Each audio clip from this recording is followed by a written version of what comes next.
highlight watching that RNG series was watching Scout in the mid lane. He was trying real hard, and certainly he was getting caught out more than a couple of times. But when he would pop off big. And now that Coco is back on the roster, this could mean some spice. There's something that can be said about Scout to define his playstyle, because you're correct. He's a playmaker. Now, whether he is making the winning play for you or making the losing play for you, the thing that is that he's never invisible on the map. He's either going to win you the game or he's going to cost you the game. Against Coco, though, Coco is much more this reserved kind of pressure-oriented mid laner. He's not the big explosive talent that we see. Actually, that's Corn and LWX in the roster. All right, well, that's going to make a bit of a left turn. We're going on to EDG here. Mouse in the top lane, Clearlove in the jungle, Scout in the mid lane, and of course, rounding out their bottom lane, Zet and Mako. What you would expect from EDG. Exactly. This is the standard, this is the veteran squad, and this is the squad with the highest skill ceiling. Now across them, oh my god! Really It's now? V in the top lane, the return of TBQ himself in the jungle, Corn in the mid lane, and LWX and Crisp. It is Penis. He has name changed.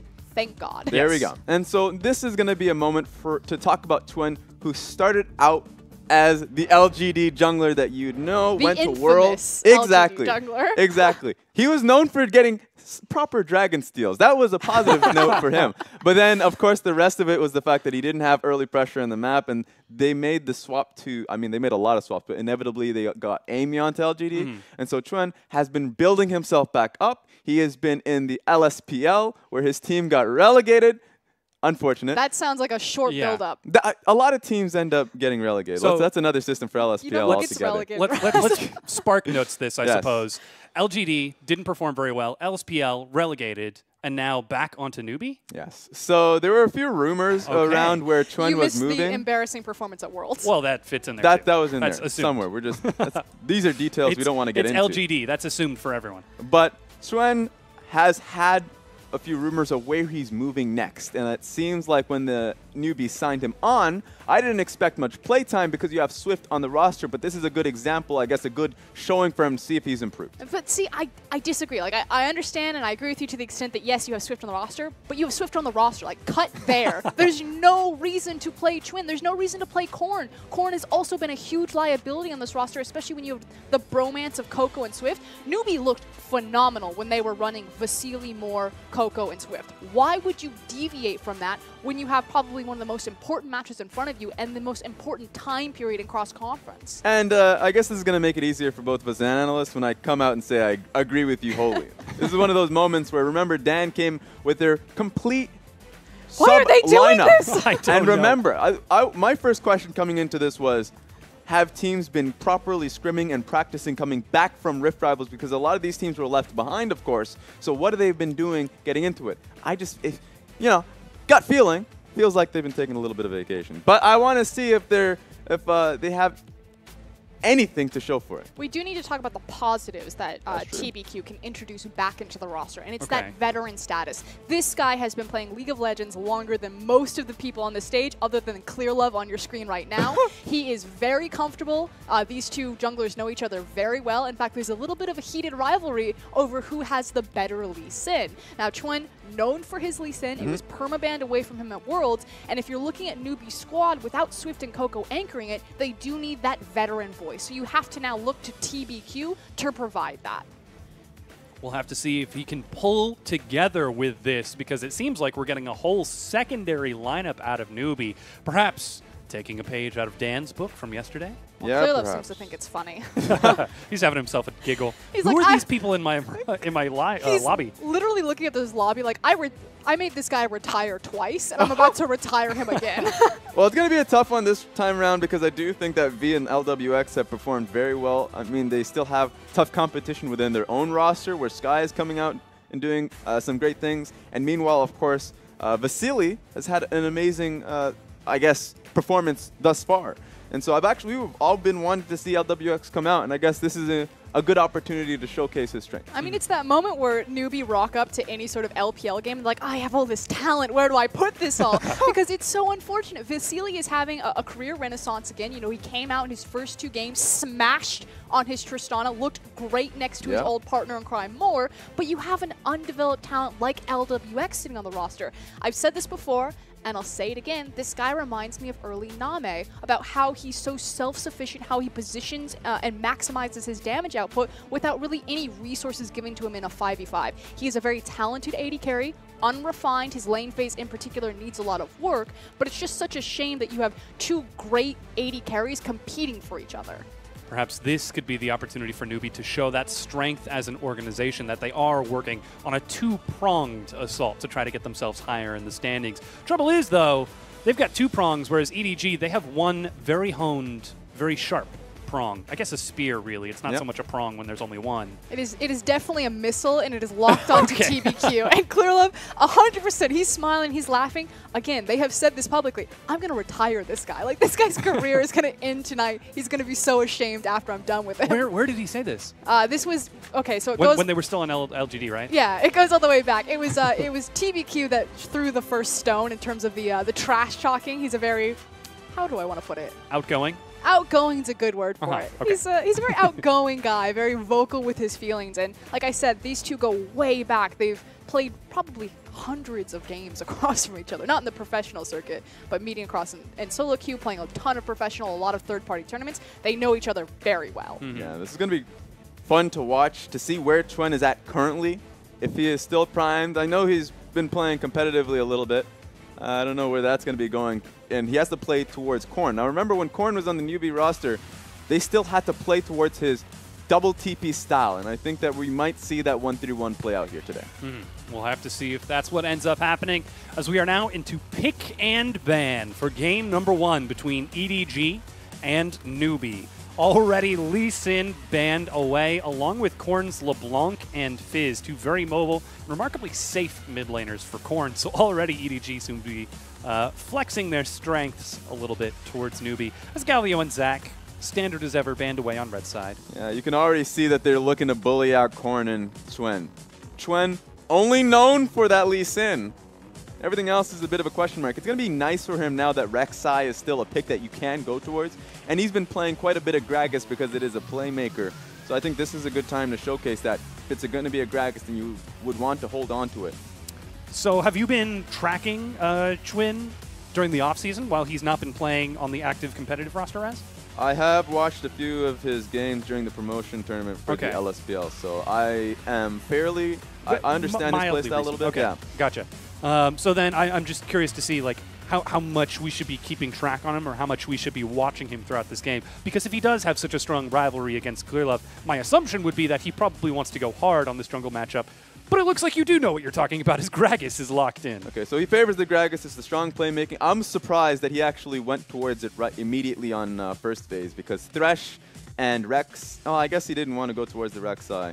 So that's fair, that's fair. I actually think that so far it's just solidified the strength that he doesn't want it getting banned out in second phase. Rek'Sai locked in for ClearLove to match it, and the immediate Taliyah follow through as well. So while that Thresh has been taken away, still a very strong bottom lane AD carry for Zet and Scout on that very mobile Taliyah. So already seeing the beginnings of something pretty good out of EDG. Yes, and I'm kind of surprised that EDG have not picked out the Rakan, because Kalista Rakan are just that good. Now, they're probably thinking that the support roster, like, they can go towards a Braum, an Alistar, because they have Kalista, so they won't mind going into second phase, but this makes it easier for NewBee to just outright ban the Rakan. And that's the Rakan ban right away. EDG now, they can still target the mid lane a little bit more, or perhaps target away the top lane instead, as Camille is stricken away from V. We've still got Jarvan and Renekton, two really strong champions. And again, this is patch 7.13. Yeah, I would expect a Renekton ban, because NewBee would want to blind pick something fairly strong. And Jarvan, there's a lot of picks you can go into it, including the Gnar, for instance. I actually wonder, this is going to be a good test for Mouse to see if he can counterpick into it. Or if NewBee are even willing to make that gambit, and they might even decide to go and give V his last pick, especially if they have Gragas, so they can look to flex that. That's pretty dangerous, because it is Corn, and he's been a bit suspect lately in the mid lane. For V and Chuen, I mean. Like, just flexing the Gragas on that one. Gotcha, gotcha. So that's going to be fair. Okay. I see what you mean. Well, Echo, is the final ban away from Corn. And that means that we don't quite know where that Gragas is going just yet. We'll see as time goes on. But this Corki, that's going to go to Corn in the mid lane to try dealing with Scout's Talia. Okay, so he can still play the basics, and Corki right now has been such a strong champion. And sure, it's going to be getting pushed in by the Talia, but he's going to recognize that, of course, he's going to play the scaling game. He can even continue to pick up the teleport. We've seen a lot of TP Corkis as of late, so he can still play towards 1-3-1 style if he wants to do that. See if that's what he goes for. As Rumble is blind picked by Mouse. We're still not 100% certain where that Gragas is going to go, but we do know where just about everything else from EDG is going. Yeah, so far, if you know you're going up against the Rumble, you would want to pick up, I would say, the Renekton. It's been a strong and comfortable pick for V thus far. He might get pushed in, but it's a strong trade, and especially if Chuen, who has had the style of looking to force and prioritize top lane, I think that's a good focus for him. Early on in the game, that is. I wonder. I think Renekton would be a good call-out. Kled as well, I suppose.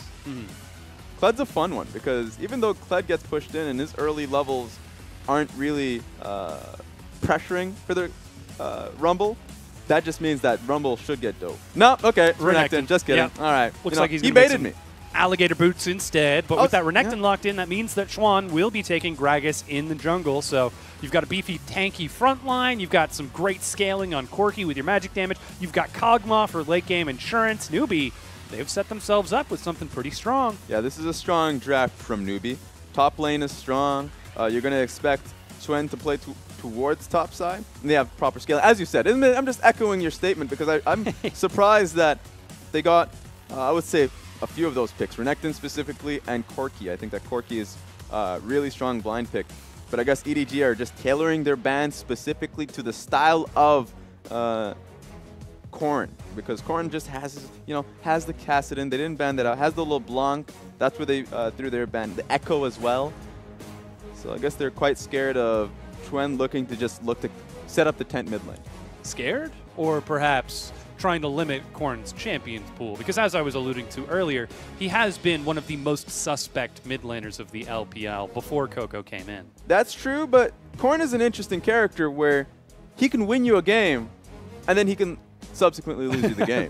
Same game. Exactly. Yeah. So, like, the talent comes to mind where he was 5-0-7? Yes. And he has stellar, I would say, mechanics and understanding of how the lane gets to be played out. And then once you get to the mid to late game, he understands what his role is very clearly. But then, of course, he just tunnels far too often. You see a game to game to game. And then sometimes it happens early game. I remember when he just had the most ridiculous level 1. There are a lot of great stories for Corn. Where he just chases way too far. Exactly. So Corn has a lot of great stories. Chuen has a lot of solid stories. The fact that they're playing alongside each other in this game, going up against EDG, is a fun look at. Yeah, certainly will be. Hopefully he can get a chance to really test his mettle against EDG here, because EDG are looking very strong. I mean, with Mouse, that being said, they have had a few off and on moments during their time at Rift Rivals. Frosco was kind enough to point out the distinction between LGD looking their best and EDG looking their best, and EDG not quite going the distance and completing the leaps. Yeah, but they took a lot of great lessons from Rift Rivals. That's the thing. We should hope. They did. They literally won Rift Rivals. They beat Samsung. That is an actual story and progression there. They lost to Samsung. So by my count, though, that's 1-1. That's a tied set. Oh, that's all. We're gonna have to wait a little bit. AKA Worlds. Exactly. WE is now 2-2 with SKT as well. No, I'm just saying that's gonna be great. There are a lot of storylines that need to be resolved come Worlds this year. That's true. But you've pointed it out already on your screen. You can see we've loaded onto the Rift. It's game number 1 between EDG and NewBee, and with NewBee taking a nice defensive line, EDG doing the same thing. We're not seeing too much of an exciting start. Looks like we are seeing Clear Love starting at that Raptor camp. Mouse, we'll spot out the Raptor start from Chuan. Okay, this is smart. It's one of those moments where you would say, well, Mouse didn't do any damage, right? He didn't take a Raptor at all. That's not his job. His job is that he's 100% recognized that Gragas is starting towards that Raptors. Oh, that's pretty sad. That's really unfortunate. Because the plan there from EDG was really solid, that they knew that Gragas was going to go Raptors, red, and then go to blue. Clear Love was going to have a fast, or should have had a fast clear on the red side jungle and should just be on the map sooner. If you had a cheese idea like going into blue buff and contesting, that would be great. But that's just not going to happen, I suppose, simply because he did get left towards smiting that red buff. Knocked it up, engaged it in melee, but the red buff just wasn't having any of it. Wanted to chase that Tahm Kench down. With that, that is a smite used very early from Clearlove, and instead of going towards the top side of the jungle, he ducks into the river, takes over to level 3, and then gets a ward from Scout. So that's a level 3 clear from red buff Raptors and, of course, Scuttle Crab. That means he has an experience rune with him. That was the plan of him to go and contest the Gragas at his blue buff. He's sticking to it. He was fast anyways, and it looks like he might be bringing someone along. No, okay, Tahm Kench is actually just looking to slap Thresh around, so it's going to be a simple one-on-one. He's spotted Chuan.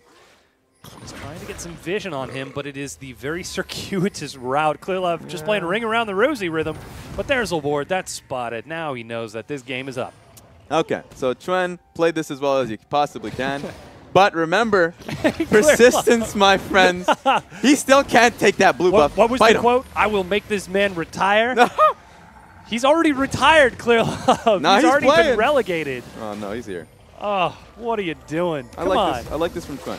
Bringing Mako and Crisp over there, the whole fandamly.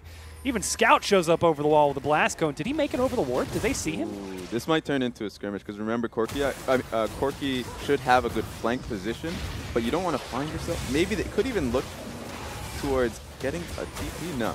They are committing so much onto this. Clearlove gets it. Chuan. Oh, the guard for it. That's Ghost and Flash burned by Chuan. Hook. This shouldn't turn pull him in. Just a little bit damage. Oh, Clearlove, what are you doing? He's ignited and is burning down, but gets spat out by Mako. There we go. So it was difficult. Some would say that it's not very clean, but Clearlove got the job done. And Chuan had to go back to base. So he farmed up quite a bit. So like Chuan's not going to be too sad. But remember, this is a Gragas without blue buff. So he's going to probably look to try and get more ganks off. Because looking for a clear is just not going to, he's not going to be able to catch up with Clearlove. Clearlove's going to be able to clear a lot faster.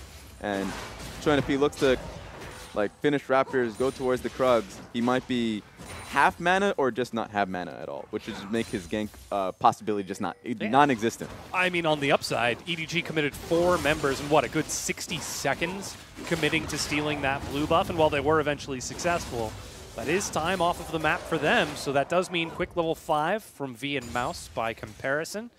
And now checking in with that lane, it looks like it's been dead. Haven't even seen a single potion burned. It's double door ends as they just catch these minions back and forth. Yeah, Mouse does have to look to push this one in pretty quickly, just so that it hits the tower and that it can bounce, because he doesn't want the wave sitting where it is right now. V is trying his hardest to do it. He's trading back a lot of HP, so he would probably end up having to use TP pretty quickly. But he's trying to keep the wave here, so Mouse is just in a really tough position that he can't back himself. Especially the longer Chuan is off the map, in Fog of War, the more paranoid Mouse is going to be, and the more he, or at least the more often he's going to be calling in Clearlove just for him to have a strong or a protected push. Yeah, it seems like that's what we're seeing right now. There's already a ward in that tri-bush up top. You can see Scout with his first recall puts an aggressive control ward on that top side just to keep an eye on a potential gank path. Even Mako sneaking in with his own first recall drops a deep control ward into Chuan's jungle. EDG are throwing everything they can to follow Chuan. That is a lot of tracking darts. That's incredible. I mean, I recognize the top side made a lot of sense at the time because Rek'Sai was there, and Scout was going to allocate his control ward because he's going to have constant push in this lane. So he was picking top side. But now Tahm Kench putting that defensive controller, I mean the offensive control ward, just means that if Chuan goes through that corridor to go towards the top side jungle, he will get caught out. And that's a lot of time for Mouse to recognize how much time it'll take for Chuan to go top side. And that makes counter ganks a lot easier. So this is getting ridiculous. I want to see how long that specific control ward that Mako put down, how long it's actually going to be left up. Because no one knows that it's there, and usually you don't check that bush this early on to the game. Yeah. So far, it's even an aggressive ward from Mako on top of Chuan at that Gromp camp. So they are throwing everything they can to maintain that vision. And they do have some pretty strong pushing lanes now that we think about it. Rumble pushes into Renekton early on. You can see Talia, as you said, always going to be shoving. And then Zet on Callista. She is one of the strongest, at least in trading. Does she also push as well in that bottom lane? Yeah, she should be. Like the specific matchup is going to be more focused around trading, even though the Kog'Maw does have trade potential. The Thresh should be able to force those positions, but the Mako is going to be all the pushes like safe. Gotcha. Going to make it very hard for Thresh to try and trade into that, and so that pure safety is actually going to make Zet and Mako pretty be able to shove that lane out without getting punished in position. And now with that knowledge from EDG, they spot Twan trying to make something happen bottom, even just warding Tribush, and Clearlove invades, steals away the red buff, and then loops back around towards mid lane. This is so much presence from EDG, just keeping track of this jungler. And they are running amok, even looping back towards his own red buff, just in case it were to be stolen. But there's no way that's safe. Yeah, at least Chuen put down the ward so he recognizes where Clearlove is. It's going to give him a little bit of peace of mind that he can start tapping towards topside, get his Raptors and Krugs without getting contested. He's still going to be completely seen out. That's candid camera rigged around his jungle. He's getting pinged up. Candid Gragas. He's going to, at the very least, recognize that no one's going to walk up to him and then make his day harder. What do you think Gragas does just at home when he's just... Does he just sit and brew beer all day? Well, I would assume that he's probably while watching TV. I don't know exactly what he's watching. Oh, he's probably an avid TV viewer. Yeah, definitely, 100%. He seems like a Pawn Stars kind of guy to me. I don't even know what that is. Gragas would just know the price of things better than everyone else. Oh, that, yes. Yeah. He's like, oh, you're offering him $450 for it? No. What if he just watches America's Next Top Model? What if that's his life? That's possible. The Bachelor. Yeah. Oh, man. Never judge a book And he does it by its in the cover. later Hosen skin as well. That would be great. And again, the blue buff is contested. Poor guy has gotten 1 out of 6 buffs so far. No, excuse me, 1 out of 4. I can definitely count to 4. There we go. We made it there. Yeah. It's only 9 minutes into the game. It happened. And so, of course, this would usually be the buff that you would transfer over to Korn. Korn's at half mana, less than half mana, versus Scout, who has the blue buff, and his own blue buff is going to be probably either given back to him, denied, either way. Korn is going to get pushed in. He was already pushed in before. Now he has little options in dealing with this. This is bullying. This is actual cyberbullying. Yeah, this is not okay. I feel like I should be calling a counselor for Twan right now. I mean, he's technically up in CS numbers, but he is just being pursued. He is being followed. He is being watched. Yeah, this is his belongings are being stolen. Yeah. Right now, Crisp and LWX are making the proper choice in backing away. They recognize that Clearlove is here, and this could turn into a TP dive. Mouse is not in position just yet. He's backing away in his own lane. So this is gonna turn into something pretty bad. There's the teleport coming in. V is gonna try to stop it, but they're diving in nice and quick. Nice hook. They managed to get the hook, but Fate's Call pulls Mako right back out to safety, even bringing in the cavalry of Scout. It's first blood for EDG. Korn tries to answer back with one of his own. He drops Mako as Mouse takes 1 too many turret shots, but walks away with his life. So far, it's 2 for 3 favoring EDG, but Scout is set to follow through. And V, without his teleport, can only do nothing but watch on as all of his friends die. Yeah, see, now if you're a newbie, that's the best you can play it other than just completely conceding the turret. They at least got kills down on Clearlove and Mako for essentially, unless if Chuen. No, Chuen. Don't do this, Chuen. They're going for him. He's trying so much to live for. This kill onto Scout, flashes the shove, gets away with his life. But like you said, first brick EDG. Okay, they should have probably looked to concede that. Either way, shoulda, woulda, coulda. They didn't. EDG gets a kill for it. They get the tower. Mouse is gonna be able to come back into this lane. This is fun. EDG are definitely just not. They don't care who they're going up against. They're trying to make the plays, the best play as possibly made. And so being able to take down that bottom lane turret, suddenly you have to look towards where Zet and Mako is going to be going. They could just go straight towards the top lane. Actually, they're passing through a mid. Which is smart because I think that, yeah, Scout's going to probably just get a good back. And you'd have to look towards NewBee and responding to the next play. Good back. That's a great back. That's a Morellonomicon back. That's a great back. It's a good book. It's a good read. Yeah. Have you ever borrowed it? I have not. I've borrowed a lot of books. Yeah. I'd be happy to lend it to you sometime. It's a great read. They actually added an addendum for the Lost Chapter. See, that's good. Because no one, I mean, everybody loves the Lost Chapter, but what's the Lost Chapter for? Like, what book is it for specifically? Is it for the Morellonomicon? Yeah. Oh! The Lost Chapter. Why do you find the Lost Chapter before you find the actual Morellonomicon? Well, no. You find the lost chapter and you're like, oh, I should read the whole book. It's like a short story. Okay. Probably shouldn't call it the last And chapter. then they expand it into a full story just afterwards. Kind of like Isaac Asimov, what is it, The Last Night, The Eternal Night? This is one of those moments where you make a reference that I just Sci-fi. completely don't. I'm just like... That's an obscure reference. Okay, at the very that's least. an Isaac Asimov reference. Oh, thank goodness. Zed's actually trying to work on top tier 1. And NewBee are trying to trade it over for the Inferno Dragon, not even going for a turret of their own. Rez, is that worth it? Infernal Dragon for 2 turrets? If you're EDG, that's definitely worth it, especially since they're going for Rift Herald. I'm happy that NewBee found something because they've been on the back foot for so long. So getting an Inferno Dragon is pretty damn good for them, but they're still losing out so much. Opportunity cost, not in their favor. Oh no. And Rift Herald, that's effectively a 3rd turret, assuming they use the Rift Herald correctly. Yeah. And NewBee, oh man, the red buff is being stolen again. 1 out of 5 buffs so far. Hold on, I gotta write this down. Yeah, this is just keep that track. This is not okay. And let me copy off your notebook. Did you see the great joke that was like, I let everyone copy off my notes? It's like, why would you do that? Because if I have no idea what I'm doing, then I'm bringing other people down with me. That's a very destructive mind. That feels like Joker when he was actually in junior high. Yeah. Like an actual school kid. Oh man, but he was a regular guy until he became an adult. Okay, I'm not gonna no. He had a wife with a kid on the way. Joker had too many damn stories. That's another problem I have with DC Universe. Huh. I'm not gonna let it happen. That there are like a Too whole many bunch of different Jokers. Yes, I hate that. I'm a Marvel person.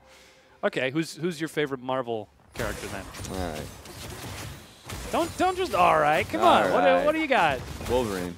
Okay, all right. Yeah. That's respectable. Yeah. Wolverine is a cool character. Yeah. That being said, Static Shock. Pretty sure he's a DC Oh, yeah, character. yeah. Love them. Love him. Love him. He's actually canon in the universe. Yay. Which is amazing. Mine is Moon Knight. Ooh, I don't even know who that is. Is that Robin? He's a Batman ripoff. Oh, okay. Who has multiple personality disorder. Ooh. And each of the different personalities that he have are different aspects of the moon. That's super. You know, you're gonna have to after this cast. They're all crazy. It's I hilarious. need to see this. It's like if the Joker and the Batman were one person.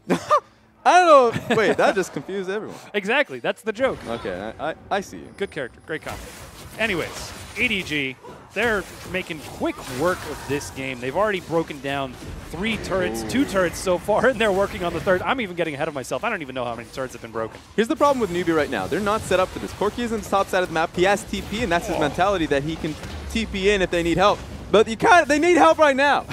This turret's going to be pushed in, and the TP's coming through. Yeah, there they go. Here comes the collapse. The hook goes wide as Herald charges in. She takes a few hits before finally falling. Scout flashes the body slam past, knocks Clearlove into the fight.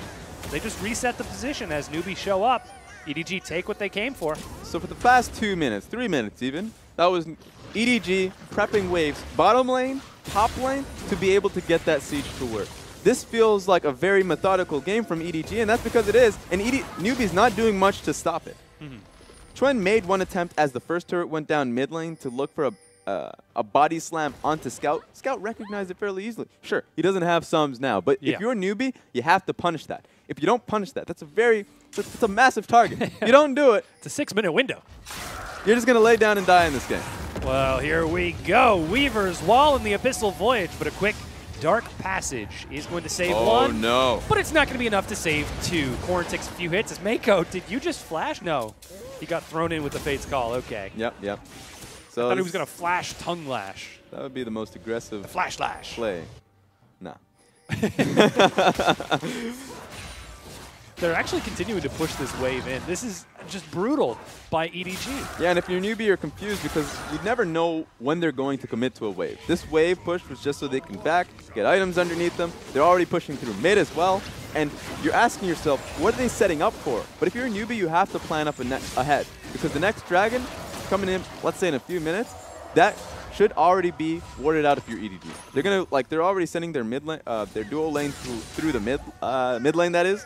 And they're going to be setting down the wards for the next dragon. It's going to be coming up in a minute 50, but if you're NewBee, you have to be prepared for it. Otherwise, you're going to be walking into zero vision, nada, and you can get picked off by a flick from Scout or, of course, a complete engage coming through from Zet's Callisto. Yeah, it really seems like NewBee are just trying to respond to the immediate threat instead of seeing the whole play for what it is. Yeah, exactly. They see just the prong of the attack that's at them right now instead of the few that are about to come just behind it. Essentially, EDG are just planning for the next step time and time and time again. Yeah. And you're just getting NewBee that's reacting to the step that EDG planned about a minute ago. It's like, oh man, Sherlock with Robert Downey Jr., where he plays out the entire fight in his head, and you get to see the fight, yeah. and then he actually goes through and see, does that's the a fight. reference I can get behind. All right. I like that one. Watch that movie. That was amazing. I just wanted to double check in my head, like, would Raz get this? Has he seen this movie? I actually have to let you know every single time. Yeah. So I'm glad that we actually align on a movie. Yeah. So tell me then, looking at this dragon as the next objective, is this just the next step of the EDG plan, or have they already planned the next few steps ahead? Because in 2 minutes, Baron is up on the map, and they're already up to the tier 2s everywhere else. Yeah, it looks like this. There is Are you keeping track? Are you keeping we're track? 1 and 5 right now. Okay, this looks like it's going to be 1 and... Oh, Corky's got it. Hold on, does Zet have the new one? They both have red buff. They As do Hook have- tags in onto Mouse, we're going to have to get the timer. Weaver's Wall doesn't split them apart. All right, while we're investigating. No, yeah, Corky did get it, so Okay. that is 2 out of 6. There we go. They got it. It happened. But with that being said, EDG's already going to be moving towards the dragon. And honestly, it feels like it's going to be assured to EDG because they have the Callista. So they can't get Smite stolen. It's not going to happen until it happens. But EDG, they're in a position where they can just kind of take it while already pressuring the side lanes. They don't need every member to start off the dragon. As I say that, Xuen makes his mark. This actually looks a lot more like the EDG that we saw during Game 2 against Samsung. The swift, the decisive, knew exactly what they wanted. They came, they took it, they didn't stay a second longer. That's and true. now you can see NewBee. It seems as though they're ready to fight for this dragon. Yeah, take a look at where Korn is coming from. He's got that package ready. Seems like it might not be assured. Dragon resets. Korn goes across. Fate's call, and they immediately skip over. They target onto him, and that is a dead Corky. Meanwhile, the dragon is going to be cleaned up by NewBee on the backside, but Chuan will have to give up his life for it as the Abyssal Voyage will cut them off at the pass. Chuan goes down, and EDG continue chasing. Meanwhile, Scout, he's doing work against V. 1 versus 3, taking a lot of damage. Finally dies to LWX, but that has allowed EDG to catch up. Chris will die to Mako as they get another kill off the back of it. LWX, doesn't even get the suicide. NewBee can't even here. And my favorite part of that was the fact that Clearlove knockup on her Nectin actually canceled the lantern coming through from Thresh. So the Thresh lantern came through, not going to happen. Zanada, they were getting popped up. That's going to be a tower for EDG, so even though they lost the dragon, it feels like even though you lose the dragon, the fight's going to happen. Oh, yeah. You're just going to have to accept it. So NewBee, at some point, they recognized that they're not going to get out of it, and they went towards Talia. But this is right from the beginning, when EDG had conceded pressure on towards the dragon. The fight started. Horn, where you going? Gets deleted off that. So NewBee are in a bad position. They can't take the fight going forward because they just don't have their primary carry. So they try to look for an escape, and I don't know why they're looking for it. I honestly just feel like at this point you have to commit to the fight. So yeah, it's one of those sad moments. At least they got Scout. At the very least. Yeah, it's something they can take home. But it was Kog'Maw. The chase. And this is LWX, right? I mean, we've been talking about the fact that he is growing more skilled as an AD carry. We're seeing him slowly grow and descend. But he's on Kog'Maw here. This would be an opportunity for him to show us why he deserves a spot on the roster over Vasily. He's putting up good numbers, but can it possibly be enough against an EDG that is playing this sharply? Yeah, especially when he's getting his positions constantly getting challenged, right? Flash knock-up. Not only the position on his team because of Vasily, but also position in this game because you have multiple flank positions. Mouse's ulti to pick that fight off from the very beginning. It's definitely tough if you're LWX, a Kog'Maw with no mobility, if you're going up against such a primed unit of EDG. You wait for him to turn green, then you drop an equalizer on his head. Oh. That's the whole play pattern for Rumble. Wait for Kog'Maw to change colors, then use your ultimate. Get in there. Alrighty, we did see top tier 1 finally go down for NewBee. So ladies and gentlemen, they are on the board. They have a turret. And they do still have 2 dragons as well, but 22 minutes in, this is not looking great for them. They do have scaling if they can last long enough, but every single one of these fights, every single one of these trades, EDG get one step closer to the Nexus. And so that's why if you look towards NewBee, the question is who's going to be the one that keeps them in the game? Who's going to stall the game out long enough? Who's going to create the play for them to do just that? It's going to be Chuen on Gragas and Crisp on Thresh. If Crisp can find proper hooks, he doesn't have to necessarily kill them, but if he can chunk someone out, that's legitimately all you can do. If you can chunk out Mako, he goes back to base. The entire plan for EDG to push forward on the tower dissipates. That can stall out a game. Gragas, Chuen ulti, of course, if you can get a pick if they're just chunked out. It's one of those moments that at this point, NewBee should not be looking or expecting for kills to come down, just should be expecting to cut the momentum that EDG have. It is a scary scenario when traditionally you find yourself in a bad position. You say, look for a pick, try to stall the game out. Well, now that first option isn't even there. They need to try to stall the game out because it's EDG who are looking for a pick right now. You know what time it is, Dom? It's red buff time. Oh, you know it is. I need to take another note down. All right, let's see if they can get it. It's Kalista Ren too, so they're going to get it. All the quirky, and yep, there was the Kalista Ren. You mentioned it already. Meanwhile, a fight on the backside. That's Mouse. Woo! He waited for the Kog'Maw to change colors. And then he went in. Meanwhile, LWX trying to fight in the AoE, getting knocked up, locked up, and spread across. It's a clean fight from EDG. No one has died, but they are looking for the ace as Korn tries to sidestep, looks for something, anything, but does not. Quadra kill for Zet. That was tough. That was very tough for NewBee, especially if you're holed up right into the Raptor camp. There's no escape for you. And now they're just going to turn right onto Baron. No escape whatsoever. They turn straight onto it. You already said it. With the Kalista, with that Rek'Sai smite. It's cleaned down. They take the Baron and the tier 2 turret. This is EDG 12-4, 11,000 gold ahead.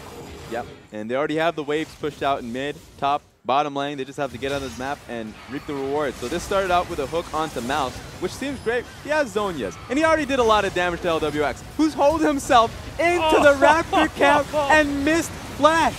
This is your graveyard, senor. You're not moving anywhere. And so at this point in time, they've already lost the fight, and you just get to see Zet style on people. Just wants to go get that. Oh, he couldn't even get it with the last Kalista Ren, but gets the auto attack. That's well and truly fine. That's all right.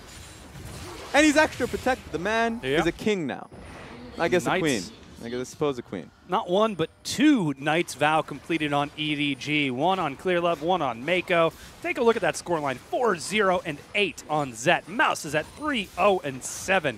Just the kill distribution alone is excellent, except for one person. Scout, he's got 9 assists to his name. Tragically, not quite enough damage to finish off the kill with his current build, but he is certainly trying to get there. Yeah, because there's only a single tier 2 standing left. Yeah, he has a lot of utility, too, with the Rylai's Crystal Scepter, so a lot of the times his point, how he moves forward in these fights are just in flank positions to keep the team interested, keep the team slowed and there so they can clean up the fight as a whole. We were questioning his role in the first Samsung set in Rift Rivals because a lot of times when he was on the Taliyah, he found himself caught off guard. The Corki, yeah. Exactly. And this time around, he's on the Taliyah once again. And we're seeing that he recognizes his positioning much, much better. Well, now it is a siege from EDG, looking to break the inhibitors. Ooh. And they are already doing work. The Weaver's Wall, no hesitation. This is the second minion wave onto the turret, and it's already broken down. Yeah, Chuen used his drag salty on Zet. No effect. Chuen has to go back to base. I don't know what he's expecting. EDG are relentless this game, breaking down the inhibitor, taking the turret along with it, now swapping towards mid just as the Mountain Dragon spawns. Yeah, so now if you're NewBee, you start praying. That's all you got to do. You got to start thinking about any way to stall the game out. That was already the first question. They tried. They actually got, I remember when they got the hook onto Mouse, that was a positive look. And then they recognized that he had Zhonya's, and that actually turned against them. But they should not be worried about that once again. Just get the hook and back away if the Zhonya's does come through, especially now that they're really close to their own base that they can heal up in those scenarios. But it's looking really bad. EDG are just looking far too clean. And yet another siege is prepared. More minions being brought in as Scout forces the flash. A quick seismic shove to skirt them away. As this is the next wave to crash into this inhib turret. LWX, he is ready to fire these shots. He just needs an opening. The hook catches and pulls, but it's immediately denied. Yeah, and the fact that the hook and the Grag Assault here, the only things they can hope for is makes it even more sad that there's a Tahm Kench in the game. Mako's Tahm Kench especially. You find yourselves in these positions looking to get a hook onto Zet, and it gets gobbled up. Yep. Quick deny. Here comes the next wave. That scout, and again, just completely saved by Mako on that Tahm Kench. Actual depression. That's what's happening here on NewBee. Anything. They're trying to get some damage, but they just cannot break it through. Super minions are tearing into the base now. Ah, see, there we go. Now, if you're EDG at this point in time, you start to play around Scout's ulti. You want Weaver's Wall to be able to dictate your next move, and it's going to be on the bottom side of the map, or at least it should be. I know they were sieging up mid for quite some time, but if they already have a proper wave, if they move with that wave, okay, Talia's always the top side. All right, Talia, I know you're going towards the blue buff. Make the game easier for yourself. Just take every single buff they can. I've actually been unable to keep count because EDG have been all over the map. Last I checked, it was 2 and 6, but 28 minutes in, it might finally be getting a little bit higher. 3 and 7. I'm sure somebody at 3 out of 7, I should clarify. Yeah. I'm sure somebody at home is more than willing to scrub through and look through all of those numbers specifically. But just the point that taking those buffs shows that EDG is so ever present. Yep, and they're doing this recognizing that the competition they're facing is nowhere near like peak competition. Yeah. Especially coming back from Rift Rivals, you don't want to find yourselves getting lulled into a sleep. You can't do that. Regardless of what competition you're facing, you have to be disciplined, and this is pure discipline. Yeah. Exactly. So this is proper from them. Now we're seeing them siege up back in the mid lane, but I still do believe that they should be in the bottom side of the map. Weaver's Wall, especially if it's in the side lane turrets, much easier to use because you're still working with the terrain of Summoner's Rift, so you can cut them off from that turret much easier. But it seems like they're pretty much set on this turret. It is pretty low in HP, I believe. Take a look at Scout. He's trying to head them off and cut it from across the side. He's got the wall ready, but the minion wave is cleared. Zet continues to fire shot after shot of those spears. There goes the Weaver's Wall. The next minion wave is about to crash in. Actually, before the minion wave, they move in as a unit and say this part of the base is ours. All right, that was easier than I expected. EDG just drew a line in the sand. Said, if you cross this, we'll fight you. And NewBee said, no, okay, take the turret. Yeah. Just don't take our money. They kind of have to start to at least risk some money. Because right now, NewBee, they're in full desperation mode. You lose 2 inhibs. Korn is on full janitorial duty in the top side, dealing with the 2 super minions constantly streaming in. And if EDG takes this bottom lane tower, if they take this bottom lane inhib, the game is basically over. If you're a NewBee, you have to stop this. And you can see them in position, both V and Chuen. They have to be in position to look for a flank. And it seems like the most off chance that it won't work. Yeah. But it has to work. It's going to be real tough, especially with Baron up in 20 seconds. There's that Cloud Dragon that EDG can fall back towards coming up soon. Ooh. But it looks like they're just going to call it quits and play it safe. So instead they just prep the wave, allow supers to continue pushing in mid and top, and they get the package timing from NewBee. Exactly. Really well done from EDG. They probably just backed away because they felt like they didn't need to do it, especially with the risk of package, as you mentioned. So now they're just going to go towards Baron. And I already talked about the threat of losing the 3rd inhib. You already have 2 inhibs, or the first one's at the very least for NewBee coming back up. But if you lose Baron here, and they can just go straight back to these inhibs, especially with how well EDG have been playing their lanes, playing their waves properly, side waves, and they've been moving with mid consistently. You don't want them getting a Baron buff. Oh no. There is some vision prepped and ready from NewBee, but it is immediately cleared out and denied. Luckily though, Chuan is in the area. He says, you may take my buffs, you may take my base, but you will never take my Baron, unless you have Callista and Rek'Sai. You know, in which case, feel free. Fun. Oh wow, that's sad. It's not nearly as powerful as you'd want it to. It's not quite as moving. Yeah, exactly. It's second revision of the speech. He's still working on it. Thought he was getting towards Braveheart level, and it just didn't happen. Just did not happen. The Scottish people just weren't with them. No, they were not. They're actually starting it off right now. Zet has no patience for this. He's just going to burn it through. Yeah, but the blue trinket went through, so they know that this is happening. Chuen is known for steals, but not going to happen. Not today. Baron secured by EDG as NewBee rushed forward and immediately turned back around. All right, if you're a newbie here, you see all of this happen in front of your face, and if you're expected to go into the second set with the same roster, you have to start planning out what went wrong this game. You have to start wondering, well, is it the Gragas? Technically, no, even though they contested you so often. Well, what is it? A lot of the times, it's because they lost they drafted lanes that were losing. Like, for instance, bottom lane, we talked about that problem, especially with the later draft in Tom Kench. Mid lane, they expected, yeah, Corki's incredibly strong, but Talia's going to have it shoved in. But if we get that opportunity, then we can do a lot of damage. But they're just not getting the opportunity because they had too many losing lanes. Top lane was a shoving lane in favor of Rumble. And you would have expected Chuen to be like, all right, after I get through my clear, I can gank these lanes, and Rumble will have to fear under his turret.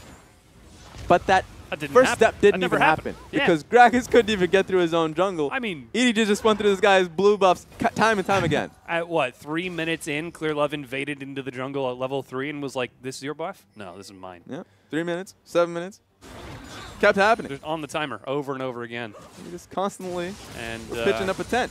It took a whole team effort to fight off EDG once, but they just came back for more and more and more. And now this could very well be the push that breaks the camel's back, the final straw, as they bring a final Baroned up wave to the last standing in him of NewBee. Yeah, so LWX picking himself up a red buff. You need it. This fight's going to be difficult. Zet's actually really low. Exactly. It's going to be all right. Zet does have lifesteal, but if he does not get the next wave to auto attack on, then he can start this fight off in a massive deficit. EDG have recognized that. I wonder if they're going to back. They have a wave here for him to auto attack. There we go. He's back to wave. Yeah, immediately starts healing himself right back up. So EDG playing around that condition very smartly, keeping Mako safe as well. Nice and close so that he can eat Callista in case of emergency. Yeah, but the waves are getting pinged out both top lane and mid lane. EDG can afford to actually play this one safely, but they're getting knocked out. Cast, body slam, it's the fight, the wombo combo, but is it enough as there's chaos in front of the turret? Look at the damage EDG are doing, just tearing them apart. 3 dead, soon to be 4, as that's one final member dropping. Corn underneath the Nexus falls and crashes and burns, and that's EDG taking the win over NewBee. Yeah, my friends, is a clean sweep for EDG. 17-4, massive goal difference, and they take game 1. Huge win, very clean, very confident, and look at that face. Just another day in the office, as you do. It kind of felt Even like that. Lulu is unsurprised. She gets out her phone to text Pix and say, hey, Pix, this is going to be a quick day. Yo, Lulu's pretty surprised most of the time, usually just with color patterns. This time around, not surprised at all of what she's seeing. Not surprised at all, yeah. I think it was a bit unexpected for us in the lineup that we ended up seeing out of NewBee. Yeah, I would be surprised at that. How swiftly EDG dealt with it. I think you said it yourself best during the game, Raz. This is EDG maintaining that discipline, maintaining that momentum off of their win from Samsung and continuing forwards. This is the EDG that we wanted to see after their loss to Dan Gaming in week number 1 of the LPL, when they started fighting at the top of their game once again. Yeah, and we didn't see it at the very, very beginning of the Rift Rivals event. And then we started to see that progression. And it feels like Rift Rivals did a lot for this team. You could see it in the gold graphs. EDG looked stellar. They certainly did, and someone who looks pretty stellar herself, FLICKR, welcome back to the desk. That was a good old-fashioned booty blasting. Okay. That game was over very quick, and EDG never let go. They did not. I felt the effects of the second-hand booty blasting. I was watching that, and I felt it. Second-hand. Are there like 3 tiers? Yes, there are. Okay. That's why it's banned. This was like a second person, like you're writing an essay. Go ahead. And here's the thing. We're having questions about these left-behind LPL teams not attending Rift Rivals and what they're doing with the rosters. First, we had Dan Gaming showing a completely different roster. Now we have NewBee. We've seen some of these players before, but never in this whole collection. Of course, TBQ, the big one, starting over Swift. And it kind of makes sense to an extent that, you know, you're across from EDG, you're probably going to lose this. Why not look for the experience on the Rift with maybe the weaker or less veteran roster? But at the same time, you know, we're approaching playoffs. This is the cross-conference. You're never going to get another chance to take down any of these teams. We call it free points because it's just you versus the other team. There's no leapfrog happening in the standings if you lose.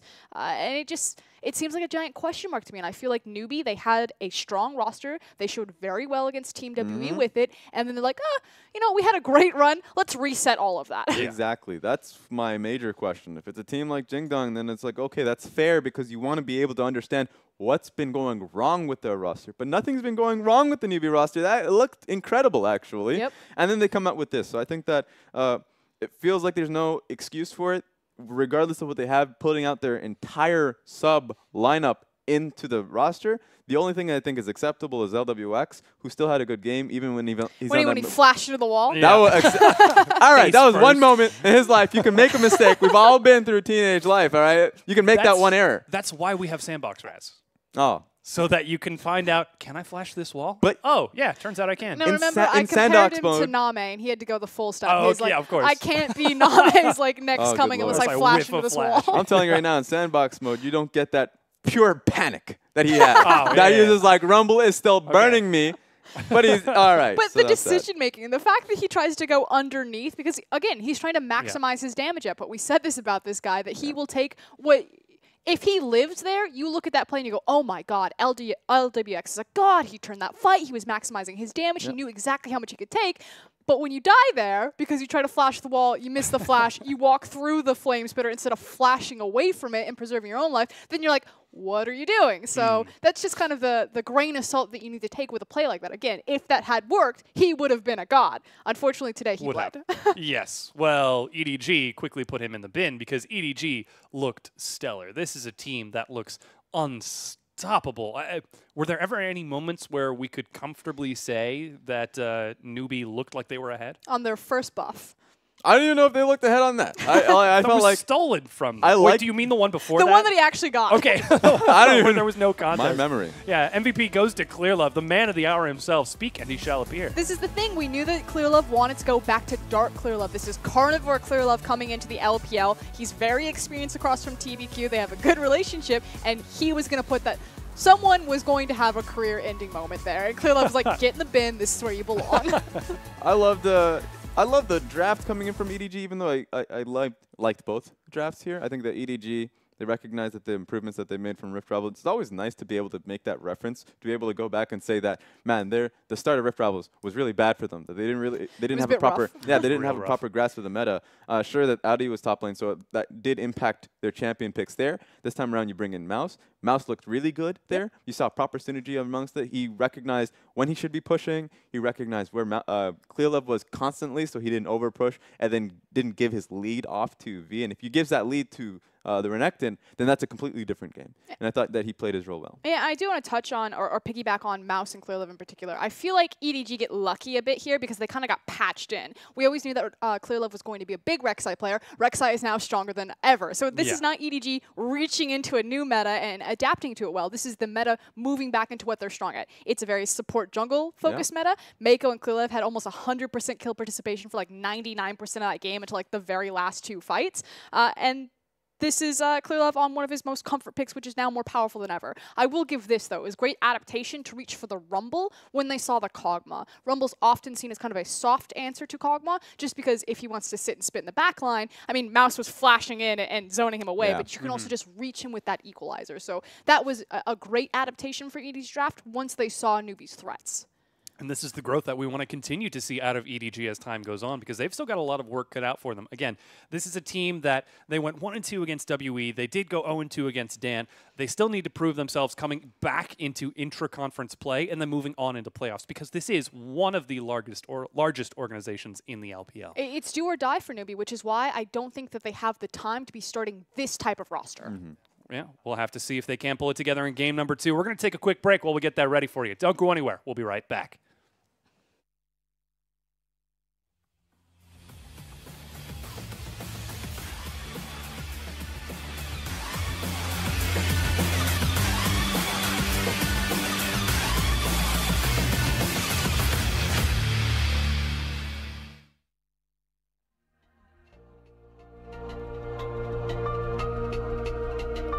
That's enough for me. I can only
it is all in my head. Cause darling, I know you're the one for me.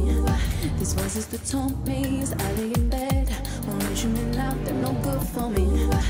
I rule by my heart and it's coming for you. Won't let these doubts drown out the pain I'm falling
strangers in the night with open arms. I'm calling.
Wookity, welcome back, my Glib Globs. We're just about ready to get into game number 2 between EDG and NewBee.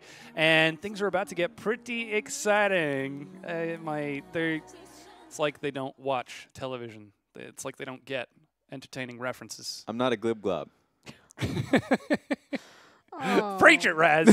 Tell me. I am not a Glib Glob. Thanks, Raz. All right.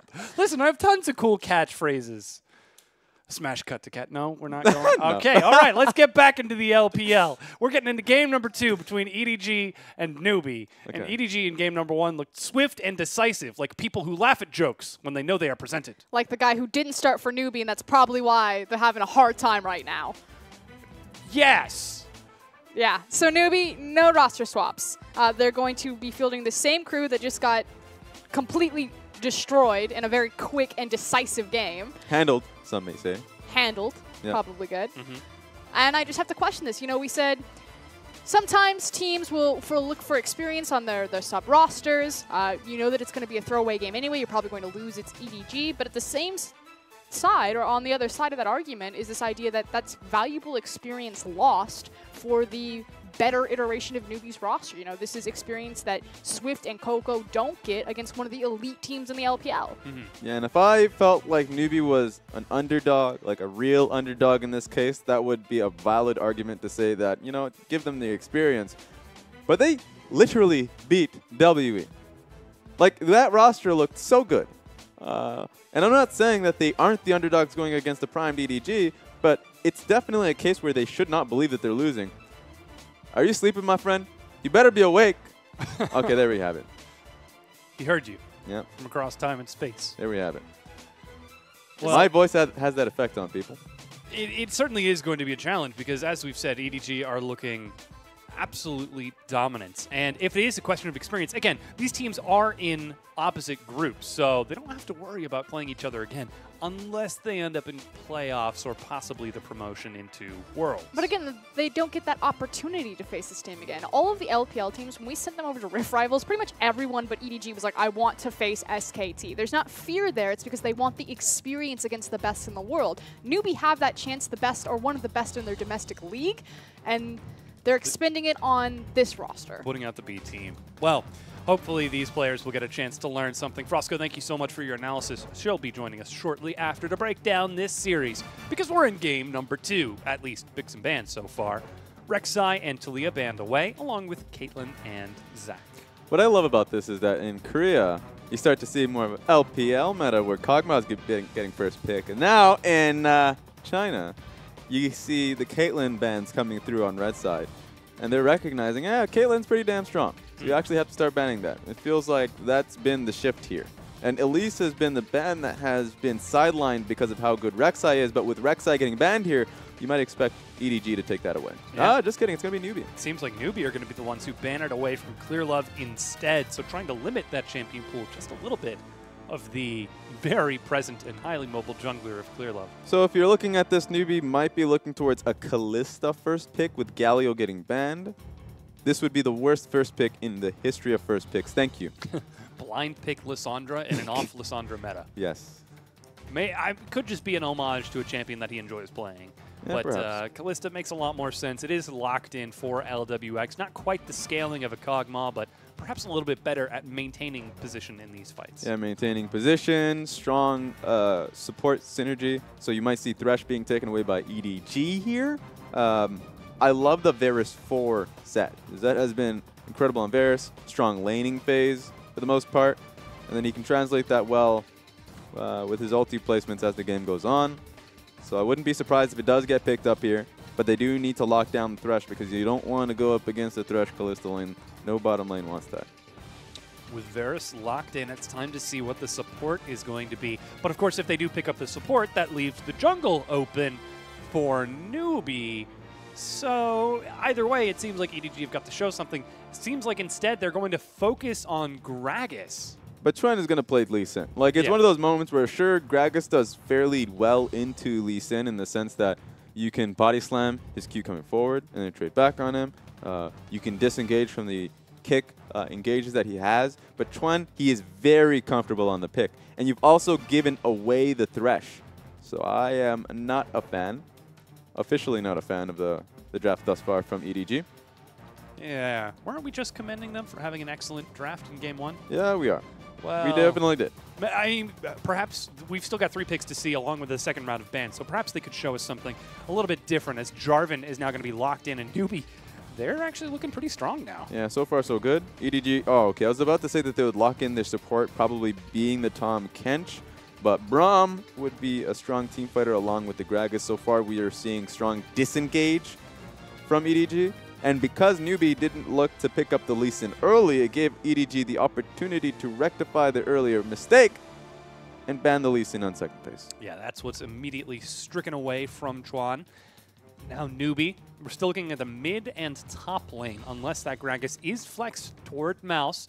It is a champion that he's played before. He's actually played it to great success. That's That's true. when we really saw him step into his own in Spring Split.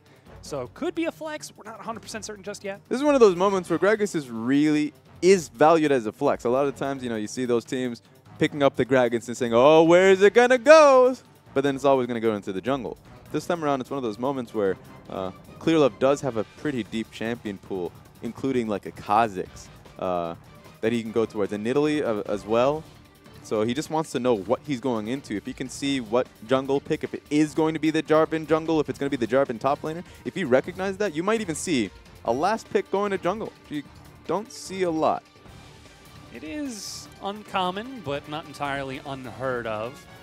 NewBee now, they continue to target away that top lane. They do rumble band away, so perhaps they are expecting that to go to Clearlove in jungle. We're going to find out.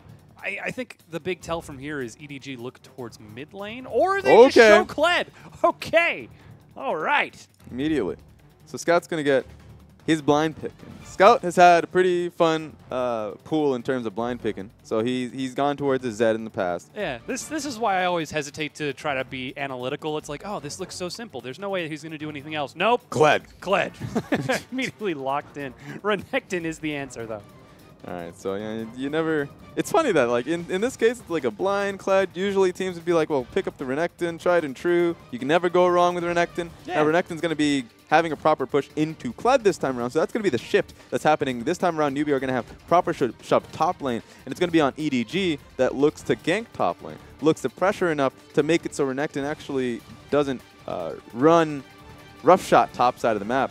If that's a Kassadin, if that is a Kassadin, I'll be so sad. Scout's thinking about it. That is going to be a really tough laning phase. I've never been... And it's locked in. All righty. Okay. So, EDG, game 1. They had shoving lanes. They had proper control in jungle. Relentless even. This game, Corki's going to have the proper push mid lane. Renekton's going to have the proper push top lane. Kalista Thresh are going to have the proper push bottom lane. Wait a minute.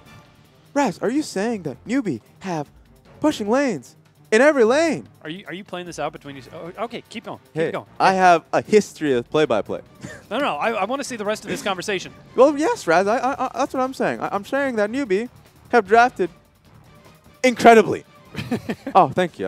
There we go. I was just clarifying. Expert analysis. Thank you. Well done. I appreciate the back and forth in this conversation. You're talking about Moon Batman? Moon who now? Moon Knight? Moon Knight? Yeah. I am Moon Knight. Batman. Moon Batman. You are now I am Moon the Knight. Moon Batman. I love it. Oh, man. I don't apparently love it as much as that person loves EDG as we are loading onto the Rift here for game number 2, the big decider. This one is for all the marbles.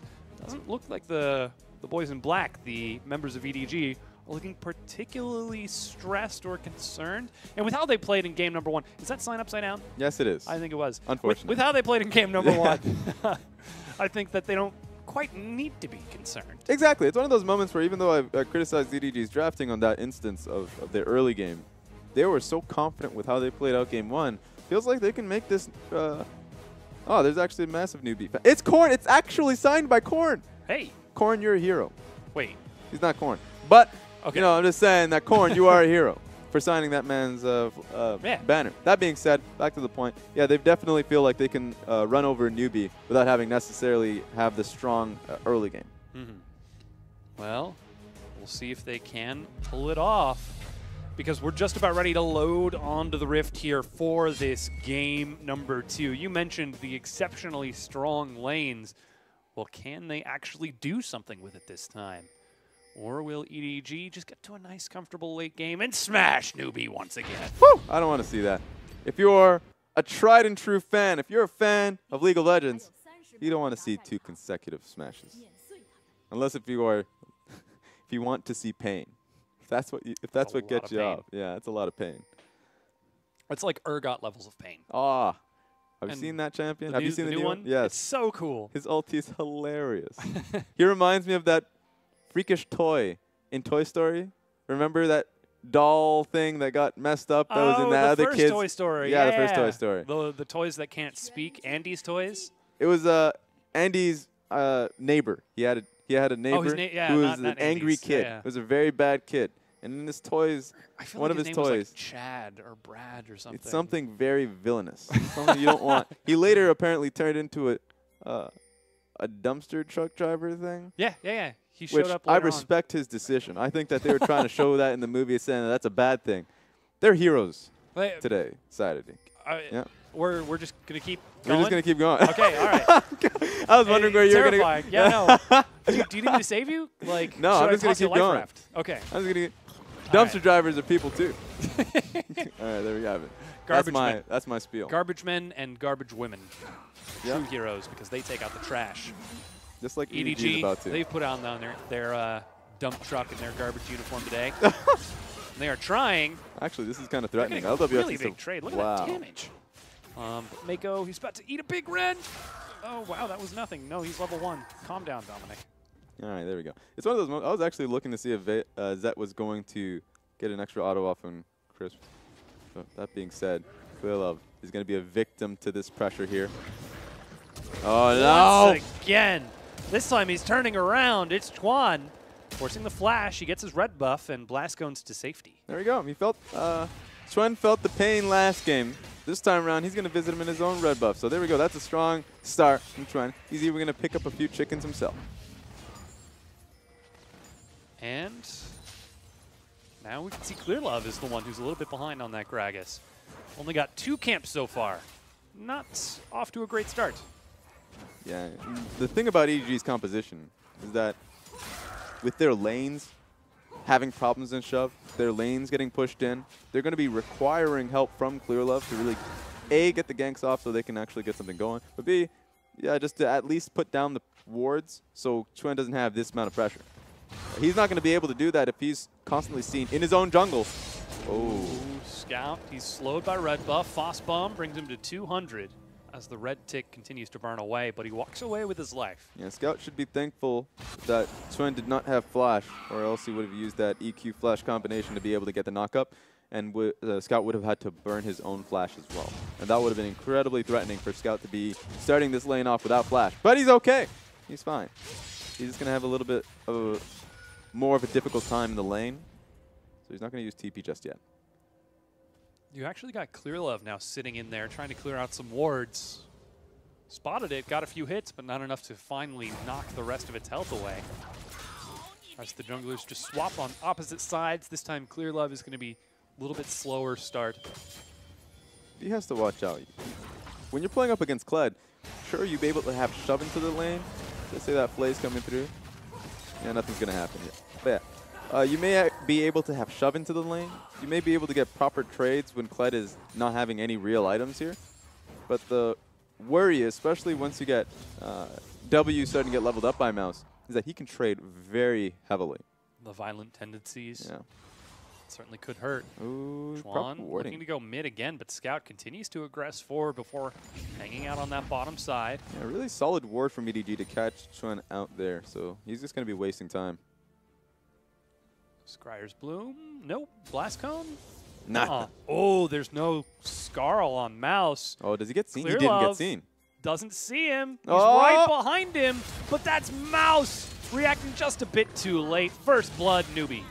That's one of those situations where you if you're Mouse, you're like, my jungler's coming. There is no way that I get ganked in this position. He couldn't be there. Because Clearlove has vision there. Unfortunate that he just didn't see it happening. And so he didn't even have the opportunity to burn flash himself, which is the best thing about Renekton. Because Renekton, when he, if he can flash W and you just combo into it. Pop stun. Exactly, with the Thunderlord's proc as well coming from Sven, that's an immediate kill. So you just didn't have the opportunity, didn't have the, I guess, the chance of being able to get away from that scenario. But that is first blood for NewBee. And we did mention the laning strength, the early game power that this draft affords them. Ooh. Is Scout actually winning this? Yeah, so once he does ping 6, you get to a point where Scout should be able to trade properly, especially with Corki doing more magic damage now. Mm-hmm. So the trade should be in Scout's favor. Problem with that being, I think it's more of an itemizing error. I'm trying to think of, Corn did get a back off, but he doesn't have his Hex Drinker yet. Until he gets his Hex Drinker, he's not going to be in a position to be able to trade back onto this. And so that's the only worry I see here, especially with Corn having TP instead of like Exhaust for the matchup. He's just going to be looking to play this one out passively. So I think EDG can now start to play through mid. And as long as Scout gets his blues, then he's actually in a pretty decent position for trades. That does also delay the Triforce from Corn as well, so perhaps this Kassadin pick might make a little bit more sense here in 7-13.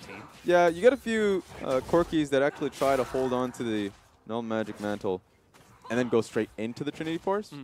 I wonder if Corn's going to be that type of person, because he does have a longsword which goes into Trinity anyways, goes into Phage. Ooh, that's Flay. Okay. They're going to move through the minion wave. Look, he's still going to tag on to Mako. He's got Flash, but that's a lot of stacks. He flashes in! Whoa! Wait a minute. I don't know if he was trying to do that. Tries to proc it up. The piercing arrow is sidestepped by LWX. Why now, would he heal? Clearlove was there. What was going on? Maybe they thought they could get a fight. The heal? Okay.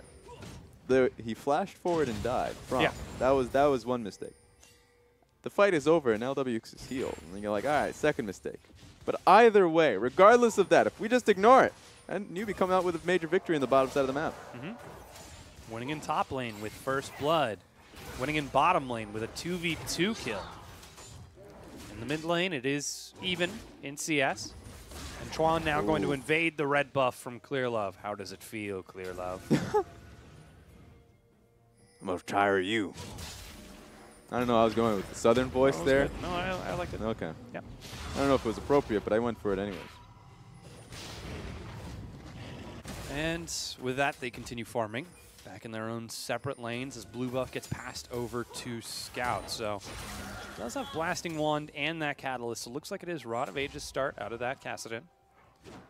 Now that Mako's back with a fresh Sightstone, they immediately push that wave in to try to get some sort of CS back onto Zed. Yeah, this is getting a little weird because, of course, LWX and Crisp used the opportunity when Mako was dead to push the lane and to keep Zed under turret.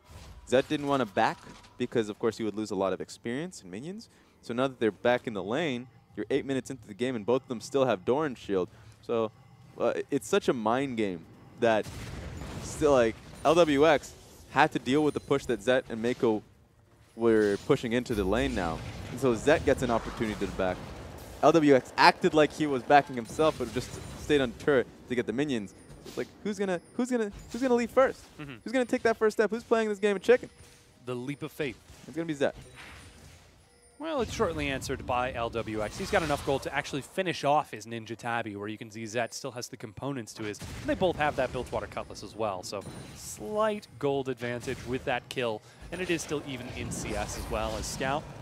Rift walks back and immediately Crisp turns around. This is insane. So while we're looking towards the AD carry itemizing, because of course one gets Ninja Tabby, the other doesn't, the supports actually go for completely different things. Crisp uses his gold towards getting boots of mobility. Meanwhile, Mako just gets Sightstone and no boots at all. So Crisp has the mindset to be able to look towards roaming, getting vision off the map, and just being able to bridge mid lane and the bottom lane. Mako just has more, I guess, ability to ward, and he's going to probably just use it defensively for himself in the lane now that they're behind. Ooh, he's going to have to hold on because Clearlove, he's nowhere near this side of the map. Chuan is actually down here, as you just mentioned. This is kind of risky because the natural play for Chuan is to use this opportunity for a TP play, dive bot, but Corn is actually stuck mid. So he would have to use his TP as well, and if you're using double TP, you're going to have 4 TPs streaming into the bottom lane potentially. That's a little bit much. 5 members from NewBee You can already see V has pushed his wave up. Oh, here we go. The chains of corruption. They've got a lot of damage, and they managed to kill LWX before Chuan even gets there. They turn on to Chris. The stun locks him down. Cataclysm, but it's already dead. Chuan just slides right back out. Okay, so strong play from Clear Left to look for that gank. And Chuan lost focus because we were talking about him looking and creating that dive opportunity. And he gets the wards down, and then he backs away and goes, and maybe he was trying to do the Skull Crab, but he was so far away from that bottom lane. Most teams would actually just go for the dive and get the Corki TP coming through. They actually just stalled out for it, so now they lose out so much. A lane that was winning in the bottom lane ended up losing quite a bit now. Suddenly things are a little bit more even. Still 500 gold advantage for NewBee. That's mostly up in the top lane where V has opened up a massive CS lead over Mouse. And while we've been commending his performance just a little bit lately, it seems like he's suffering in this lane matchup so far. Will he be able to turn it around later on? Because I distinctly remember a Kled trying to 1v1 a Renekton with a 3-level advantage and a 1-item advantage and still dying. Yeah. I don't want to remember that. Looks like they might be trying to set up a dive here as they follow through and pull Mako out from under the turret. Scout was even on the way, but he just wasn't there fast enough. Yeah, that was kind of awkward. Not too sure what Mako was looking to do there, pressing up so deeply when Kassadin was making his way there. He was going to get there eventually, and they could have turned that into an actual fight. It would have saved Mouse as well since he was looking for that TP opportunity, but they now have to lose out in so much. They're definitely going to lose this tower now. Yeah, LWX sidestepping no! expertly. The hook tags onto Scout as he rift walks back. Big damage onto Crisp as he's pulled away. There's the double teleport. Canceled and canceled. Okay. That was a little bit of a, I don't know about NewBee using double teleport for that. I think they could have just used one to scare them off and then back away. They ended up using two. Maybe they thought they were going to full commit Mouse to it. Used his own teleport to try to flank behind. Oh. I think it was on Tribush, and we just didn't see it as Yeah. Scout finds Chuan in the jungle. Unfortunate. Says, thank you very much. I'll be taking that red, please. It's actually very sad. Can I get this to go? Yes, you may. Oh! Welcome back, Horn. You mentioned those mechanics. You mentioned that lane presence. You deserve it. You deserve that red buff. We're going to be going up against Scout as well. So Scout, who's of course melee. We know what Kassadin is. He's going to be feeling the pain of that. He's going to be pretty sad that he's going up against a Corki with Sheen, Hex Drinker, and red buff. Yeah. Good luck trading with that now. Oh, he's going to try. Still leaps in. Yeah, that's the Fossbomb and the auto attacks. Clear love with the cask, pins him back, Flash Valkyrie. Gets Wait a minute! They're actually committing to this. Mouse is leading the charge, and 3 members quickly dunk him down. That slide was the wrong direction. Definitely the wrong direction. He's going to pay for it. Slides back, leaps out of the Cataclysm as they follow through. Flash over the wall is Crisp, gets a hook onto Clear Love. LWX is joining the fight, but it gets denied by Mako. If they escape, this is going to be amazing. Yeah, they got away with murder, Dom. They did. I don't know what else to say. Press Got X in there. to doubt, because that was a clean play. Press F to pay respect. That's exactly what needs to happen right now. EDG. They're going for him. And they've tagged on to LWX. They're getting some damage. Here comes Clear Love, but he flashes to the side. Teleport, gets Scout back in. Oh! What a body slam. Denies 3 members relocating. Following through for yet another kill. Oh, no. It's the Kassadin. Oh, wait a minute. There's the package on Korn. Scout is dead. That's the package. Zet fires off. That's the exhaust, but Valkyrie's back. Clear Love. Big body slam over the wall to safety. That was scary. That was scary if you're NewBee. Getting chased down by a Kassadin, thankfully. Korn came in with the package at the right time. EDG should have heard it. Heard the package going off and recognizing that Korn was going to join the fight, so they're probably going to be kicking themselves knowing that they chased right into that. Scout specifically who paid the iron price. Yeah. It does end up 5 for 5, though.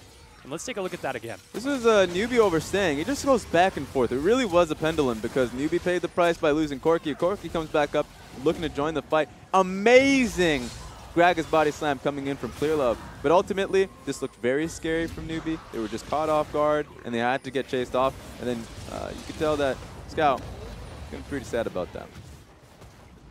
It was a good opportunity. Usually if you have Kassadin in that instance, you're like, I'm chasing you down so far towards your turret. Yeah. at least 2 of you are dying. Trying to be the janitor Kassadin, which I still don't know why we don't have a janitor Kassadin skin. Yeah, there's a lot of champions who deserve the janitor skin. There's no line of it would cost a lot. Honestly, it's such a good idea. Almost as good as Pulse Fire. Wait. Almost. Why? I don't. It's a great idea, and you can go the distance with that one. You really can. I don't know. You're giving me that look. No, but why Pulse Fire? Oh, because it's like the most. I would say because it's cool. Yeah, it's cool. Okay. It's as simple as that. All right, cool. I'm not a complicated person. No, I thought there was a reference in there that I wasn't getting. No. I was like, is there some sort of meme that I missed this morning on Pulse Fire skins? Nope. I'll make it for you just Turns now. out no. Yeah. All right. Maybe we'll get Pulse Fire Callista next. Yeah, I guess so. Usually the line of skins are like you can make a comp out of it. Not Pulse Fire. They're going straight for the 80 carries. Yeah, I don't like. I mean, you used to be able to Ezreal mid, and then Caitlyn 80 carry. Graves jungle. Pulse Fire Graves. Could happen. Oh, because he's an 80 carry. Yeah. Okay. There you have it. Pulse Fire Lucian top. Oh, so yeah, we can make the comp. And it can happen. Who would be? Pulse Fire Mordekaiser. Oh, wait a minute. For support. He's an 80 carry. He's a marksman, don't you know? Oh, now we're just going to have a philosophical debate about 80 carries. I don't want this. Get me off this train. Alrighty, here's the trade. Looks like top tier 1 for Dragon on the opposite side of the map. Meanwhile, the rest of EDG have picked up and moved towards me.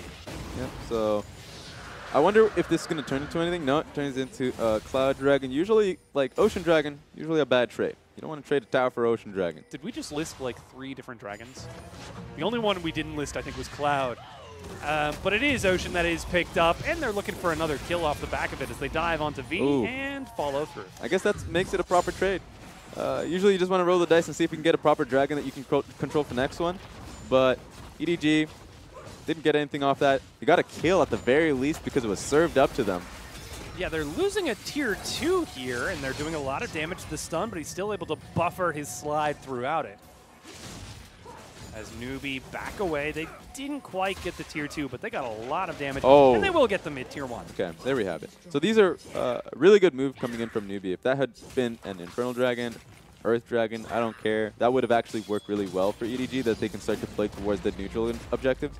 But now they're in a position where they lost so much and gained so little. Now if you're NewBee, you actually want to set up towards the next objective, which is, honestly, it should be the mid lane inner turret. Should be a good idea. Top lane inner turret is pretty damn low. I think they can just send up D and see if he can push in that wave and then look to cut through right side jungle.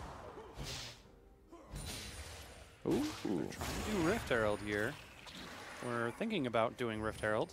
EDG recognized that they had no reason to be there, or at least like they're not contesting for the Rift Herald itself. They just wanted vision for it, so they cleared out the red, the Scuttle Crab, and the Control Ward.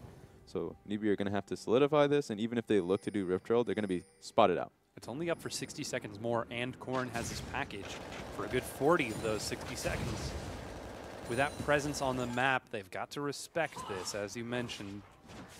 And you can already see how EDG are playing this much differently than game number 1. They're pulling back, they're playing the lanes, they're trying to turn it around. But it's NewBee who have got so much more leeway during this early game. Exactly. EDG have to just wait and see what lane assignments NewBee are throwing at them, and then kind of build out a plan for it. Because currently they actually sent Renekton to the bottom side of the map. So this means that NewBee definitely wanted Rift Herald. EDG are going to see if they can stop that. That's a lot of Ren stacks building up into it, but it's still very early on. The fight breaks out. It's carnage, it's chaos, and they manage to kill Chuan, the jungler. That smite. V comes in, and Rift Herald is going to join the fight as well. He follows through to bop onto a few members of NewBee, but it's EDG cleaning things up. Scout in the back line. Blast goes back into the body slam members of NewBee. The flash sidestep attempt. It's only a wall as EDG clean it up, finding 4 kills. I don't even know if NewBee even picked up the remains of the Rift Herald. Corki got the last hit on it, but they all died shortly afterwards. So EDG picking up the fight. Really well done from Gragas and Scout to be able to get the initial disruption. Yeah, they turned for the turret in the mid lane off the back of this. Meanwhile, you can see Mouse is working on that top tier 1. And now it is 10 kills to 5. While it might have been a slower game from EDG, a slower laning phase, that does not mean it was lax Yeah, this is when you start to look towards Corn, who started that off with the package. Immediately, V comes in and gets exhausted. So while he was trying to make the backline really threaten or just worry about him, he got chopped to bits. So that was really unfortunate that V didn't have that much of an impact, and it allowed the rest of EDG to just kind of pummel through. Yeah, they cleaned that up. I believe, yeah, V actually did get the Rift Herald. Okay, at the very on his slice and dice. So they do have that, and it is still 2 turrets to 3, so if they use that Rift Herald properly, they can break another. But now they actually have to worry about the team fights. The gold lead dissipated. It's actually a 400 gold lead for EDG, and you're like, well, what does that actually mean? With the composition that EDG have, they actually look to outscale. The Kassadin, he's just picked himself up the Zhonya's Hourglass. He's going to be looking to go towards team fights, because if he had the Lich Bane, he would have been trying to go for side lane control. So if you're NewBee, sure, you have Rift Herald. And what are you going to use it for? Are you going to pile on with your Rift Herald to see if you can get a tower in the bottom side of the map, mid lane? Like, what's your options there? Because if you do that, then you will get shortly engaged, especially with the flank wards being placed down by EDG. Mm-hmm. Though with this presence on the map, EDG are slowly reclaiming vision, starting to move their wards forward, starting to move their ward line forward. Looks like they're actually setting up vision around that Baron that you mentioned. And using that ward placement on the top side of the map. Okay, they're already in it. Fight! Whoa, holy cow. Rift Herald, meanwhile, has been summoned on the opposite side of the map, so it is a turret race as the top tier 1 is still standing, but that's 4 kills again. And quite honestly, I don't even care how it started. EDG finished it off. V's in the opposite side of the map, used his Rift Herald to be able to get this ball rolling on the bottom side of the map, but it doesn't matter for him. He actually just wasn't there for the team. He didn't have TP, so I just didn't understand how NewBee were in the position that they were to start. So that's going to be EDG going straight for Baron. Oh, maybe they should be able to clean it down right quick. Mouse, he lost his tier 2 on that side of the map, but he will be able to defend his inhibitor. No sign of Chuan, as the Baron is picked up by EDG in another 1 fight. Yeah, and Mouse being able to push out Renekton, that just means that NewBee get absolutely nothing for that entire ordeal. If Renekton didn't have TP, there was no reason for him to continuously look to push that through. He actually should have joined the team with his Rift Herald and should have looked towards going towards that mid lane inner turret that I mentioned earlier, but they didn't do that. Kind of got pummeled for it. You can already see the vision line all in the blue side jungle of NewBee. It was primed, ready to go for EDG to look for a fight there. So not surprised that NewBee kind of fumbled into it and just lost the entire fight. Oh, Corn. No, Corn. Oh no, don't do it. Don't do it. He gets slowed. Valkyrie's actually over the wall. Rift Walk, not that much range. Yep. See from the Wisp that Scout's looking to go into the Lich Bane next, so that's the proper next item. The Ether Wisp. Yep. Do you pronounce it Ether or... Whoa, hey! That's a long ride. Do you pronounce it Ether or Ether? Oh, see, I go Ether, but most of the time I actually go between both. Okay. I'm that kind of guy that says Mario and Mario in the next sentence. Oh my god. I am the most inconsistent human being. Shaco and Shaco, I just use both of them. Whatever comes to mind, I'll say it. Is it Wario or Wario? Wario! Cloud Dragon is picked up in the meanwhile. As, oh yeah, Shaco and Shaco, that's another good one. Yeah. Mana or Mana? I literally say both. I'm the worst human being. Actually, you just can't get much out of me. Yeah, no, that's about it. You already knew me as the bandwagoner and the flip-flopper. I'm legitimately a verbal flip-flopper. Yes. You've got more flip-flops than Lonely Island shooting a music video on a boat. Ooh, it's pretty amazing. That's a lot of flip-flops. It is. Yeah. But you can see the mid-tier 2 is being sieged while the top tier 1 has been cleaned up by EDG. Yep. And just taking stock of things on the map right now, EDG, they are now 4,000 gold ahead. That laning phase, that's pretty comfortably over. And it really starting to seem like maybe they did know what they were doing. Even if the draft was a little reckless. Yep. It still seems like it's paying off. And remember, it's just because EDG are on their game today. I feel like even with the fact that they were losing 3 lanes simultaneously, and Chuan was pushing in enemy jungle and making Clearlove pay a lot of times for his pattern, it didn't ultimately matter because NewBee, especially with the new roster that they just put out there, they would have to be disciplined enough to be able to put that pressure continuously. But they just haven't done it today, and it seems like they're now having to deal with the constant pressure coming in from EDG. And again, this is a new jungler. This is the sub top lane. This is the sub mid lane. Yep. Sub 80 carry and bottom. Just about everything from NewBee is the B team. I love the fact that there are 2 teams with, I guess there are a few more teams with the full 10-man roster that they can shore up, and I guess they're making the full value out of it this week. Wonder if we're going to see Sin and Gaming come out with a full 10-man themselves. Oh man, just bring the whole team. Yep. That's actually the package now being used. The minions will have to make their way over it, so that's a little bit of burn. Hook finds only a minion.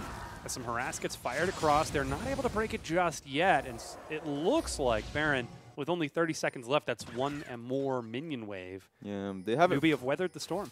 EDG haven't properly fully cleared out that blue side jungle. There are still a few remnants of wards there that they kind of wisped over, and the reason why that doesn't really why that matters is that NewBee know when they're allocating resources towards the mid lane and when they're fully committing towards the actual top lane turret. Renekton could comfortably clear out mid because he recognized that they weren't going to fully look to dive top lane. So that's just NewBee being able to hang on a little bit more. You have to wonder what EDG are looking for. I mean, they have all the time in the world to be able to continue this pressure with the composition that they have. Just gotta wonder if when the game is actually going to turn into... when it breaks open. Because you got BF Sword on Varus. I feel like it's more an opportunity thing if they find NewBee out of position, which is why we see them constantly setting up and refreshing all of their vision. Like, they've expended that push after the Baron. They've gone back to base. They've reset. And now they are just trying to look for an opportunity to pull NewBee apart once again. Yeah, they're looking for item breakpoints. And I think that I'm wondering which one specifically that they're looking towards to actually break open the game. And I think that it's going to be in Mouse's GA that he's purchasing. He has the BF Sword and the Cloth Armor that he's going to go for the Guardian Angel. And once he does that, it's going to be making the dives 10 times easier for themselves. They don't necessarily need the Lich Bane. They don't necessarily need the Infinity Edge coming through from Zet. So it just comes down to looking towards when he's in a position to purchase it. Right now, he is in the top lane. Once he gets that wave bouncing, it could be it. He's picking up the wave now. I love just being able to commentate the fact that he's just getting minions. Yep, the classic. Yep. He's got the minions. He's going to back. There he goes. Getting closer. Oh! No. And meanwhile, continued trading and shoving in the mid lane. As the control ward gets cleared out. Ah, yes, the classic double ward. You put a control ward and a regular ward. You can get one, and you think that they didn't ward it twice. Nobody would dare waste 2 wards here. Yeah, that'd be crazy. But little did they know. Okay, Kled is backing. Does he get the item? Drum roll. It's the worst drum roll in existence. He got it! Hey, Guardian Angel and a control ward. They even have Lich Bane on Kassadin, too. Double whammy, and he's about to show V exactly what he's that's the slice and the dice. Immediately the flash, but a Chains of Corruption follows it up. A quick death for V. And there we have it. Right now, EDG should be as aggressive as they possibly can. They've hit their item breakpoints. GA, Lich Bane. What more can you ask for except for Zet? He's like, please give me an IE. I need gold, please. I want IE. Not going to happen. Zet? Clear love, stop. I need these minions. Spam, ping him off the wave. All right, so it's 60 seconds until Baron is up. And with all 3 side waves, all 3 main waves actually prepped. Yeah, this mid lane turret's going to be the focus here. Look towards where Kled's at. He can make the choice of either pushing this wave and going mid. Well, I mean, Scout's is actually going to get a free turf for himself with the Lich Bane. So they actually can just go for a 1-3-1 without necessarily needing their side lane. And with that, they also push in, breaking the mid tier 2 as well. The only one still standing is in bottom, with Baron up in 30 seconds and another Cloud Dragon in 50. This could be EDG's chance to reset the map, restock on wards. Could this be the IE for Zet? He is so far away from it, it's not going to happen. I don't have faith. He's got it! Oh, no. What a disaster. Yes. Okay, so he has his IE. We should have made bets on the IE. It was too quick. It was spur of the moment. Yeah, that's true.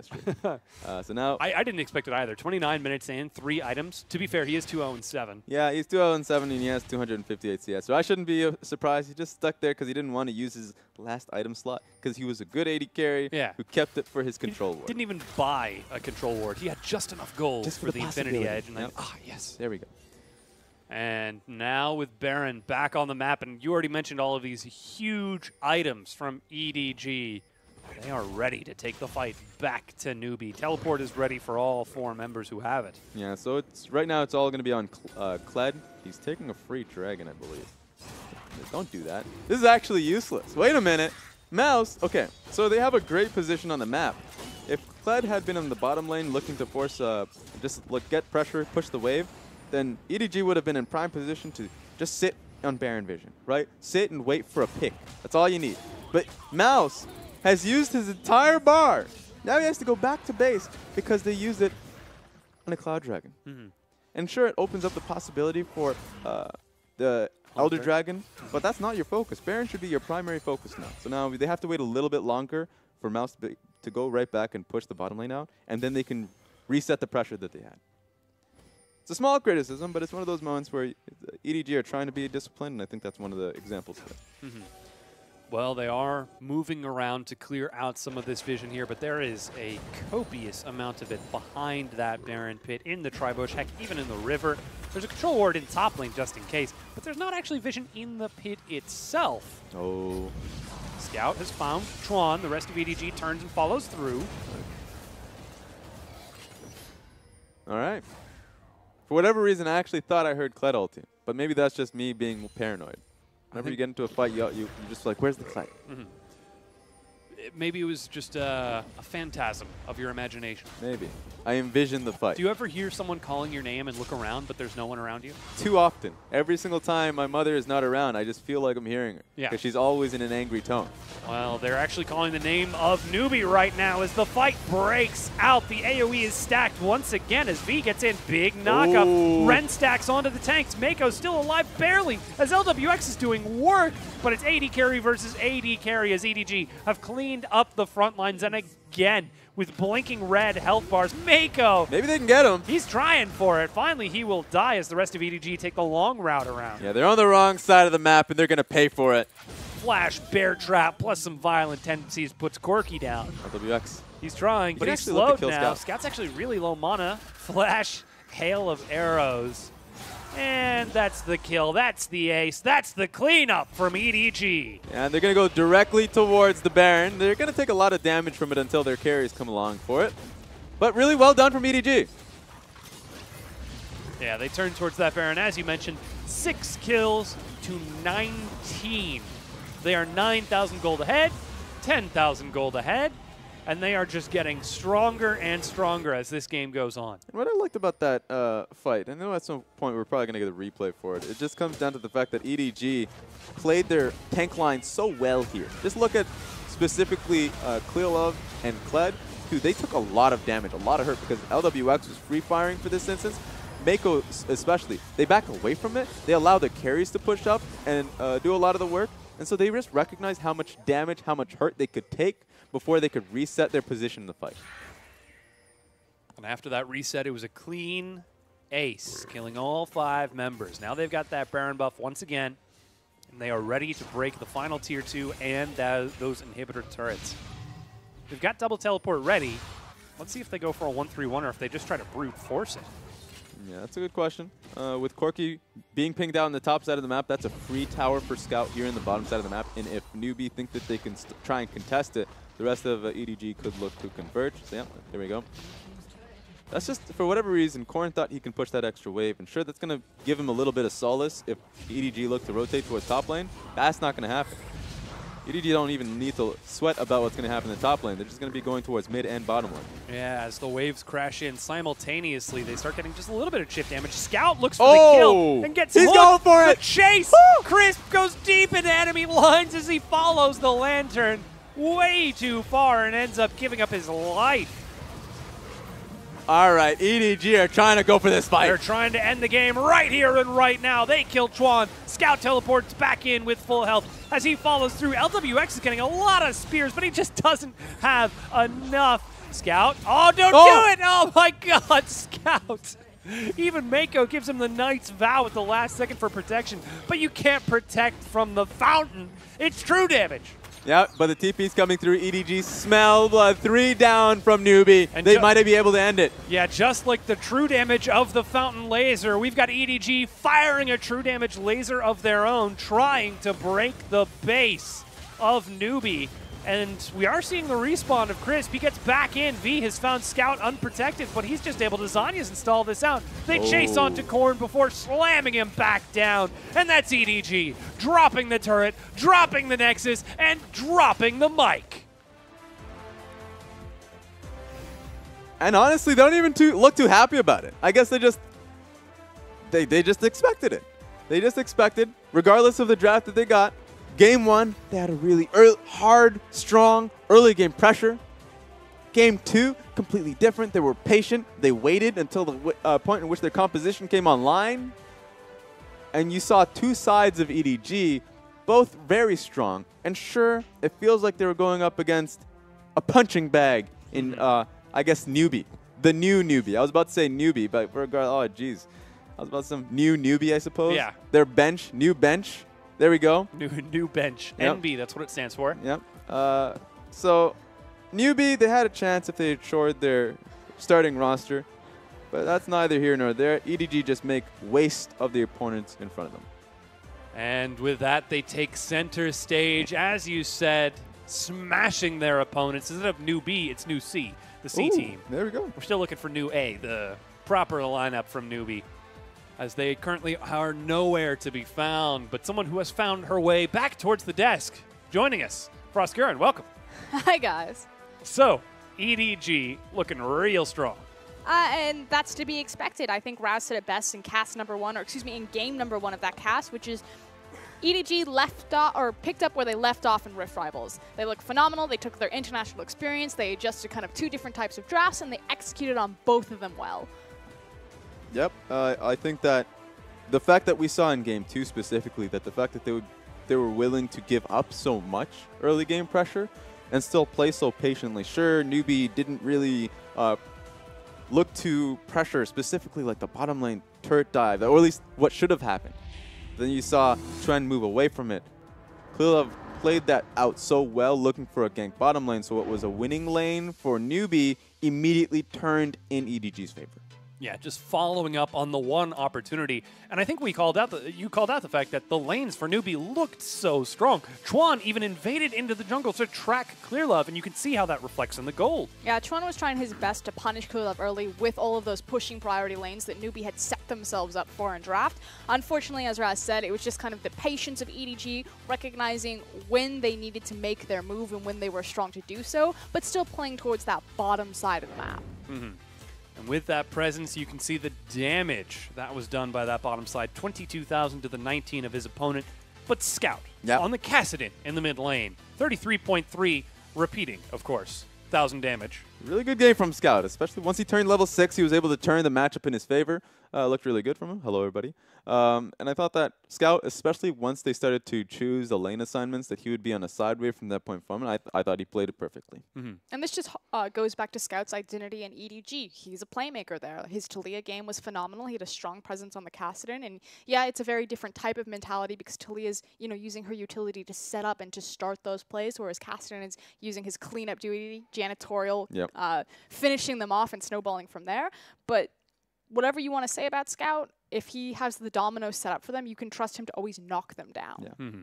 Scout did put up a good performance. This, I think, was a much stronger showing compared to the losses that we saw from EDG in Rift Rivals, where Scout was blindly face-checking into the enemy jungle and getting caught. You raise your hand in protest. It was multiple times across multiple games. Mate, you don't have to tell me. I was super hard on Scout. I thought Scout single-handedly lost EDG game number 1 against Samsung Galaxy. That random bizarre chase that he made on Taliyah where they disengage and suddenly the next thing you know, Scout is dead on the opposite side of the map, and it opens up a free Baron for SSG. But that's the thing. Again, it's one of those moments where if you take a step back, if Scout is successful there, you say he's a god. But because he fails trying to make the very high-risk, high-reward type of plays, it punishes just as harshly in the other direction. So take the crazy shots. Like, it's this mentality of if you keep trying to do crazy stuff, if you keep trying to push your boundaries, your ceiling, eventually it's no longer going to be these crazy chances. Eventually it's just going to be natural. And that's when you elevate yourself to the pawn, the faker status.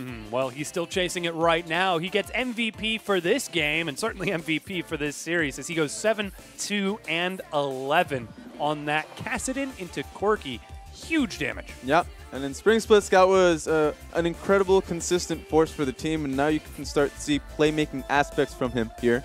I think that in Rift Rivals, he had an on and off set, an on and off days, honestly, and I think this was a good time for him to come out, go up against Korn. He's favored in the matchup, or at least player to player, and I thought he played very well to it. This is a guy that's looking for his spotlight. We've said it before that he's pretty much been standing in the shadow of Pawn and Faker. He both stood beneath them, and Scout's just trying to make his way where he feels that he's tall enough, that he's good enough to, like you said, take the mic and drop it. And yeah, he just dropped it on NewBee. He really hasn't gotten his main shot. They took down Samsung Galaxy. It's 1-1. But eventually, if he keeps playing like this, if he keeps pushing that ceiling, they'll get an actual shot at the champs. Well, he's still got a lot of growing to do, and EDG, with the size of the organization, with how we expect them to continue propelling forward, it does look good if they can maintain this vigilance, if they can maintain this level of play, because we've seen them slip before. Well, I'm not talking like LGD levels of slipping, but like even just the smallest lapse for them is sometimes nigh inexcusable. But I actually don't think anything's changed about EDG. Again, I think the meta shifted into them. I think they are a classic team where if their tools are given to them, they're super threatening. But the problem is that if it comes Worlds and champions like Rek'Sai, the Cinderhawk junglers, aren't in vogue, does Clearlove get exposed? And the answer is always going to be yes. He can't expand his champion pool fast enough. He is fairly one-dimensional in terms of things that he can play. And I think that's true for the rest of the roster. Right now, EDG look great, but this is their meta to thrive in. How long will that last? I think it's definitely helped them, but I do think that they have made great changes, specifically Clearlove, because even when he's gone towards the Nidalee pick, which he's not comfortable on, he still has the right plays that he is confident in, and he calls the team with him. I think this is old EDG that we've seen before, and I think they're getting to that point where their shot calling is fairly strong in that same respect. I understand your point, and I agree with it to an extent, but I ask you this. Where did old EDG play through? What was the lane that they always Bottom camped? lane. And what are they doing again? Bottom lane. And why is it like nothing has changed? But they have changed their roster. I just love the fact that it's one of those it's one of those moments where like they had Fire Lolly there, Ice Lolly now known as, and then they bring Clearlove back in, and Clearlove did not look good. He was just not even as confident as he was in the past. It was one of those moments where you saw his play deteriorate, but now you can say very clearly. He's confident. He is a very confident player, and he is making the right calls. So it's one of those points where it's like, in this split, in the context of this split, they have made great changes and have moved up. I would say even in the context of this, like even in spring split, moving on to summer, they've improved. But here's my thing. I agree with you. Emotional player, they're playing better when Clearlove's playing better. But 2014 EDG for me, or let's say 2015, that's their MSI title. That's the pinnacle of EDG performance, and we're not moving away from that. We're just trying to get back to that. Yeah, pretty much. But in the exact same way. Like, this is not a new EDG. This is EDG trying to be old EDG. At least they have a consistent mid laner now. Is there something wrong with that? If they the don't have the formula worked talent to out do once? it. But they're working towards it, right? I mean, Zet Scout is is never playing better. going to be Wait as good as Deft. I will say that he's going to have to grow up to that point. You're right. He's going to have to fill those shoes. But he now has a shiny new nickname of Emperor Zet. In Rift Rivals, in Rift Rivals, he's performed to a certain extent. Is Deft Emperor Deft? I think not. Doesn't roll off the tongue, my friends. Does not. I mean, when you Raz. have a shiny white skin, I am totally. Oh yeah, the Samsung white skin. Really No. I got you. No, that's Actually, imp. That's imp. I knew where you were going. I was with that. totally just going for imp. So yeah, I don't know why. Imp and Deft are different players. Yes, they are the know they're different Samsung players. brothers, though. I was there when I watched them go head-to-head in the semifinals of Summer. The crit. That amazing, amazing game. I think it was Kog'Maw versus Twitch. It was Sivir. Listen, that was game 3. Okay. Game 2 was Kog'Maw versus Twitch, where the two of them were just going head-to-head in mid lane. The rest of the teams were like, all right. Yep. And I will say that Zet has to get to that point. He's not there yet. Yeah. But I do think that there was a bit of a trade-off where Zet's not there yet. But you know what? Scout is actually performing much better than I would say Pawn is performing. Currently. So, yes. Even as the past. Pawn has still been, he's always been a highly debatable like mid laner where he has high highs. You don't need to tell me. All right, I was off that train. So I just like where EDG is going currently, and it's definitely improving within their own group stage where suddenly Dan's losing games, EDG's winning games, so they are now firmly in top 2 with WE. And if they continue this pace, they might be able to usurp that. But will they ever hit that ceiling? Mouse has never shown that he can be as good as 2015 Koro. Scout may be able to eclipse Pawn in his current form, but Zet has never shown that he's going to be 2015 Zet. So is this just going to be EDG never could be? Only time will tell. Honestly, they just need time to work with it. Yeah, only time will tell indeed. We've actually got a bit of time on our hands ourselves as we get ready for our next set of the evening. It's RNG taking on Invictus Gaming just after the break.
twisted, it's all in my head. Cause darling, I know you're the one for me. These voices that taunt me as I lay in bed. Won't let you me out, they're no good for me. I roll by my heart and it's bound for you. Won't let these doubts drown out the pain I'm falling hard. I'm falling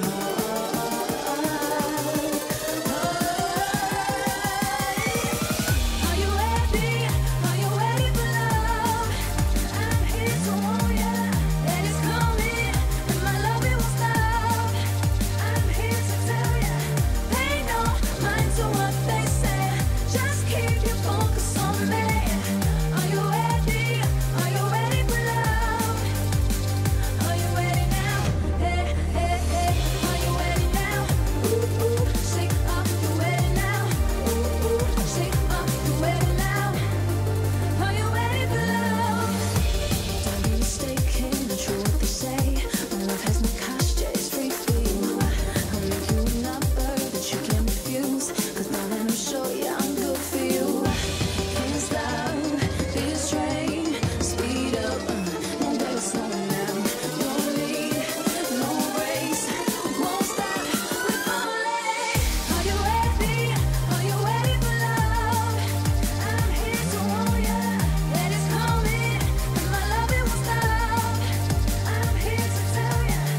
back to the LPL, everyone. Perhaps we might get a pentakill, as you can see right there, because we're getting into our second set of the evening. It is Invictus Gaming taking on RNG, returning fresh off of a hot performance at Rift Rivals. If EDG, they were kind of cold. They went 1-3 in their games. RNG, they came out swinging, and they went 3-1, and were one of the big reasons why they were able to move forward. But they also faced the weakest teams.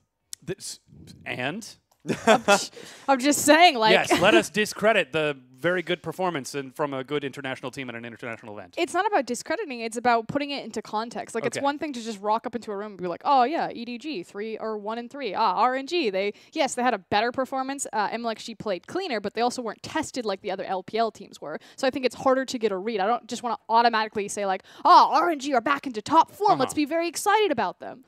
Okay, so I think to be fair, though, RNG did say they wanted to go into this event specifically to learn the most out of this, whereas the other LPL teams, they wanted to go in and win, which they did end up doing. So yeah, I think that if you ask me, I think that RNG did play very well in the tournament. And going into the tournament, before they even, I guess, got set off into the airplane, going all towards Guaosheng, they did well in their 1 week, right? Sure, they lost to EDG, but they had a win off the week on Den Gaming. They had proper play towards MLXG and Ming. Those two are starting to work much better now together, and I think it's going to start to translate into the wins that they have currently in their group. So right now they're going up against Invictus Gaming, and this is a true test because I would say RNG a couple weeks back would not be able to take the win, or it would be a very difficult one this time around. They are the favorites. Yeah, well, it certainly might be tough for IG because the man on your screen is making a return. We're not even looking at Invictus Gaming. Ladies and gentlemen, Uzi is back. It's Let Me, MLXG, Xiaohu, the king himself, and Ming, your breakout star of the Rift Rivals tournament, Raz. Yeah, and in Spring Split, going into the finals, Uzi looked so good, and they were starting to get really set in the bottom lane, both Ming and Uzi. Now it's nice to see them back. You might see priority going back into their favor. Now it's going to be Invictus Gaming on your screen. And speaking of the return of, it's Duke up in the top lane, Ning in the jungle, Rookie in mid, and Weston Megan, 80 carry support. And it's going to look like a massive mismatch in the bottom lane where Uzi and Ming are definitely favored, especially since IG do not play towards that lineup. So it's going to be a big question of how hard are RNG going to win out in the bottom lane? Do they even start picking for the bottom lane? Remember last time when Uzi went in the bottom lane, they would look to rotate the strongest bottom lane at all times. They would have the Varus. That was like a massive asset for them. I think this time around, you just don't change what worked for you in the Spring Split. Yeah, well, we'll have to see how that pick and ban works out because when RNG, they still have got Xiaohu as well to work with, who had the highest KDA at Rift Rivals of everyone, which is phenomenal. He's been playing great, and we've always talked about how he's been rising as a player. Well, could this be his time to shine? I mean, other than Rookie, Xiaohu's probably the next go-to of the second best mid laner in the LPL right now, but he needs to take down the final boss. Like, the fact that we have Uzi, the god himself, starting in this game, but I feel like the big story is still going to be Rookie versus Xiaohu, speaks to the talent of the mid lane pool in this matchup. Exactly. It speaks to how far along Xiaohu has gotten. There were times where he was not doing so well on RNG. I guess it casts you back to when they were in MSI and they played towards the bottom lane so religiously that Xiaohu was left to his own devices. This time around, he's gotten a lot of resources, gotten a lot of pressure, and even when he hasn't had MLXG by his side, he has led the jungler to being able to have proper 2v2 threats. And we've been spending all night kind of talking about how Scout is trying to step up into the spotlight. What's interesting is now Spotlight is on Xiaohu, and he truly has stepped into it. When you face FLICKR, he forces you to play his game. He's like, either we're going to play it, go head-to-head, this is exactly how the matchup's going to work, and you're either going to back down, play defensive, or you're going to step to and you're going to try to beat me at my own game. Xiaohu stepped up. He stood tall in the spotlight. He took down FLICKR in the solo kill, and so this should be explosive. Like, if Rookie forces a competitive matchup, if there's counterplay, Xiaohu has to be on his best, and he needs to step to. Yeah, and I think the major priority that he's had so far in pick bans has been Corki. He's looked really good on the champion. And honestly, I wonder what Rookie's looking to pick, because oftentimes he actually picks around the Corki. Maybe he's going to pick the Syndra that he's been so strong on. This is a race for Corki, I think. Oh, okay. Well, I'll be interested to see if Rookie's going towards it. I'm not doubting him or anything, but I feel like Xiaohu would look to prioritize that a little bit more. So Raz, who have you got for this best of 3? I think RNG is looking much better, and I think that they're going to come out with this one in, I would say, a 2-0 finish. Oof. A swift call from Raz. Thank you so much for your analysis. But we are now in picks and bans for game number 1 between RNG and Invictus Gaming. All 6 bans have already been taken away. And I want to quickly flag the Cassiopeia as the ban that really stands out to me. We said that this was going to be a race for Corki. Both Xiaohu and Rookie have put up massive numbers on this champion. It's a historic pick for Rookie, in particular in the LPL. He used to dominate with it way back when. And with Cassiopeia banned, the option for Corki gets that much stronger. She's one of the soft counters just because of how her miasma works with his Valkyrie. We do have an AD carry priority from RNG right away. Uzi will be returning to Callista in the bottom lane. But with Thresh still available, that does mean that IG will get to prioritize that for Megan. Some pick potential, some opportunity to save people who get caught out with the Dark Passage as well. And a little bit interesting that Megan's kind of taking a step back and looking for the Thresh. Yes, Thresh is still a significantly strong pick, but I don't feel that he's as strong or offers as much as someone like Rakan. But it feels like this is just what LPL supports are valuing. They feel a bit more comfortable playing this matchup.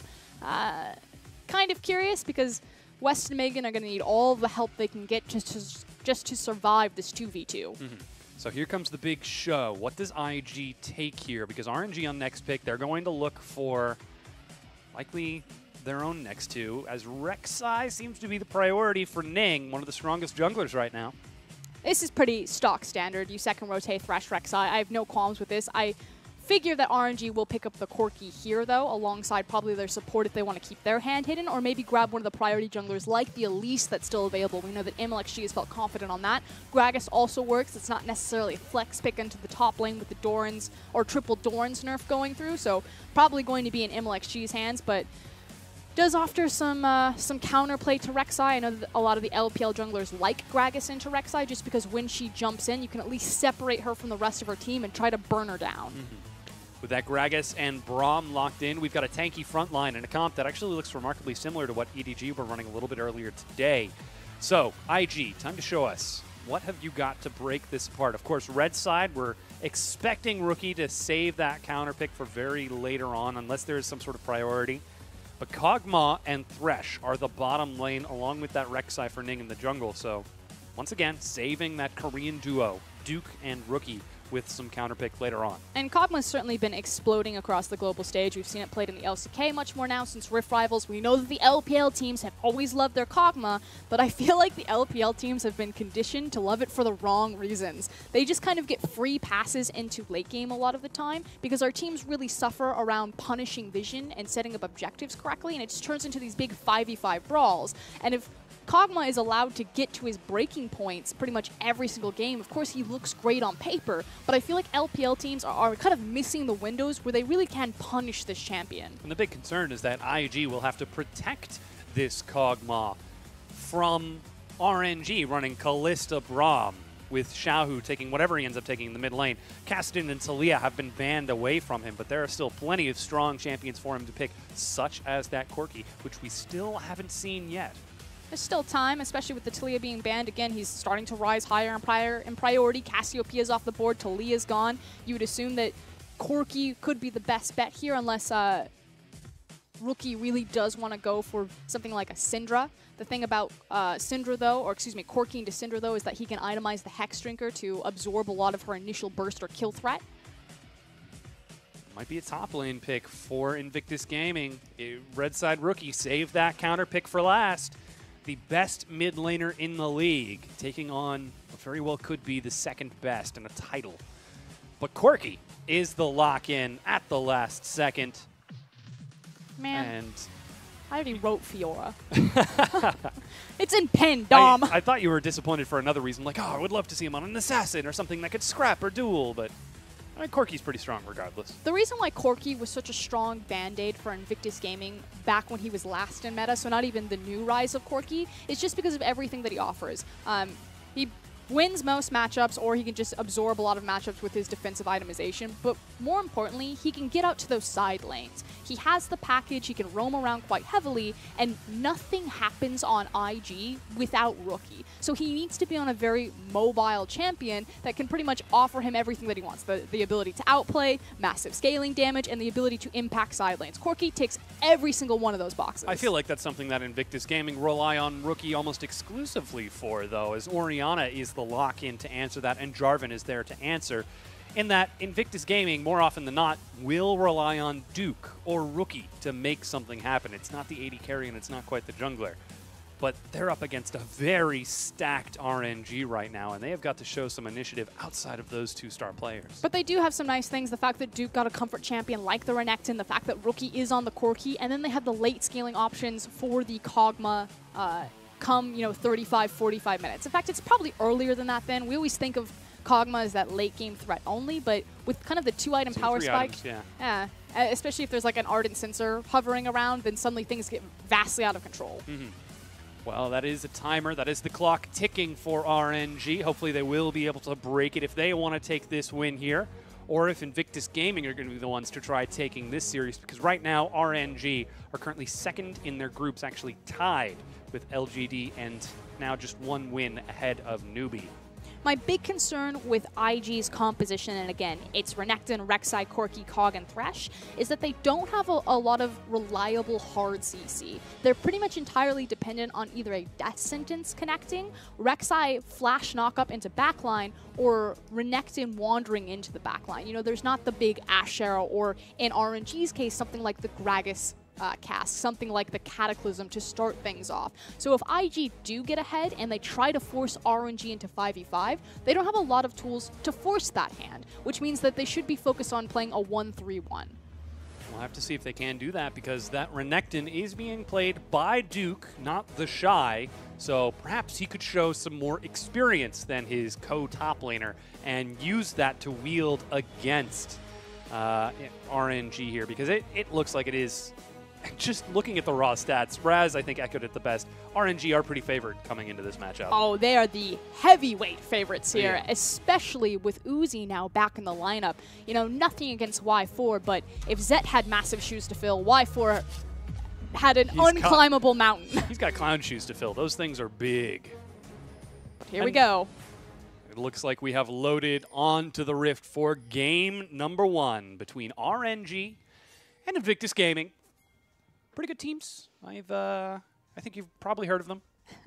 But we have two, career-defining storylines to follow here. You have the return of Uzi after his long injury. He's against Weston Megan, so should be an easy pushover, a stroll from a good warm-up back into the LPL.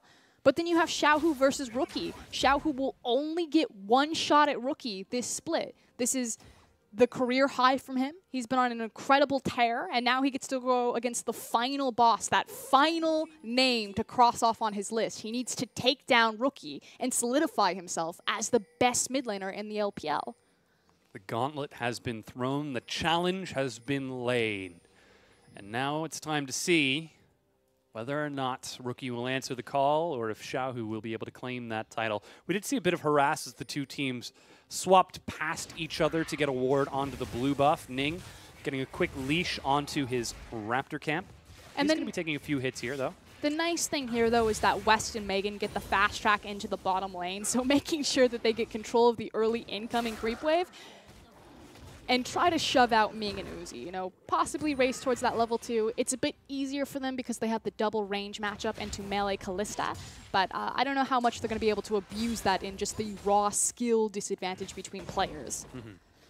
They do have MLXG sitting on that side of the map, and he's actually going for a pretty hefty clear as he turns towards Krugs after red buff before finishing Raptor camp. And he's done this a couple of times. So this was originally an SOFM path where you would start red, you would have an experience Quint, not finish your Krugs, and then grab Scuttle, gank bottom. But MLXG, the last time he did this, he actually, there he goes, he clears the entire camp and then went for an early invade to contest blue.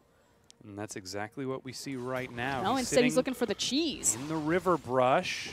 Body slam flash gets the attack onto Megan. 1-2. One more for the stun. They turn onto West. Can they proc it? They do. First blood, Uzi. Welcome back to the LPL. Nothing ever changes. We know that when Uzi's starting on the roster, he demands so many more resources, but if he has a performance like that, why not just win the game for free? And now that's the blue buff being contested. Ning will finish it off in the meanwhile. And that's the adaptation. If Uzi wasn't down there, if it was Y4, again, MLXG's path would have been the early Krug finish and then a contestation for that blue buff, and he would have been able to interrupt Rek'Sai. Because it's Uzi and because of his reputation, they'd rather feed him the first blood. With that on the Kalista, he's got his work cut out for him. He's going to leap back away from Ning, who shows up. Flay flashes, but now he's got to back away from 3 members. He tries to hop it off, looks for the stun, gets the auto.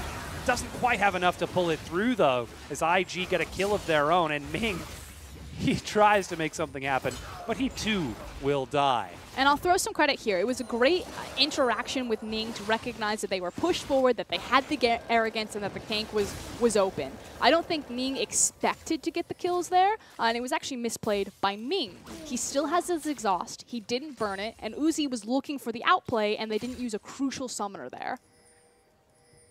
Meanwhile, you can take a look at the stats here in the mid lane between the two of them. Some pretty big numbers. There's a lot of firsts there. Yeah, it looks like Rookie maintains first more often than not. I guess that's damage to gold efficiency. What is that, kill share? Probably kill participation? DPM as well. Yeah. Damage per minute? That is high for damage per minute. To champions? That's way up there. I've seen some numbers between Maple and FLICKR. Oh, well, yeah. But even so, in this mid lane, it is relatively even in CS as they just catch these waves back and forth. Letme has got to deal with Duke. Oh, and takes a big hit. I don't know if that's dealing, if so much surviving. Well, look, he's keeping the problem under wraps for now. Nice to see Duke returning to form, although it is very early on in this series. Again, he's been competing for his place with the Shy. The Shy really making a name for himself in kind of these carry-oriented champions, while Duke has been more of the team-oriented top laner.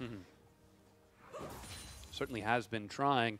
And with Ning on that side of the map, it could provide a little bit more flexibility towards him. We'll see if he uses his teleport here. But this is where the real war will be fought. Invictus Gaming, stylistically, don't play around their bottom lane. It doesn't matter if they have the best matchup, if they're naturally winning, their jungler just doesn't count on there. Now, we've already seen an early gank to punish Uzi and Ming's aggression by Ning, but they need to continue that. They need to double down. Uzi doesn't have any of his summoners, and the Rek'Sai needs to camp this lane because RNG have already drawn a giant target. Uzi's back in the roster. We're going to make Uzi happy. Either perish underneath us or help dig them out. We'll certainly find out as MLXG has found Ning, gets a good auto attack and a free control ward. Says, thank you very much. This river is mine. I will protect Uzi. Yeah, exactly. And Uzi and Ming now then get to have the push. And anytime you have the push, you're already at a huge advantage. The only thing that being pushed forward doesn't offer you is the fact that it exposes you to be ganked. But especially against a Thresh, you've got more minions in front of you to block hooks, although that one connects. They're trying to get MLXG. He's pulled against the wall. The trade answers back, forced a body slam away as Ming tries to soak a few hits from him. Preyseeker misses. He's actually got no flash. He's trying to loop around. 5 seconds, but not enough. They follow him, and like a Gragas in a barrel, they lock him down. And the big difference there was Rookie being able to make the rotation. He had inside track. You can see that Xiaohu was pushed underneath his tower. He prioritized the creep wave, but this is what we talk about. You know, yes, Uzi can win you games on his own, but is it worth it for the amount of resources that he demands? Because if Uzi's calling for MLXG to be there, he just costs his jungler. Xiaohu flashing over the wall to safety. For those of you astute enough to watch the minimap there, Duke was actually missing from top lane and was heading down into the river, so could have potentially intercepted Xiaohu there. So just playing it safe. And with this, it's now 3-1 in favor of Invictus Gaming. 600 gold lead as well.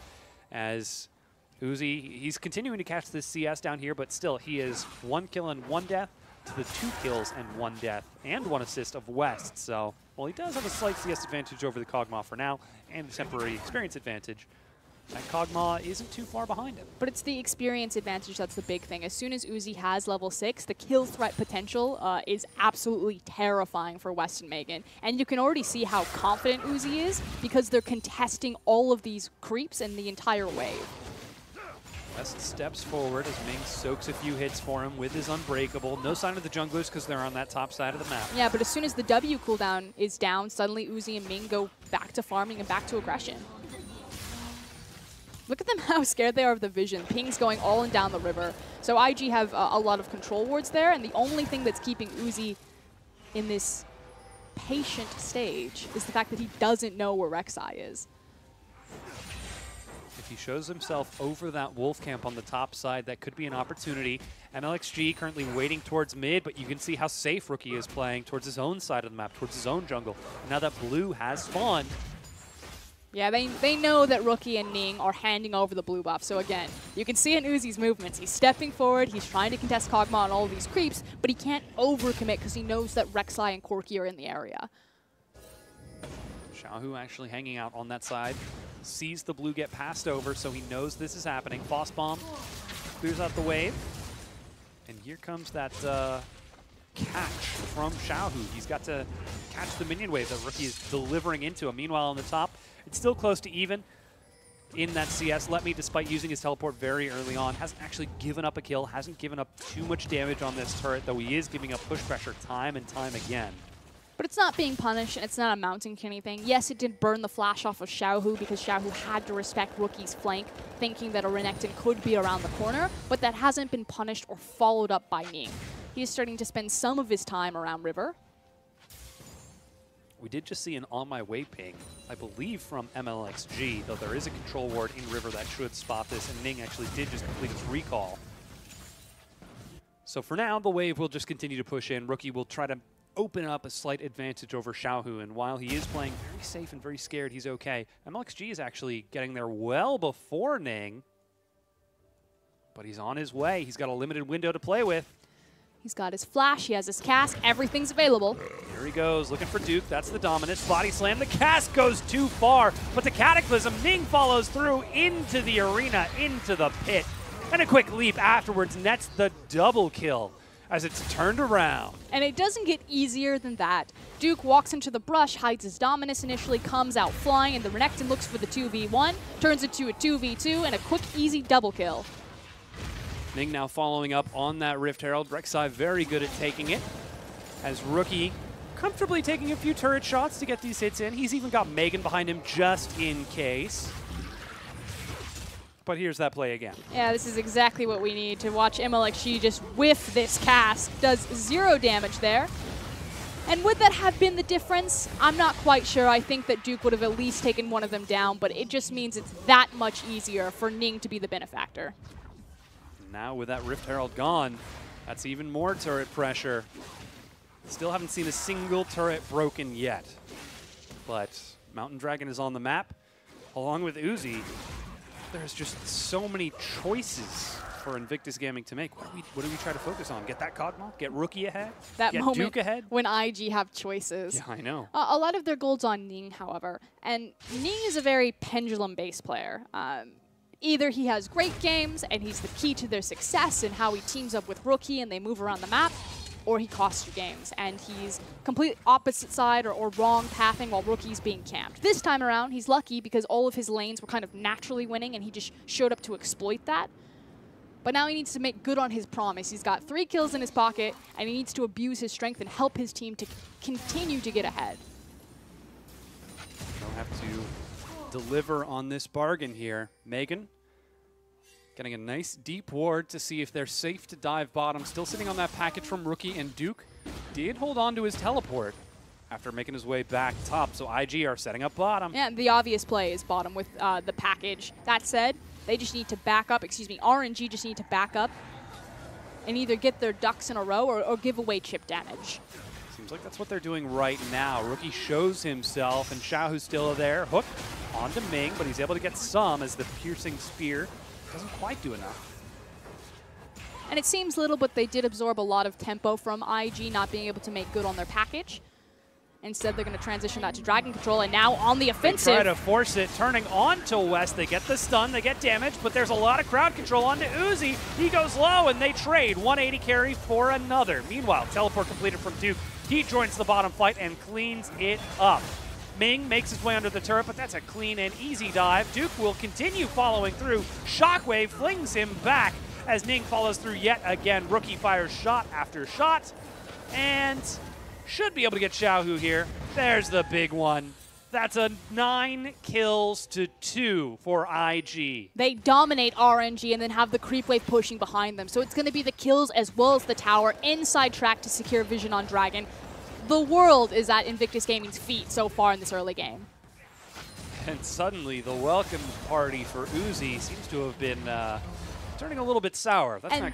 This is on Uzi. So they absorb the timer on the package, but Uzi decides to go aggressive. He has Flash, and the death sentence connects on Kallisto, which pretty much means that it's Uzi's death. So Uzi not only says, we're going aggressive, I'm using the Fate Call now, and baits his team into this fight, he then misplays it mechanically, gets killed, and allows IG to run through them with a numbers disadvantage, which, why are you taking that fight if you don't have teleport?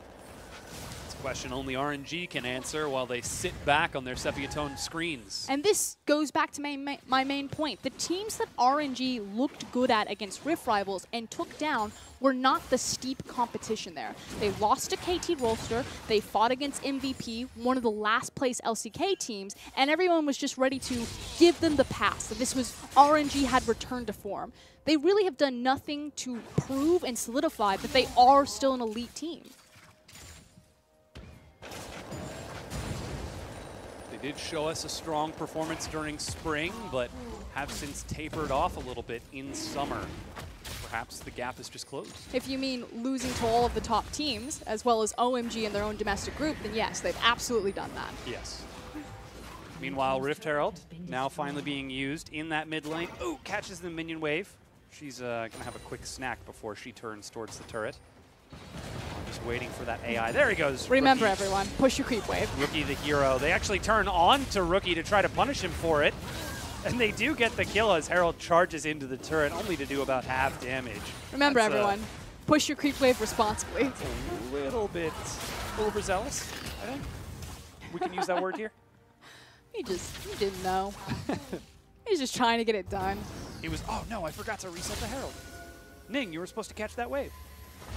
It's a bit of a reprieve for RNG, but getting Knock worse. Up onto Xiaohu, he's pulled back in, and they duck down, yet another kill. See, Xiaohu's just taking after Senpai there. He sees that Rookie just dies for no reason in the mid lane, he's like, I can do that too.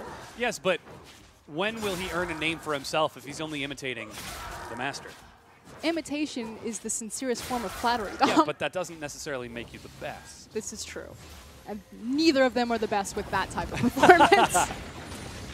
Well, they've still got a whole best of 3 to prove us wrong. We're only 15 minutes into game number 1. With the top tier 1 broken, the bottom tier 1 broken, as Cask finds its way into mid. As they dive and turn this into a fight, it's a reckless fight, but it's one they might be able to win. Knock up on the Ning, they get the stun. He's taking a lot of damage from this turret and will go down. And like she hits that Cask, and a great follow-up from Ming's ultimate on Braum, as well as nicely timed exhaust. But ultimately, with Rookie and West still very high health, they're just going to walk away for free. Decide not to finish off the turret, so RNG are able to put a slow to that roll from IG for now, but it's still a 4,000 gold lead for Invictus Gaming. But it doesn't feel like that, does it? Sure. I mean, It seems like a lot of the gold is on Rek'Sai right now. We're still kind of tabletop tennis back and forth in terms of these skirmishes. You know, Invictus Gaming, they got that big fight bottom, but then there's a couple of picks mid lane, then there's a skirmish over the mid lane tower. RNG seem to come out on the top end of that. And even though IG do have this big lead, it's like you said, it's on Rek'Sai. And if Rek'Sai is not using this lead and creating that front line for powers like Rookie on Corki, who now has his Trinity Force, it doesn't feel like Invictus Gaming are as far ahead as they really are at 17 minutes. Like 4K at this time in the game is actually quite significant, but it needs to be used correctly. Well, so far that 4K has turned into a Knight's Vow for keeping a Kog'Maw just a little bit safer. Perhaps Corki alive for just a few minutes longer in these fights. Which means you can't go tower diving without your Corki. Well, they had him at the end of the fight. Yeah. Not quite at the beginning beginning of the fight. So maybe just a little bit of not being on the same page there. And now, 18 minutes in, they're back in the mid lane. Back at it again. I've seen this play before. This time, though, Rookie does have the package. He's there. Takes a quick lantern to the side. Let me. Gets a little bit of poke as slowly but surely the turret is taking chip damage and is broken. The hero we needed, Rookie, understands. Just hit the tower. Of course, he has the safety of the package, the mobility, so he gets to do it a bit freely. Yep. Meanwhile, Let Me and Duke still trading in that bottom lane. Still even in CS, though we are seeing Duke open up a slight advantage because he does have that kill and the 4 assists. Also looking for the kind of the new age Renekton build, Black Cleaver into Blade of the Rune King. So looking for the 1v1 power, but hold on. I think Rookie's fine, but I've seen crazier things happen. Oh. Like that. Yeah, leaps forward to protect his control ward. It's 75 gold, man. I think it's about sending a message. Message received. You dare fight me for the title of best in the mid lane? I feel like Xiaohu really took the coward's way out. He went for the Orianna. Did, yeah. He played it slow, played it patient, played it super defensive. To be fair, you know, Cassiopeia and Talia were taken off the board. Orianna doesn't do poorly into the matchup by any means. In my head, I was just thinking Syndra. Syndra. He could, but... And then it's a skill matchup. Can Rookie Valkyrie the Dark Sphere, the Scat of the Week? There's also, Orianna's going to fit much better with kind of like the holistic image of the composition. So, Xiaohu being the team player. Ever the team player. And I guess Syndra could just Shaquille O'Neal dunk inside the Cataclysm as well. But feels a little bit better with the Shockwave. You know, Radius, you get more of that the visceral feel. Not quite as razzle-dazzle as the Shockwave. Though certainly Unleashed Power does help against Kog'Maw as... Quick skirmish over Scuttle rewards IG with Vision of the River. And we return back towards our regularly scheduled farming in the mid lane. But we're 20 minutes in right now, and IG are in the lead. And you know, before RNG had their strong performance at Rift Rivals or their redemption performance at Rift Rivals, you come into this matchup and you think this is actually fairly close. You don't really know who's going to be a clear-cut favorite between IG and RNG. Hold on. Flash knock up. They're following through with even more damage, but not quite enough. No, the chase. Ning slam dunks onto Xiaohu. They turn it around for even more kills, for even more damage, trying to stack AoE over the wall, but they leave Ning alone. There's no follow-up, and he gets dunked as Let Me slides away. Ignite! But those are massive cooldowns, and the Cataclysm used on one super low health member. So now there's no Cask, no Cataclysm, and no Teleport, and no chance for this tower. The hook on the side. Fate's Call denies it after the slice from Duke, but as you said, the tower is the target. Rookie and West break it down. And with that much control over the mid lane, IG can continue to push this forward, reset, walk over to the dragon, and just wait for Ning to respawn. We've got that luxury. So far, RNG with the only dragon of the game, a single mountain. Ning making his way out of base as Uzi catches this minion wave here. And things are looking good for IG, though the fight was a little bit reckless. It did still work out for them as the dragon is finished off. Now, they actually did wait for Ning to show up from across the map with a Prey Seeker. It's fine. Things are looking good for IG. They're winning these fights. And now it's up to a 5,000 gold lead over their opponents. And they have the late game insurance policy of the scaling Corki and Kog'Maw. So from here, IG just need to be patient, methodical, and crisp with their vision control, because RNG's one way back into this game would be abusing their Mountain Callista comp on an open Baron. So as long as they maintain their tower lead, you know, push these wave, constantly keep RNG out from this area, gaining vision control, it should be a pretty methodical game for IG. But it's Invictus gaming, so you never know what's really going to happen. Vision is once again a little bit lax around that Baron. As they just reset that map, Duke heads back towards bottom with teleport. He's still got a tier 1 to hold on to. We actually haven't seen a single turret broken yet for RNG. This is actually quite a cute trap. So RNG recognize that there's this window where Invictus Gaming are just going to reset the map and then probably move in to clear out and contest the vision for Baron. So they smartly set a trap, don't immediately go to the waves, and see if Invictus Gaming will slip up. Fortunately for IG fans, they didn't. They waited until they saw RNG on the map and are now moving into the Baron pit area. It's being swept out by Megan right now. He's got Ning just behind him. And with the Ruby Sightstone, he will be dropping wards all over the place. He being Megan, of course. But RNG are still on the hunt. I feel like both teams actually have pretty crafty wards bent around corners in inconspicuous places, trying to catch teams out in traffic. Trying to get some sort of vision. Rookie's actually sitting on the package right now. How long has he got it for? Just a little bit longer. And Ning being a human ward. So far the teams are just playing around this vision, playing that dangerous Baron dance. And now it comes to face checking. So fortunately for RNG, they still have things like the Callista W, like Gragas and Rom to check, but they can only get caught out so many times. Yeah, Ning doesn't have to take the Lantern just yet, just takes the safe way out. Now this could be the Baron. They need to check the pit and clear that. There you go. Whoops. Uh-oh. And now right back out. It's fine, we got it. And there's the late sweeper from Rookie. Is there anything else we're missing? Could there be anything? But look at how patient they're being. So they know that RNG don't have vision or the blind of the area. So they just need to fall back into Fog of War. Maybe Rookie will push back top and force Xiaohu to come clear it.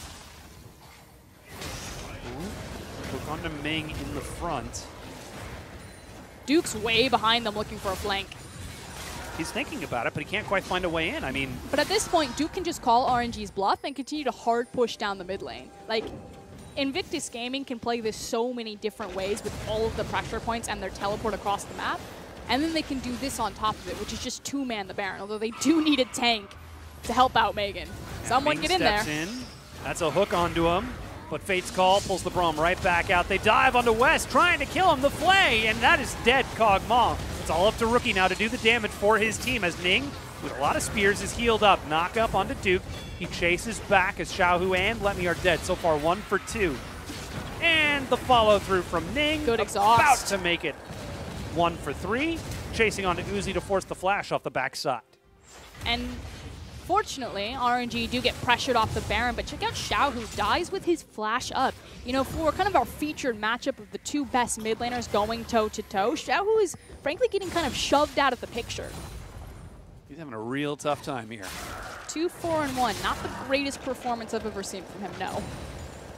About 20 CS behind Rookie right now.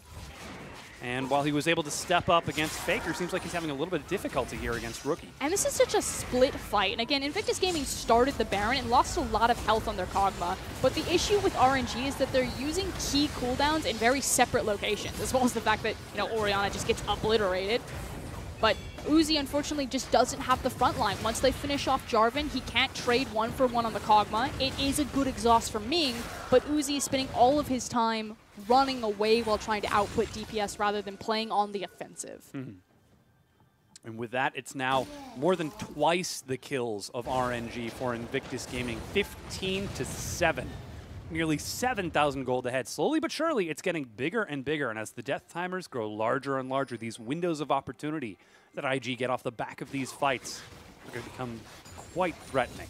And scary because now Kog'Maw is sitting much more happy, pretty on his two little items. Yeah. Working towards what looks to be a Gwynsus. Why not? The more items, the merrier.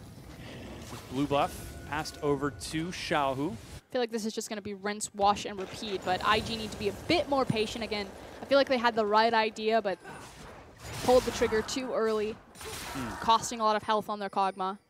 Now they don't have valuable summoners like those flashes on either Corki or Kog'Maw, which means they can't make the same mistake twice in a 5v5. They will be punished much harsher. Ooh, they're over the backside. They were able to sneak into the pit. There's no vision. The spectator. They are sneaking the Baron. The triple zoom out there was pretty good. Does he know? Do they know? Nobody knows. Baron picked up by Invictus Gaming. And again, they had the right idea. It was just a bit of a execution that time around. Found the right word. Yeah, just like you. Yeah, exactly. But then they get the creativity. They use a blast cone, half with the wall, free Baron, free Infernal, and theoretically, from this point, it should be Invictus Gaming's game to lose.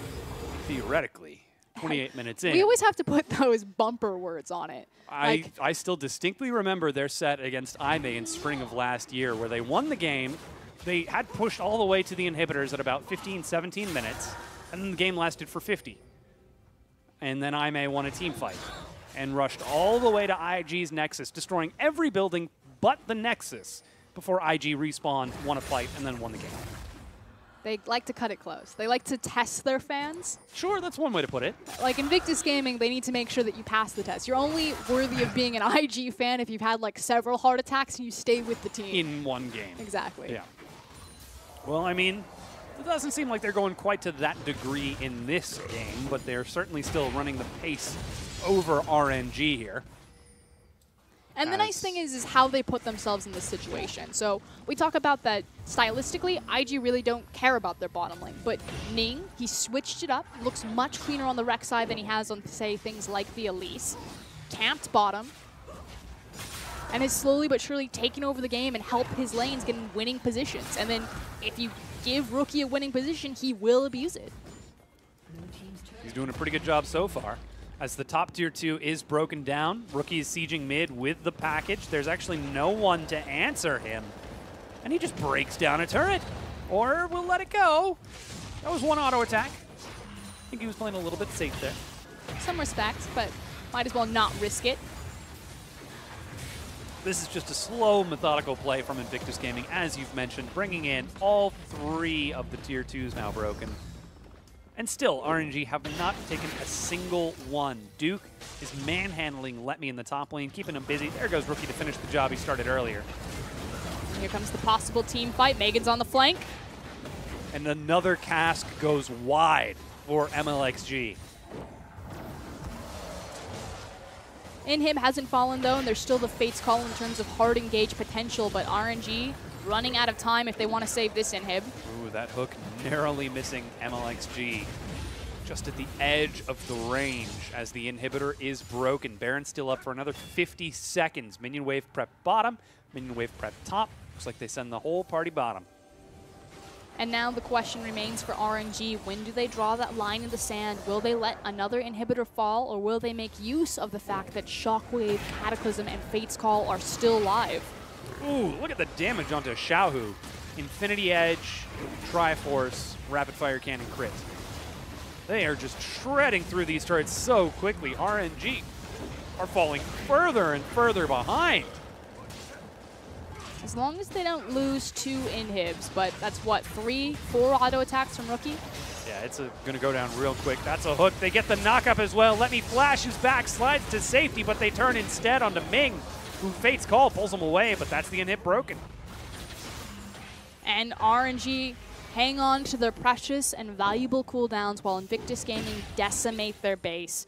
Normally losing 2 inhibs is the sign of a lost game. You expect teams to not let themselves get pushed that far, but RNG have the confidence, I guess, to say, don't throw the game away here. If we lose here, it is game. Wait for the next rotation. Make Invictus Gaming continue to make the right choices. We'll punish them down the line. But with the Kog'Maw comp, will they get that opportunity? How far down the line is it going to be? If ever. It's certainly going to be tough. I mean, I guess against a team like IG, I can kind of understand the mentality. The mentality of just wait it out. Mm-hmm. They do have this tendency of opening themselves up to mistakes, but now RNG have let themselves fall into such a far hole that not a single mistake from IG will cost them the game. They have to make, consecutively 7 to 10 mistakes. It's going to take quite a few.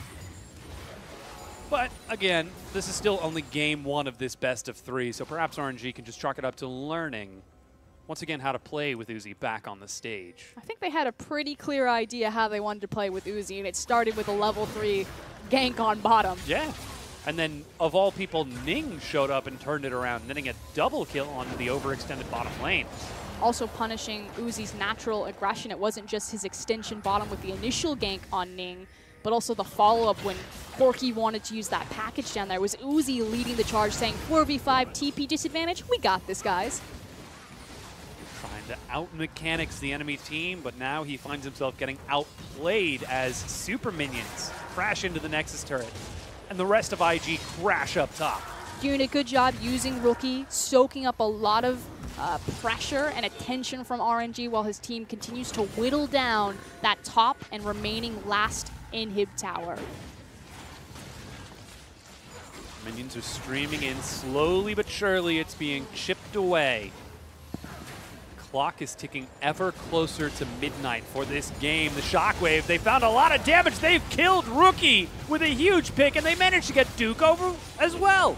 Good night, sweet prince. And those were the mistakes I was talking about. Invictus Gaming never failed to disappoint. They just leave themselves exposed right before the clock strikes midnight. I feel like, you know, they get dressed up, they go to the ball, they've got the nice dress on, but every single game, their carriage turns back into a pumpkin. You remember it's Invictus Gaming and your heart gets broken all over again. I feel like it's not even the fact that it was some sort of event outside of their own control. Like, they got dressed up, they went to the ball, and then they realized that they showed up in flip-flops. And they're just flopping all over the place while everyone's walking around in heels and dress shoes. It's a decision thing. Somewhere there was just an open bar and Rookie's like, yes. Somewhere there's a disconnect between how IG play and how IG finish games, because they now find themselves still in a massive lead, but completely out of tempo. Again, onus is still on RNG, though, to play defensively. The Baron is spawning. IG do the appropriate thing by immediately getting on top of it. Come on, guys. It did not work for you. He tries it again. Might as well. Just wait for the tank. The tank is respawning. He can't wait for the tank. Rookie's got the package, though. The super minions are pushing in bottom. Here comes the timer. Shockwave is back up, along with the rest of the crowd control, but they're going for it again. And here comes RNG. They're not going to get there in time for the Baron, but they will get there in time for the fight if they want it. They don't. Yeah, they just turn right back around. They wanted the Baron. Go back to base. Reset it. And now we're back to the fight. Invictus Gaming, you can play around your Baron. You can fight RNG with 7 members if you feed 2 super creep waves in. Well, that's at least the hope. They need to not get caught, because that will force them to split push once again if they do try to push in these multiple waves. Look at MLXG. He finds Duke super far forward. West and Megan are prepping the top wave, but Duke, he's learned his lesson. He backs up. Yeah. Mid inhibitor has respawned. Bottom is going to be coming up soon as Duke backs away from the 4 members of RNG that chase him. Yeah, bottom is going to respawn after this final super minion wave. Uzi trying to clear out this one here. Megan tosses the hook. Will miss. West steps up and right on back. But he's got 2 cannon waves that were crashing into the tower, so it will fall. MLXG now hooked. And that is a very dead jungler. So Invictus Gaming off to a good start here. Duke dives into the back, looks for Rookie. His Sterix has been popped, and he goes down as Let Me nets it. West does a lot of damage, but the inhibitors have been broken.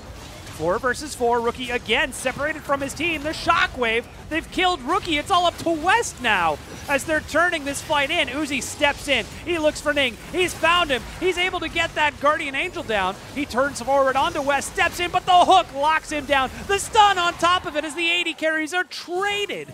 And it's still Xiaohu and Ming are alive. Megan takes a nice quick ride over the Gromp. Tries to slow himself around and will escape with his life. But somehow, yet again, RNG have won the fight. 2 inhibs down. Almost aced Invictus Gaming. And here we are. A game that should have ended 10 minutes ago continues. And now Invictus Gaming are betting everything on West versus Uzi in late game 5v5s. Taking another look at this, MLXG is going to get popped pretty much immediately at the start of this fight. Has to use the caster defensively, so already you're like, okay, IG, they've got this fight. Duke's into the back line, but never mind that because it's a great exhaust from Ning and a great collapse from RNG to CC lock him. And now it's Rookie's time to shine because he's about to get popped like a balloon. Yep, there you go. Corki caught out, Corki dead. And then Let Me, fancy footwork, will get into the back line, CC multiple people from Invictus Gaming, and this is Uzi's time to shine. Green light, goes crazy, jumps into a massive super creep wave, eats a hook, and still kills Kog'Maw. Classic just Uzi things. I don't know if that was just Uzi so much as Let Me playing a great team fight. He's like, huh, MLXG, my other tank brother is dead. Ming, follow me. And now they find themselves still defending their base. 11,000 gold down. Baron still on Megan. It's actually just about to wear off. The real hero of Invictus Gaming right now. Elder Dragon is up in 2 minutes. And it appears as though IG are set up to siege once again. Break down. Pulling a teleport from Duke as well, so trying to quickly hit and run this. Trying to break down this final inhibitor. MLXG is actually looking for the flank, but spotted by Megan. The casual standing still dodge. I think we just called crowd it pleaser. A miss. Yeah. I know. No, he sidestepped twice, and then he stood still both times after he sidestepped. So it's a mind game miss. Got it. Yeah. Very cool to see that happen. As they are just trading out these wards, Super Minions are now streaming in from the top. They've still got some time for that mid wave, but Invictus Gaming, they've got all the time in the world. Super creep wave, like you said, crashing up onto the top lane. They just need to be patient. Uzi pulls back. He's going to start stacking spears on all of these super minions. There is a lot. Oh, those crits. Hook will miss. West starts getting some shots across. Uzi's almost cleared out the wave. There's another one coming from the top lane. Redemption undoes some of the poke, but not quite enough to keep them up. Uzi pulls himself in, trying to protect the turret. It's slowly falling. IG are just waiting at the clock. Oh, that is no. a sombrero from Xiaohu. Immediately, IG turn forward and finish it off. Megan races in. Play onto Uzi. He's pulled. They're trying to kill the AD carry. Slam dunk onto Rookie and West, but he slides to the side. Uzi still firing these shots across. Xiaohu has to run back to the fountain. Meanwhile, Ming and Uzi have died. Let Me looks for something, anything, but he cannot find it from the steps of the fountain. Xiaohu will lift his finger from the R button and feel only regret as his Nexus goes down, and Invictus Gaming take game number 1. A well-deserved win from IG. They had control for majority of that game, save for the initial first blood by Uzi. But otherwise, great pickup from Ning. And Uzi doesn't look too sad with that loss. He does not. He's That is like, a really big smile. I don't think you meant to hit the shockwave there. But what's interesting about a play like that is it gives great insight to kind of the comms that are happening behind scenes with RNG. You know, naturally a player like Xiaohu wanted to look for the engage there. Time was running out for them, and it's just uncoordinated. But when you have the sombrero, you know that at that moment RNG were saying, are we going? We should go. We should go right now. And then Xiaohu just was slightly ahead of them. Yeah. Well, someone who is ahead of us is now catching up. Raz, welcome to the desk. Hey, there we go. I think you guys are catching up with me. I think that's how that works. Okay. So tell me, what did you see during that series? Ooh, I saw a very shaky start from RNG. I think everyone saw that. RNG coming into this one, of course, just making that one change, being Uzi. And it starts interestingly. Like, it starts well because you would think that, oh, you know, Uzi's back. He gets the first blood, gold. You can see a massive shift in the priority of RNG now that Uzi's on the team, that they've decided that bottom lane was the go-to place for Gragas. Gragas heavily looked towards placing down control wards or just early pressure, even after the first gank, which was a pretty interesting first clear from him, to be able to take Krugs, red, and then look for a level 3 gank. That's a bit of a cheesy one that people are going to have to look towards in upcoming games, because doing that means the bottom lane, of course, they're level 1 at that time, or level 2, just turning level 2. Meanwhile, level 3 jungle just comes up and you're saying, hey, how's it going, guys? I'm a little bit over leveled. That's fun. But But that was an interesting take because after that point, it felt like MLXG had an off game because he goes to the top side of the map, and then like what happened there? That was just a turned gank in favor of IG. Duke looked massive after that point too because he knew he recognized what to do from that point. His TP when they went back to the bottom lane was stellar. So it felt like IG, when Duke was back on form, it looked very easy for them. Yeah, and it really, to sort of echo your earlier point, it really did seem like there was a lot of priority towards Uzi in the bottom lane. I mean, even Xiaohu taking that Orianna, playing very defensively throughout the entire laning phase. It's almost as if he knew he wouldn't be getting any attention from MLXG on that Gragas. Yeah, and Orianna's been that pick that people go towards if you want to be able to have early pressure versus Corki, kind of like soft counter early, but then you're playing a utility role later on in the game. And it felt like, sure, he played poorly in multiple fights in a row, so that's just a personal problem that he had regardless of how much resources was going through him. But it felt like RNG, sure, they lose in that fashion. The reason why Uzi's probably smiling is because they just felt like they played poorly individually. Like Uzi made bad decisions in the bottom lane, forcing a fight that they couldn't win because they didn't have the numbers. Xiaohu played poorly in the mid lane multiple times. MLXG with his one missed his cask top. Exactly, that one cask that could have definitely gotten the kill on Duke. And you're like, well, literally multiple misplays when they had an early lead. So RNG going into game 2 should be able to reset. It's certainly going to take some poise from them in order to do that because we did see them in Rift Rivals continuing their wins, as you said, against some of the lower tier teams. Yep. Can they actually pull it together, though? Because the big question that I always ask for this RNG is, yes, Spring Split, they look great. They continue their momentum forwards. But that was because they had early momentum. They had some very early speed, not only throughout their games, but also throughout the entire split. We'll get back to that in a moment as we look at our MVP here. It's actually going to be Ning in the jungle on that Rex side. Now, go on. I actually wanted to hit on this point because I felt like it's a missed story. Not so much a missed storyline because Uzi's coming in with his massive comeback, right? I know you're high on Ning. Yeah, and then Xiaohu going up against Rookie, you're like, oh, that's beautiful too. But Ning going up against Ming. That's all I care about, all right? I have simple. The young miracles clash. Yep, finally going up against each other. And I think that Ning played very well here because he recognized when he was getting pressured in by Gragas, and he pushed that back twice. First in the early game, Gragas actually died really early because of it. And then towards the top lane, counter gank, sad face. For if you're at MLXG, and so you fall through on that. I think sad face. Sad face. That's exactly how I remember that gank. Yeah. Miss the cask. Sad face. Sad face. Oh, yeah.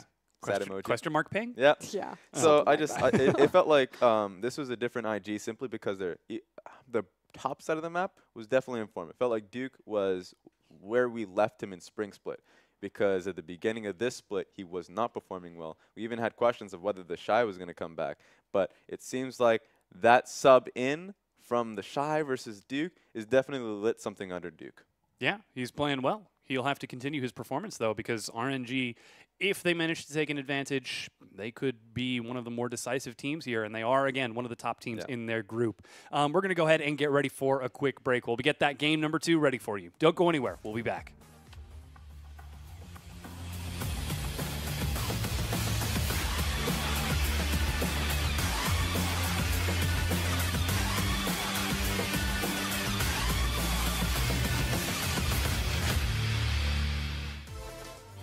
I'm here to tell ya, pay no mind to what they say.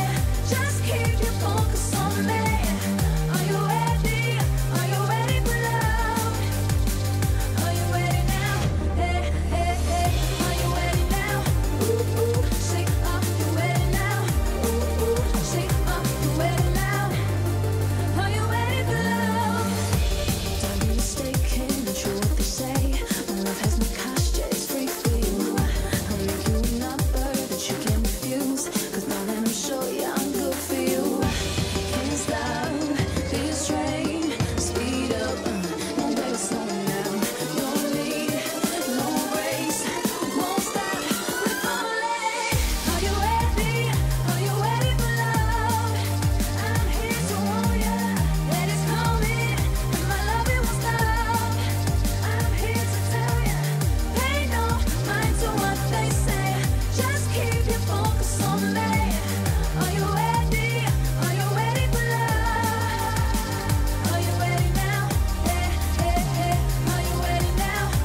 Welcome back, everyone. We are just about ready to get into game number 2 here between Invictus Gaming and RNG. We just saw IG take game number 1, and really it was, while looking a little bit rocky in a few places, they had the momentum, they had the fights, they certainly took a few risky plays in some places and ended up getting caught out, but they were able to close out the game rather convincingly over RNG, and really the only times that we could confidently say RNG looked like they were ahead were the first 3 minutes and the fight where Rookie and Duke, I think, got picked off in the mid lane. Yeah, and great news for IG fans that we're at the stage where it just comes down to tightening up execution. Then Duke was on form, Ning was playing really well on the rec side, Rookie's doing quirky things, and now it's just a little bit like, you know, don't get caught out here, wait until your team's in position there. Clever use of 2-manning the Baron with a blast cone, or excuse me, 3-manning it. So this is a great place to be for IG. On the other side, though, RNG, it's kind of like back to square one. MLXG seems out of sorts. Yes, it was a good early game gank, but they weren't able to turn it into anything else, and it really started with him when they started to fall apart, you know, missing that cask in the top side. Yeah, and the bottom side, I would say that it started in the bottom side. There were multiple things that happened to that man. I don't know what was going on with him. So, like, in the bottom side, he tries to contest for a control ward. He gets punished for that. Goes top lane. For a gank, you mentioned it, misses his cask. He dies to it, and then that's when Duke starts to just rage rampage, and you're like, all right, well, it's starting to look bad for MLXG in that instance. Did you just use a rampage reference? Maybe. That's excellent. There we go. A rage rampage, I think it was. Yeah, great game. Yeah, I loved it. Super Nintendo? Yeah. There we go. It was PlayStation, wasn't it? That was a sequel. We're probably talking about a different one. All I know is that we got something here. Yeah. But I feel it, Raz. Woo! Okay. That being said. Okay. Yeah, RNG have a lot to work on going into this game. For them, it's going to seem a little simple because, as I mentioned, there were a lot of individual failures happening there. But it seems like just slotting in Uzi was a pretty big shift simply because you can tell when he wants to fight. But is it a shift in the right direction? Well, we're about to find out. That was only game 1, all right? You got to hold down. We're going to find out. But I think we've had Uzi's entire career to find out. And, like, don't get me wrong, on an international stage, I can't think of any other player that I'd rather have on my roster than Uzi. If China is playing internationally, I would be like, get that guy, get him on the phone, get him on my roster. But domestically, I can think of so many players that I would rather have on my roster than Uzi. Oh, well, that's probably a fair statement. But it's one of those moments that they have to, if they're going to use Uzi, right, they have to at least have a lot of games underneath them, because something about Uzi is that he's not a player you can slot in. Why for? You slot him in, he works with the team. Lucian has a few blank moments, but he slots with the team very well, so he works with the team dynamic. But Uzi's the type of player, he brings in a style, and you have to play around that style. He will fight. There are moments where he sees clear opportunities to do so. You saw this in a game in the bottom lane where they just didn't have members when he chose that Kalista ulti and it didn't work out. So RNG just needs to build up to it. Yeah, well, they're starting with something a little bit different here, as RNG have actually made a substitution. We are bringing Yeehan in. Yeehaw. Yeehaw. So perhaps this could be what fits with Uzi in the bottom lane a little bit better. Not that they're replacing Ming, but just that synergy, just that connection of having him across the map could make him feel a little bit stronger. As we've entered into picks and bans for game number 2. Raz, last time I asked you who's going to take the series, you said RNG 2-0. Well, I've already failed on that one, I suppose. Who's your bet on now? I'm going to give it to RNG for this game specifically.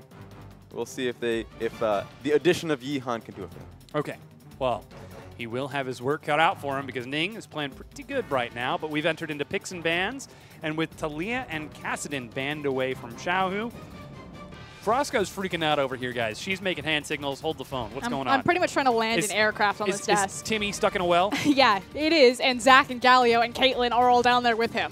Ooh, some strong champions, and only 2 bans are left. With IG on blue side, that's Caitlyn.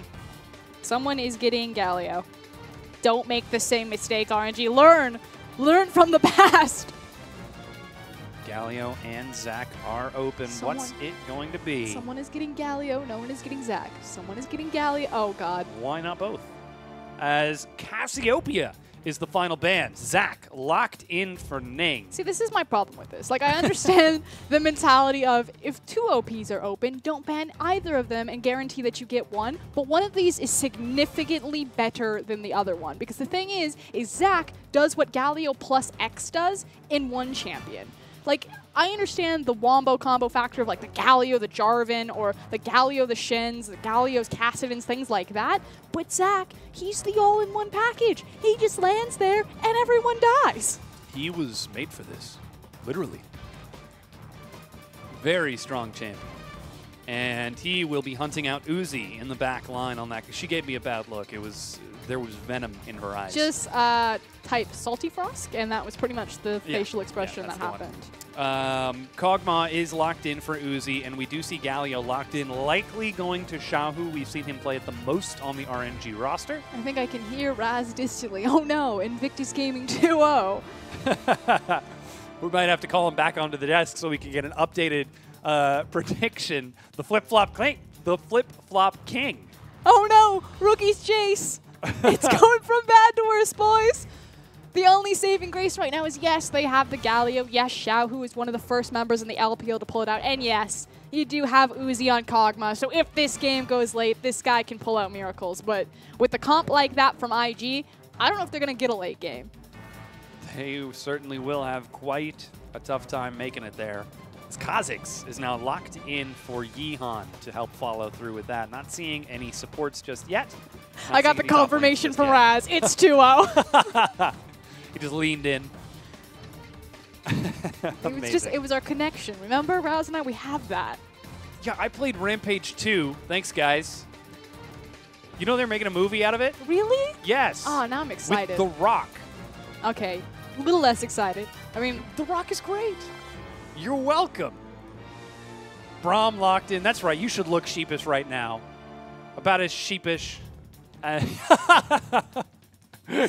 about as sheepish as RNG after this draft, because they've got their work cut out for them. She gave me a funny look. I had to laugh. I apologize. Alistair is going to follow through. So 4 supports are going to be the final ban. Alistair, Rakan. We've still got Tom Kench.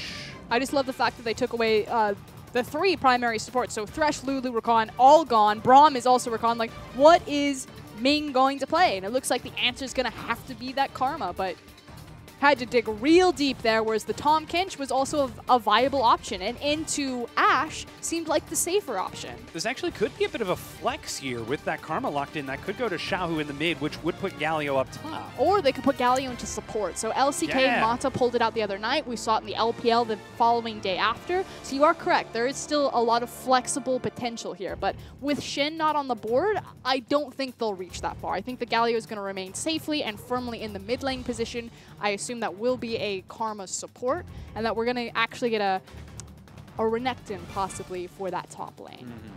We'll have to see what it's going to be. Rumble has been locked in to deal with that, and a Bard as well for Megan. From bad to worse. Look at all that pick. Ashe arrows, Tempered Fate, Equalizer. And it's not even just the pick that you need to worry about, although there is, like you said, a lot of that hard CC potential. It's the fact that Uzi has got to dodge so many skill shots. There's the accelerated shock blast, there's the equalizers, there's the tempered fate, Zach's flying back at you. Like, what is poor little Kog'Maw going to do? And if Uzi dies, what's the follow-up? What's the backup plan? As Camille is now locked into the top lane for Let Me, perhaps this could be something that provides a bit of flexibility to it.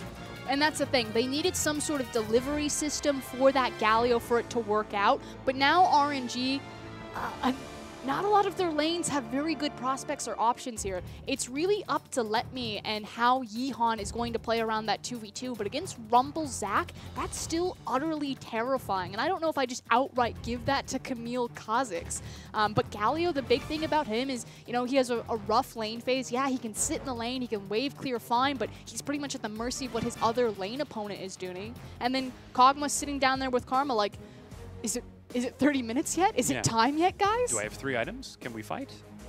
If yes, then fight. If no, then don't. And he's against Ashe Bard. You know, one of the reasons why Ashe started rising up so high on the priority isn't just her CC potential, but how well she can lane across from the likes of Caitlyn. You know, she has great wave push. She should keep Kog'Maw consistently locked down unless Ming and Uzi just go Super Saiyan. I love that sign. It's a great sign. Do you hate signs, Dom?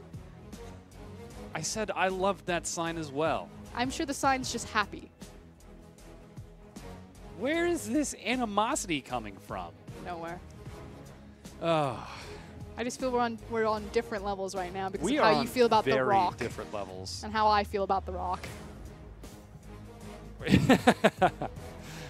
We'll just have to not give up. That sign. Couldn't quite make out what that one said. Here we go. Will we find consistency from Invictus Gaming? It's a big question. One of the least consistent teams here in the LPL, but at least the problems have been consistent. That is actually so they've very got that, true. Yeah.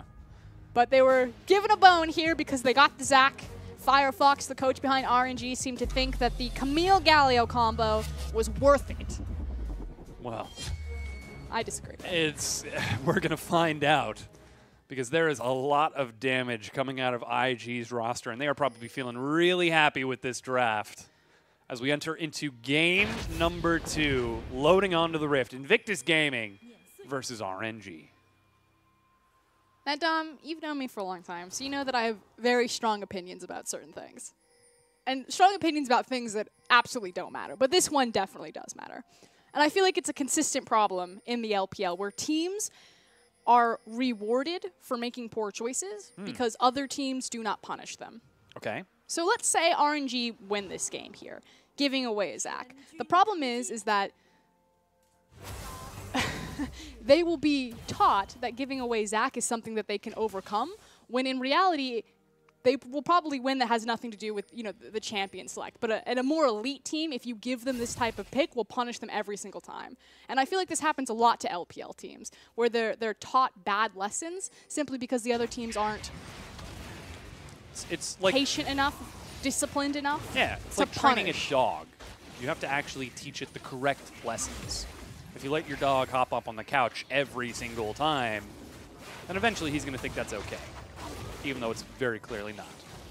So mine was more about, like a world stage, that if RNG make it to Worlds... This is the LPL we're talking about. They let really strong champions go through. I understand. But you've got to be able to teach them a lesson. Checking on these lane phases, though, as we had pretty standard jungle starts. Yeehan on the top side of the map, Zac on the bottom side of the map. This is what I was curious, is how strong West and Megan were going to be in this 2v2. They should have push priority. Braum, very powerful level 1, especially if Karma doesn't connect her Q, as well as the Ashe volley. But they seem to kind of give up pressure to Uzi and Ming. Feel like West and Megan are punished. Speaking of punish, what the? Rookie's taking a lot of damage there. What the Winds of War double flash. Hello.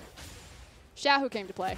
This time around, he's ready. Yeah, at least they don't have flash anymore. Is Yeehan on the invade? He knows he's pretty safe. Zac tags some crowd control, but he's still tanking that blue buff. And the thing is Ning doesn't know that Yeehan didn't have flash, didn't have smite, and he did. So if he had known that, he probably would have tried to contest that and use the health back from the blue buff on the smite. But instead just burns his flash, and so far Xiaohu's aggression has opened up space for Yeehan to punish Zac in the jungle. So getting back to that thing you were talking about, punishing the draft for something like this. Well, so far the early laning phase is actually going pretty good. Yeah, if for you RNG completely blunder your early lane phase, yes, there is opportunity. We saw this from EDG. They also left the Zac open, and they would take a pick like Nidalee into it, and the theory was just isolate the jungle matchup. And even though Zac is quite fast, the jungle clear, in the 1v1, if you're left to do it as you please, you can find places to exploit him. I just love how Xiaohu's aggressive on Galio of all the picks. Yeah. Not like the Orianna. Rookie plays the Orianna like he plays everything else, like an assassin. Just swings the whole weight of that damage behind him. You could definitely tell that he remembered last game on that Corki. I'll show you. Punish me under my tower. I can do damage now. Look at this. Even on 713 Galio too. Slightly nerfed wave clear, but still pretty capable. And looking for the stacking Doran's rings as well. Just taking the raw stats from this. Does not get the mana back passive on each of those rings.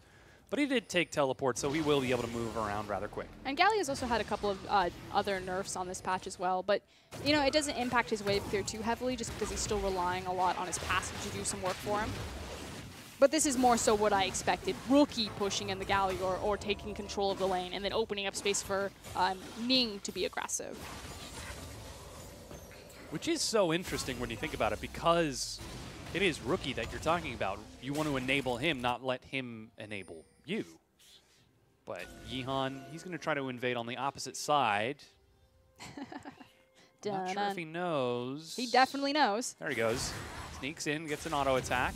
Chunk down to half.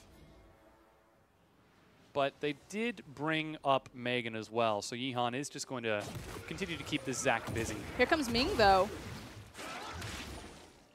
This is a bit of no man's land and a little awkward for both teams. Yeah, Ming with a lucky blast cone is able to make his way over. Megan is still hanging around. Yeah, Yeehan's actually investing a lot of time over here as well. He's just continuing to keep this busy. If you have eyes on Zach at the Raptor, then he's not potentially ganking one of your lanes, so I guess there's that. No, that's actually a great point. The more that he can keep him tracked, so they'll hold on. They're trying to dive onto Rookie and looking for first blood. They get it. Stretching strikes, auto the minion to pull him in. That's going to be a kill for Duke. So one in the pocket of Galio, one in the pocket of Rumble. Both of them can heavily impact team fights, and now their lane fades. I'm not going to say is one, but gets that much easier. Now Uzi still trading back with West down here in the bottom lane, despite having a Dorian's shield and being level 5 on Kog'Maw. He will still be aggressive in lane. I love it. Kog'Maw can be aggressive on his W window. He's not entirely declawed here. Yeah. He's pretty scary, especially when Ming walks up like that. But again, I feel like Megan and West could look for more trading opportunities with the combo that they have, but it's just that fact where they aren't turning off nameplates. He definitely knows he's across from Uzi, and it's definitely impacting his performance. Same thing with Xiaohu, whereas in game number 1 he was playing defensively, game number 1 he's playing aggressively as West. Way too far forward, takes a lot of damage before making it to the turret. He just wanted minions, and he ended up getting punishment. He just got rocked. Down 11 CS, and he's going to have to... He's actually trying to stay and catch this wave. He needs to hide behind the tower, though. Alrighty, down at half health. Trying to avoid the inevitable soul flare from Ming that's going to be coming in. Meanwhile, they're actually bringing Ning towards this side of the map as well.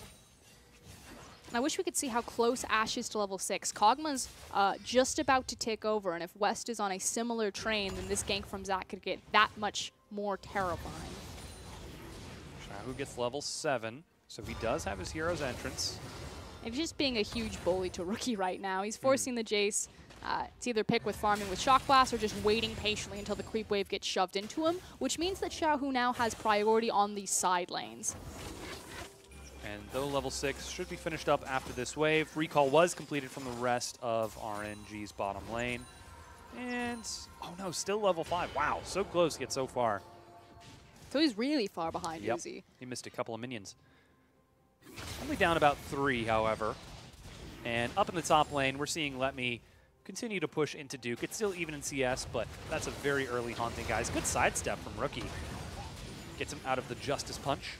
Yeah, looking for these windows to find trade patterns on Galio. That said, unfortunately for Rookie, he's not going to have access to his blue buff, which is so vital and important on Jace. And this has just been such a concentrated effort between Xiaohu's push priority in mid lane and then opening up opportunity for Yeehan to contest that blue every single time. Defang the strengths of Invictus Gaming. Limit them as much as you can. And truly they will fall. This is a 3-pronged attack, though. Check out where Bard is. And smartly, Megan has walked through a ward that was placed behind Dragon, but he's looking for the Tempered Fate. Stretching strikes. They pull him back in. Yeehan turns onto Rookie. He's already low. The Let's Bounce carries him away from his mid laner, but he dies to the red buff of Yeehan. Megan shows up just in time to leave. Yeah, doesn't even bother to throw the ultimate there. And you could see that there was a coordinated effort from Invictus Gaming. They pulled their support. They had Zach in the wings. But again, it's fine-tuning that execution. That time the execution does not work out for them, and they turn towards this Ocean Dragon off the back of it at the 10-minute mark. This is going to be great for the laning phase. the laning phase that RNG are just naturally winning right now. So they just want to sit tight, ride this one out, and continue to soak up all of the free gold and advantages they've created. 75 CS in the mid lane to 61, 85 to 77 in the bot lane. Everything is going right for them except for this lane. Yeah, Duke is now using that Haunting Guise, sitting just outside of turret range. Oop, maybe not totally outside of turret range, but just enough to harass Let Me. And he's even bringing Ning towards this side of the map, perhaps predicting a gank or a roam? It's definitely spotted and tracked by RNG's vision. They've done a phenomenal job with their control boards. So Let Me should have full knowledge that something is up. Yeah, Duke is pushed so far forward. And yet Yeehan is on the other side of the map, so Let Me is just going to sit nice and far back. But now Galio is inside track. He'll walk through IG's control wards. And so far, we're just going to trade momentum back and forth. Nope. Invictus Gaming are doubling down. They're like, everyone rush top. Break it down. It's going to be a tower trade, though. Uzi steps in. There goes the Hextech ultimatum and the hero's entrance. Duke is knocked up, but they're doing so much damage. The arrow, Tempered Fate stops Ning as they manage to kill Let Me. Winds of War almost finishes off Duke. Meanwhile, Uzi's still working on this bottom tier 1. Still going to get it first, so tower advantage, or at least first blood to RNG. Yeah, that's turret first blood, as you mentioned, to RNG. 1,600 gold lead, as recall was completed from both Ning and Duke. They head down towards this bottom lane to catch that minion wave as Ning heads back into his own jungle. Meanwhile, Rookie has been sitting mid, catching CS, trying to catch up to Xiaohu, who's pretty big right now at 1-1-1. And what it means is just that they have that big, meaty front line for when Kog'Maw does find his initial breakpoint on the Blade of the Ruin King. You know, Uzi is no longer going to have the problem where his tanks are just disintegrating before his eyes. Xiaohu steps in 1 versus 2. Trunks making the half before stepping away, taking barely any damage. They literally tickled him. He's going to 1v2. This is the state that Galio is in currently. Turns out he's a pretty strong champion. Pretty good. Meanwhile, Uzi, no stretching strikes to pull him back towards, as the Elastic Slingshot did miss his knock-up as well. But pushing in this mid lane, that Kog'Maw is slowly getting towards those big items. Blade of the Ruined King is on the way. And the difference is that Xiaohu can freely stand in the 2v1, and Rookie's requiring assistance like Zac to come over to his lane and help him out.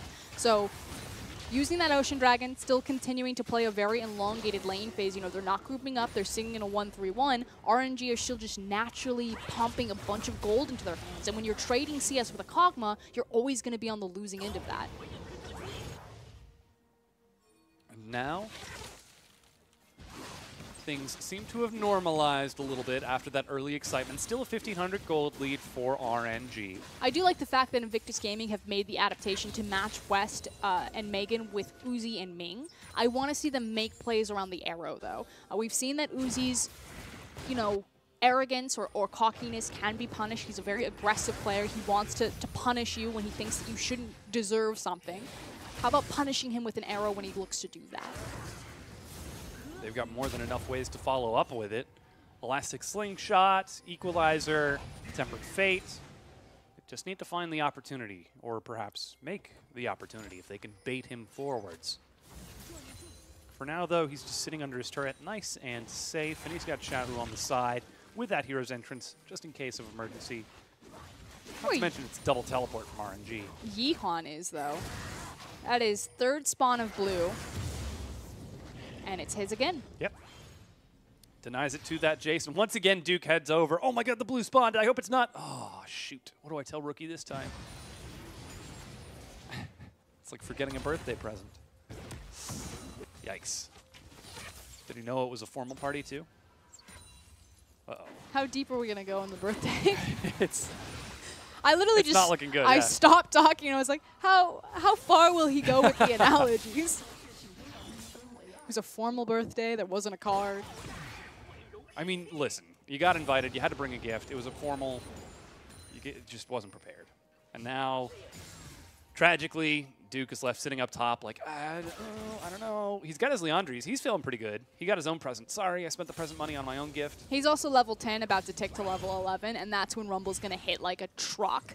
It'll be just in time, hopefully, for this Cloud Dragon that's spawning up. And with the completed Blade of the Rune King as well as Ghost Blade, that's the window. It's not the Cloud Dragon. They don't care about that. They care that RNG might try to take it, and they can definitely 5v5 over it, as long as Duke is involved.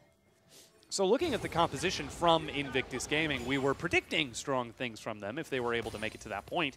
But so far the laning phase is going in favor of Invictus Gaming, or excuse me, RNG. But I think they're trying to change that. yeah. Do they just keep on trying to harass Let Me over here, or break something else? They're playing around their strong side, which is the Rumble right now. He was involved in 2 early kills. He's sitting, like you said, on that early Leandries. He's now level 11. His equalizer is that much more potent and powerful, and smartly, RNG aren't baiting into it. They're taking the information, hey, they've expended 3 members up here. We can make it a free tower trade, but it's worth it more for us because it's inner for outer. And that bottom tier 2 is broken by RNG, just as the dragon spawns. Rift Herald, though. IG can try to make this worth. Uh-oh. Ooh.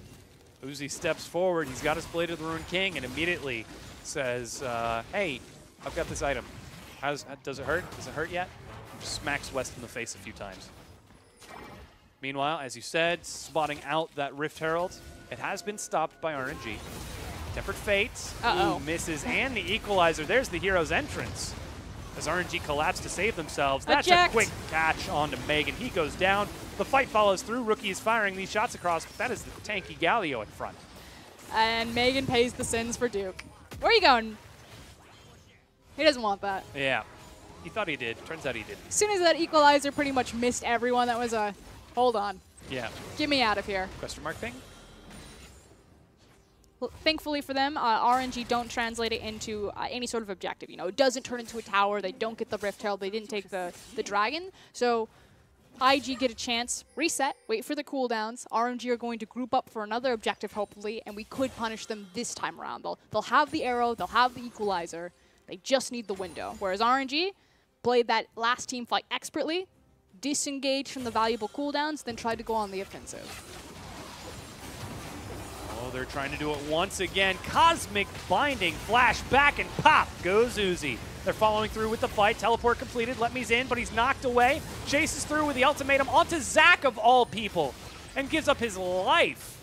That was not the target you were looking for, Let Me, although I understand the mentality there. But Uzi picked out by the long reach of Zach. It's been a long time. Slingshot into the back. Shield of Durand. Only going to taunt one, but that actually pulls him into the stretching strikes. Oh man, they're trying to protect the Zac, but it seems like he might go down here, as he does indeed. Ming gets the kill. So it is 2 for 1 as IG bite off a little bit too much more they can chew with that dive. They still have a lot of fight left in them, though. Xiaohu is... Oh! Ooh, flash Cosmic Binding on the Yeehan. Xiaohu steps in and getting the shield, keeps him safe for so long. There's the equalizer on cooldown. An extended 3 for 1. And they're just losing track of the little things. These fights are extending for so long, they lose track of where is the equalizer timer? Where is the arrow? Where is Zach? Where are these wards? Flash over the wall as Rookie gets a kill for himself. 4 for 1. There's just cracks everywhere. Everything's filling up with water. We're all drowning. And Uzi, I know it's been a long time that you haven't seen the Zac, but he no longer needs to land on you with the E to be so obnoxious with the hard CC. But I don't think he'll make that mistake again. Let Me pops in like, hey, I thought we were fighting. I guess I'm here anyway. Might as well jump on something. Jumps into an early grave is what it turned out to be. It wasn't the Ashe that he wanted. It was not, no.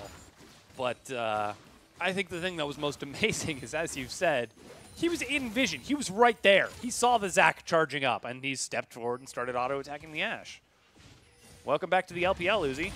Time to start respecting your opponents a little bit more. I mean, at the same time, it's one of the qualities that I really love about Uzi, that he sees, I'm probably going to die here, but I bet I can outplay this guy. Oh, man. That was great when he used to play the likes of Vayne and could actually go 1 versus 5. Vayne has not been in the meta for, what, 2 years now? Hilariously, My favorite question to ask people is like an intro to the LPL. I'm like, what do you think about Uzi's Vayne? And depending on their answer, you can tell exactly which games they watched about Uzi on Vayne. His world's Vayne. Just watch the highlight clip. Exactly. That amazing team fight where he came in 1v5. Stay away from the fact that he's like ultra negative on that champion and win rate. It's real bad. It's real bad. But now we can see the bottom tier 1 being tricked for the top tier 1 as they flash aggressively. Snare tags onto Rookie. He tries to leap in but dies. So that's flash for a kill. But again, the bottom tier 1 has been broken. So the map is starting to move. But still doing a phenomenal job trading these objectives. And again, anytime you're trading with the Kog'Maw, you're losing over time. We now have the Gargoyle Stone Plate, actually the first item from Xiaohu, which is quite interesting. Normally he goes for the Adaptive Helm or the Abyssal Mask. So trying to make use of how much stronger that item is becoming. Dude's going to be big. It's going to be unkillable. And why not when you have Uzi maybe, what, 5 minutes, 3 minutes away from Hurricane? Tempered Fate onto Ming. The Into arrow. Ooh, follows through a slam dunk of a kill. But what do they get for that? They use 2 semi-global ultimates. It's not going to give them a tower. It's just going to pick them up some pocket change. Yeah, still 3 turrets to 2. And with Xiaohu backing away from Duke in the mid lane, he's got more than enough wave clear to deal with these minions coming in. And now they don't have 2 big cooldowns to try to pressure Xiaohu off this tower. It is certainly tough. Lemmy's actually recalling. So too is Xiaohu. He actually completes his recall there, so it is only Uzi defending. Seems like IG, though, they knew that it was lost, and they decided to back away instead. Rookie ended up going bottom to deal with Lemmy's minion wave, and West is still going to catch these minions mid, which are waiting to be captured by Uzi's open maw. And now it's about how we're going to prep these side lanes and how it's going to translate into priority vision over the Baron Pit area or these other big monster objectives. What's interesting about when Uzi's on a roster is he becomes a viable option to put up into one of those side lanes as opposed to just playing the Hoover or the Vacuum in the mid lane, which you can see him doing that now, but you know, just a few moments ago, he was in one of those side lanes with his support, very aggressive, very forward, and very brave, knowing that if anyone collapsed on him, that he would stand and fight. You don't often get that from an AD carry. I think Mystic and Uzi are kind of the only ones, really. I think Mystic a little bit less than Uzi. He's not as... He's shown that he's willing to step to. I'm trying to think of the correct adjective for Uzi. Okay. He's like Do you want me to flashy. grab you like a thesaurus? No, you're supposed to be that. You haven't offered anything. I'm thinking of an adjective. Okay. Flashy. He's like a performer. He's loud. He's boisterous. There you go. Boisterous. It's a great word. Doesn't quite fit his superstar status. I feel the phrase "tank like a rock star" is the most appropriate thing for this guy. Okay. Like, if he goes down, he's taking the guitar, he's smashing it on the stage, and he's taking down, like, the entire show. Well, no, that's Vasily. Vasily's having a great performance. He is having a great performance. He's actually looking really good. What, he went, he had, like, 20 kills collectively on his first 2, or his first 2 he had a series? huge KDA. Didn't he have like a 13 KDA over a game or something? I love it. It's the return of all the great AD carries to the league. You know, Mystic's in form, Zet's climbing back up. We have Vasily who comes back and just is super explosive in his first series. Yeah. Now the king himself has returned to reclaim his throne. Now we just need Imp to play meta champions. As that's a dive onto Let Me. Tempered Fate stalls it out through the hero's entrance. What a turnaround, leaping in to the Justice Punch to stall Xiaohu. But tragically, that leaves Duke out to dry as he gets slammed down. Look, guys, I'm helping. Ah, that was a classic use of the Tempered Fate to absorb the hero's entrance. But unfortunately for Duke, he died with Equalizer up. Yeah, that was Tempered Fate into Tempered Bait as he didn't quite get to make anything happen there. He'll get another chance. Maybe. I should hope so. The Shy just rubs his hands together backstage. Yes. Now we can see they're fighting over vision right here. There's no wards on Ning, so he's able to leap in from the outside. But Uzi's already playing so far back. He's got that red buff on lock. Yeah, he's got his 2 completed items as well as his defensive QSS, Gargoyle Stoneplate on the Galio, and now another defensive item, the Frozen Heart, available for him. We said that when Galio gets ahead, Ashe, her power spike now extends that much farther because she needs to have the armor penetration to even make a dent in him. Meanwhile, Kog'Maw is going to be free-firing the entire time. So the dive tools of IG's composition, that equalizer, the Zac, they have to be on point because unfortunately for them, their carries won't be able to go front to back through RNG's comp as it now stands. That is a very big Galio in the front, not to mention Letme is already starting to get pretty large as well. He's got his Hex Drinker. We'll see where he goes with that Tiamat if he goes for the Titanic. As at the 25-minute mark, Baron has spawned, and we're seeing a slow and patient dance over Vision. The game hasn't broken up wide enough yet for either one of these two teams to really have control over the pit. And we're just doing a dance really around big major cooldowns. And fortunately for Invictus Gaming, it's been their cooldowns, but they haven't used them in the right windows to maximize their effectiveness. You know, they make these picks with the arrows, with the tempered fates, but it's not transitioned into towers. It's not transitioned into vision control. It's just those one-off picks. Whereas when RNG are getting these fights, they're opening up so much more of the map. Now, still a relatively close gold difference between the two teams, but where the gold is weighted is going to make the big difference in these fights. I feel like it's still harder for IG to execute perfectly, whereas RNG, it's a pretty stock standard cut and dry comp. Megan might be a little bit out of position there, but luckily he's got his team to catch him. He does get a Tempered Fate onto Ming. West steps in, flashes back, Hero's entrance. Nothing to pull arrow him to. into Uzi. Big knock-up. That was the arrow you mentioned. Equalizer misses Uzi. He just walks past it, and Letme's still splitting bottom. And meanwhile, Duke doesn't have teleport, so he'll have to respond to that, which means TP advantage to RNG, which gives them pressure advantage over that Baron area. Ooh, Duke actually canceled his recall. He gets caught out, and RNG deny that. The minion wave will crash into the turret. They're going to try to force a fight, though. They're looking for Xiaohu, and Uzi is getting chased away by West. That's teleport now coming in from Letme, and immediately IG just back it away. But they did get the TP. Uh-oh, Letme. Except for Rookie. He's still going in. They're trying to take this fight. The Hextech Ultimatum. Xiaohu only finds West. He's in the front. Meanwhile, Ning has dropped down into Cell Division. The sweep finally cleans him up along with Ning. And they are just losing this fight. Invictus Gaming, flash, Shield of Durand for the taunt. Dies to Rookie on the backside as Letme takes a bit of a hit. He's going to be slammed down a few times by Rookie. Finally trades it back to, but that's an ace for RNG. And disaster for Invictus Gaming. RNG have their pick of the litter. They're taking the tower, but they could also fall down towards the Baron. They still have their jungler, Kha'Zix, and Kog'Maw. Ning is thinking about it. They're bring out these wards. Definitely going to do it. And with no teleport on Duke and its death timer of 20 seconds, there's no response from IG. This game just cracked wide open for RNG. 4,000 gold, soon to be 5 as the Baron is being finished off. Ming taking a few hits. Yihan has got to back away as Uzi is now going to take it. It's a dangerous game. And Arrow is launching. Ooh, Tempered Fate and the Arrow miss. But Uzi. Flutter! Run! Whoa, instant cleanse. He's actually running away. Teleport started and canceled by Xiaohu to allow Uzi to escape. And he flutters away with his sparky little Baron.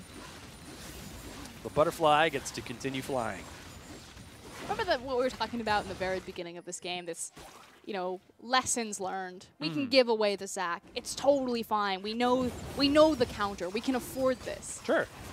Well, when Zac plays like that, you could definitely give it away. Ning twice overreached massively with that champion, and he hit the backline, and he threatened the Kog'Maw, but there was no follow-up damage. He split his team entirely in half, and I felt like he single-handedly lost IG that fight. He certainly is trying, but not quite doing what his team needs for him in order to find these picks. Either not quite finding Uzi or separating the rest of the team. Either way, RNG have been able to stay cohesive enough. It's like Lee Sin syndrome, but for Zac players, where they feel like they must maximize E every single time that it's up instead of, you know, they have to dive the back line. They just can't create space for their front line. So Ning would abandon Rookie to try to dive back onto Kog'Maw, and then just die to Kog'Maw, and then Rookie's like, I don't have a tank. So as a Zac player, I kind of disagree, because his Tell me about your Zac is experience. refunded. when you don't go in. My problem is that he does go in. That it's like they have to dive the back line. Sure. I don't see it, but perhaps maybe Ning does. Maybe he's just spent too much time playing backline divers such as this Zach. He can do it as long as he has follow-up, but if the more impressing thing is protecting Rookie while Rookie's trying to make or carve his way through a team fight, then protect Rookie.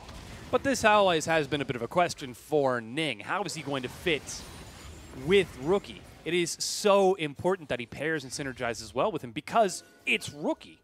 And if he's not on the same page, we start to see where they fall apart, where he suffers. As looks like we're getting a bit of a skirmish over the red buff here. Yeehan baits Ning in. The Tempered Fate stalls it out. Meanwhile, there's the equalizer right on top of them, but Xiaohu zones away the rest of IG single-handedly. RNG turn it back around as Yeehan respawns. Let me chases. He's got the ultimatum. He's caught Duke, who can't take the journey. Hourglass stalls it out, but he's able to get over the wall. Meanwhile, Cosmic Binding on the front finds Xiaohu. They've slowly been working away his health bar, and IG, I cannot believe this. They found a kill, but they end up such low health. Slam dunked by Uzi, the Bio-Arcane Barrage. It's 1, it's 2, but it's not quite 3 just yet. The flash chase from Let Me, as an ace is picked up by RNG. And that's what I was talking about, Dom. Ning overreaches, he's got no follow-up, he immediately dies, and then Invictus Gaming are put on the back foot where they have to hunker down and pray that they're not just going to get obliterated by a Bio-Arcane Barrage, which that was disgusting damage. That was a lot. The execution. He's actually finished off his Gwinsus as well, so that probably helps contribute during the extended engage. Meanwhile, the bottom inhibitor being cleaned up by Let Me. Mid tier 2 getting knocked down by Yeehan and Xiaohu. And Ning leaps bottom to defend his inhibitor. But the inhib still stands. RNG, though, have ballooned this gold difference between the two teams. We take another look. Now, Ning jumps to the back line. He's then just going to get CC locked and popped like a balloon. And from this point, the cavalry finally arrives. See, if Ning jumped in as the equalizer is falling down, it looks completely different because he has follow-up damage to his engage on the back line. But otherwise, Zach traded his entire health bar before his team was in position, which then puts RNG on the right foot. IG do all that they can, backed into a corner, trying to whittle down RNG, but then they get burst out and then obliterated by Kog'Maw here. Oof, 400 magic damage. Quite a bit on that massive range from the Bio-Arcane Barrage. And now, 32 minutes in, Baron should be falling off of RNG, but they've already cracked the base. They've already shown that they can win team fights. It's only a matter of time if this keeps up in the same manner. It's from bad to worse. They have a composition that's going to beat Invictus Gaming in the late game. They were pretty much gifted in early and mid game. And now they just get to kind of roll into this one. They shouldn't have nearly the same problems that IG did in game number 1. Well, that is the hope for RNG, to show us that they have learned since game number 1. Whereas IG, they certainly are struggling here. And look at Uzi on your screen, very vocal. A lot of communication for him. Stylish new do. I think it's the glasses. He's got new glasses. The more square frame than what he previously had. Didn't previously wear glasses. That probably explains why they look so new, yeah. You're That'll like, do it. that's a nice haircut. I feel like I've seen him wearing glasses, though. Like, I can swear I've seen him wearing glasses. She's looking at me like I'm crazy. He's done it before. I'll find the footage and I'll post it on Twitter after this. Tweet me. I will. I will at you and let you know. There is footage. Meanwhile, double Cloud Dragon against the Ocean Dragon of RNG. We're about to see the final Cloud Dragon spawn. Super fast composition if IG can lock it down, but they are in no position to fight for it right now. But they're not down and out yet. They only lost their inhib tower. They don't have to deal with any of the super creep waves. They will have to deal with Camille eventually, though, but this time around, Duke has TP, and they still have a minute to set up and prep this Baron. We're not out of the woods yet. Rads can still make good on his 2-0 IG prediction. Might have to get him in here to get an update mid-game prediction. It's the only way to really keep tabs on Raz, who he's flipping flopping to at the time. But the item discrepancy between these two teams is just so stark.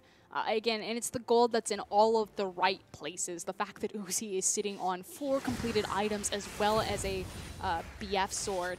And then you just have the adaptive helm, stone plate, and then MR and armor items for Galio. Level 17. He's 2 levels over Rookie. Dude's big. Cloud Dragon now being cleaned up by Let Me on the back. He's even going to go so far as to pull it out of the pit just in case there were any chance of a steal. As Baron is now spawning, RNG already have control on that side. They've got teleport ready. They've got a minion wave prep bottom. Everything is set for them to take this. Not even a Zac can save IG from this. I don't see how they win the next team fight. 2 GAs about to go live. Massive Galio, huge Kog'Maw. They need a miracle to pull them out of this hole. Well, they've got Rookie and Duke. That might count. Maybe? I mean, Duke, his game number 1 was great. His game number 2 so far, not so stellar with the equalizers. He just needs to line it up on top of Uzi, on top of some good crowd control. And now Let Me is back to pushing bottom. As Uzi solos the Baron. Meanwhile, alrighty, Duke. He's got teleport of his own, level 16 for his own equalizer. Recall being completed out of West in the mid lane. He is outside of vision right now. He's also their only orb, so he needs to get back in position quickly because otherwise they're blind face checking around this corner. Yeah, and we already see the cost of one summoner spell there as the cleanse is used to escape from Xiaohu. He comes around charging his Shield of Durand and forces Rookie back. Good harass, but again, it's against an Ocean Dragon. They're going to have to make it stick. I think Invictus Gaming should just call RNG's bluff. The problem is that they're probably terrified of the flank, so they just need to make sure that they get some shallow vision into that brush and push down mid. So there they go. Yeah, that's what they're doing right now. They've got West and Rookie working towards that tier 1. Let Me has cleaned up the inhibitor. Gets a big strike onto Duke as the turret finally will break. Xiaohu forces a flash out of Rookie. Meanwhile, Ning goes in. Rookie is very far back, and West is split from his support. There's a magical journey to escape. Let Me collapses on the flank. He's found Megan the support. Redemption to try to keep him standing. Here comes Duke. But IG are collapsing from the far side. Duke has got the equalizer ready. Split. The stretching strikes narrowly misses him. Tempered Fate pulls him back in. He's still got both summoner spells, and they are kiting this out as best they can, but it is just not enough. And Uzi single-handedly won in the team fight. He absorbed Zac's engagement. He dodged out from the Tempered Fate. He made Duke question his position on the equalizer, so absorbed so many resources from Invictus Gaming, they just get to walk to Baron now. Looking for some vision.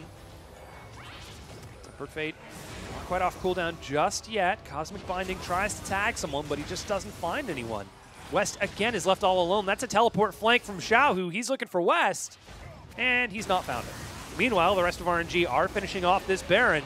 Already chunked down to half. Ning steps forward and steps back. They've got no vision. He's gone from Fog of War. Xiaohu He's in. Catches him in midair, but the Baron is already picked up. Ning gets a let's bounce before dropping into Cell Division. They finish off the jungler of IG on top of the corpse of Baron. They've got the Baron. They have the creep wave. And they should have the game here. Invictus Gaming backs to the wall, but RNG are just too massive at this point. Already losing one Nexus turret. Super minions rushing in. Here comes the rest of RNG. They dive onto West. The ultimatum entrance is going to clean up the AD carry of Invictus Gaming. They chase it forward, and as you said, Frosco, RNG, it's going to take a lot for them to lose this here as they chase on to Rookie. Tempered Fate stalls this out. Duke tries to get some damage done. Rookie trades a kill onto Ming. Cosmic Binding actually stalls it out before Rookie dies. But they turn towards Duke as well. Shield of Durand on top of the Zhonya's. They lock down Megan too. Even Duke will die as Uzi casually steps away from the turret. And the cleanup from RNG. They've taken game number 2. And ladies and gentlemen, we are going to a game 3. We switch up the junglers and we find instant success. Yihan definitely took control of the early game off of advantages that Xiaohu sculpted him, contesting every single blue buff. And yep, that's the face of a man who gets no blues. Well, he's got a lot of blues. Just a lot of sadness. The music, not the buff. No, I got it. Yeah. Okay. Thanks for the You sure? clarification. Yeah. Okay. Thanks. Because we can, no. Anyways, rookie steps up, heads backstage. Game number 3 now on his hands.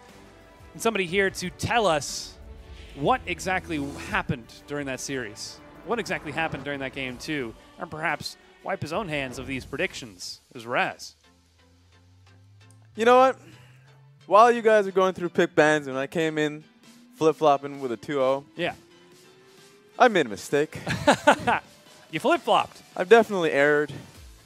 You And- counted on Invictus Gaming to 2-0. Yes, I did. And We should have known better. we should have. And it starts with pick bans, unsurprisingly enough, because the champions that were traded with Purple Side not banning any of the OPs, Galio and Zach, up in the air. So I was like, well, who wins out in this one? Naturally, you would say the Zach one out. You have a Zach composition, the one that would be able to dive. You have so much sustain, CC, so much like innate tankiness that it even allowed Duke to be on Rumble just because of that powerful front line. But then the kicker comes through. I'm waiting. Uzi's Kog'Maw. Now, for whatever reason, in the LPL, Kog'Maw has a higher win rate than Zach. 72% versus 69%. What is wrong with my regions? Kog'Maw is a beast. Help. I know you're. I feel it. And I guess what we saw in this game, 30 minutes in, Uzi had legitimately, when the clock struck 30, Uzi is 330 CS in, has full, like the full 3-item spike of Renan's, Gwinsu's, Blade. He is pretty stacked at that point. And the idea that Ning was rightfully frustrated, because every single time he jumps in, He's flying at that guy. he's flying in.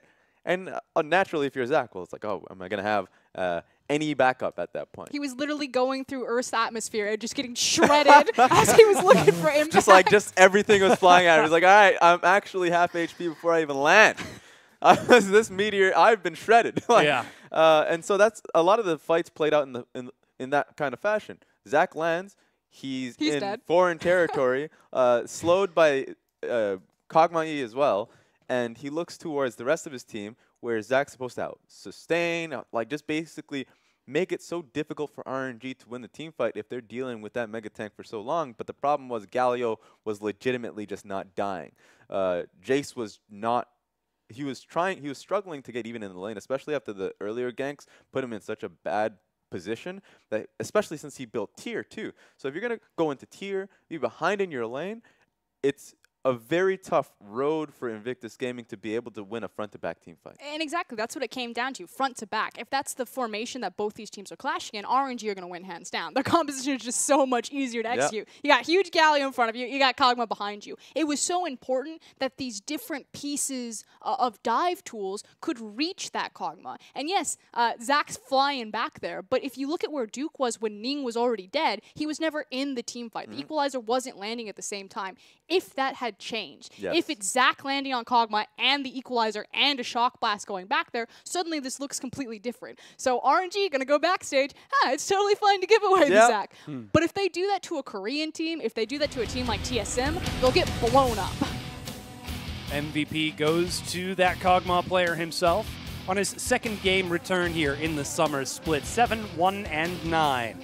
It's Uzi. And he saw West tear up game 1 on the Kog'Maw pick. He picks it up himself, even adds the lane strength of the Karma, so he was able to just walk in aggressively at all times, in laning phase, out of laning phase. It was one of those moments where he could do that, and a lot of it came off to the fact that you saw Megan go towards the Bard pick. And if Bard's not there for the lane, it's once you get out of the lane, you have to be able to coordinate a lot of times, and that was zero coordination with that Bard ulti. It was one of those moments that even when it hit, it was like, you probably didn't want to get that hit. Like, there's, like Zach is flying in, the guy's already already been like solidified, golden, gone. You're like, okay, well, there's no coordination in this fight. And so it comes back to the point that you mentioned, that you need to be able to, like, for instance, the simple point of if Zach's going to jump in, you have to do it timed in with a Rumble ulti, and there was a proper coordinated fight, or at least it should have been, in the red side jungle. That was the best time. In fact, Uzi actually had to flash out of it.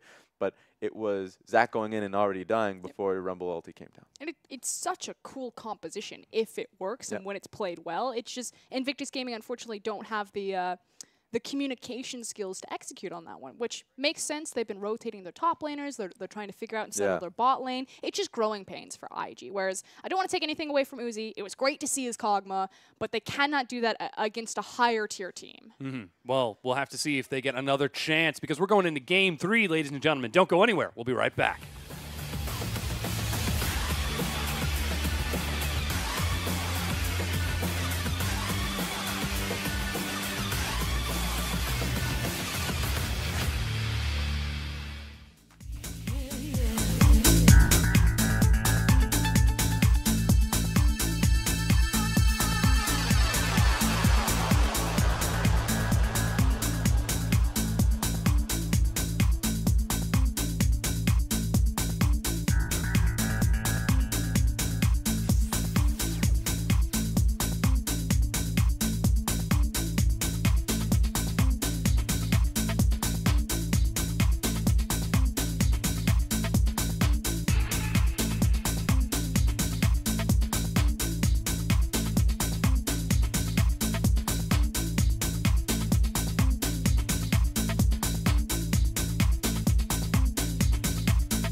Welcome back to the LPL, everyone. We are just about ready to get into our final game of the evening. It's Invictus Gaming versus RNG. After IG took game number 1, RNG came back and took game number 2. So, who's taking game number 3? Good question. Do you want to answer that question? I washed my hands. I've been wrong too often, Frost. I have been wrong far too often. I'd have to see after draft, in all honesty. Oh, yeah. Oh, okay. my God. Right. No, you can't do that. Okay, I mean, here's the thing with IG. They obviously don't have the coordination to pull off complex compositions. Yep. That said, they definitely have the talent to pull off simple ones. Now, it is going to be a role swap. It's no longer Duke in the top lane. It's going to be the Shy, which complicates things even further. You know, he's a green. He's a novice top laner. He fundamentally changes how IG play.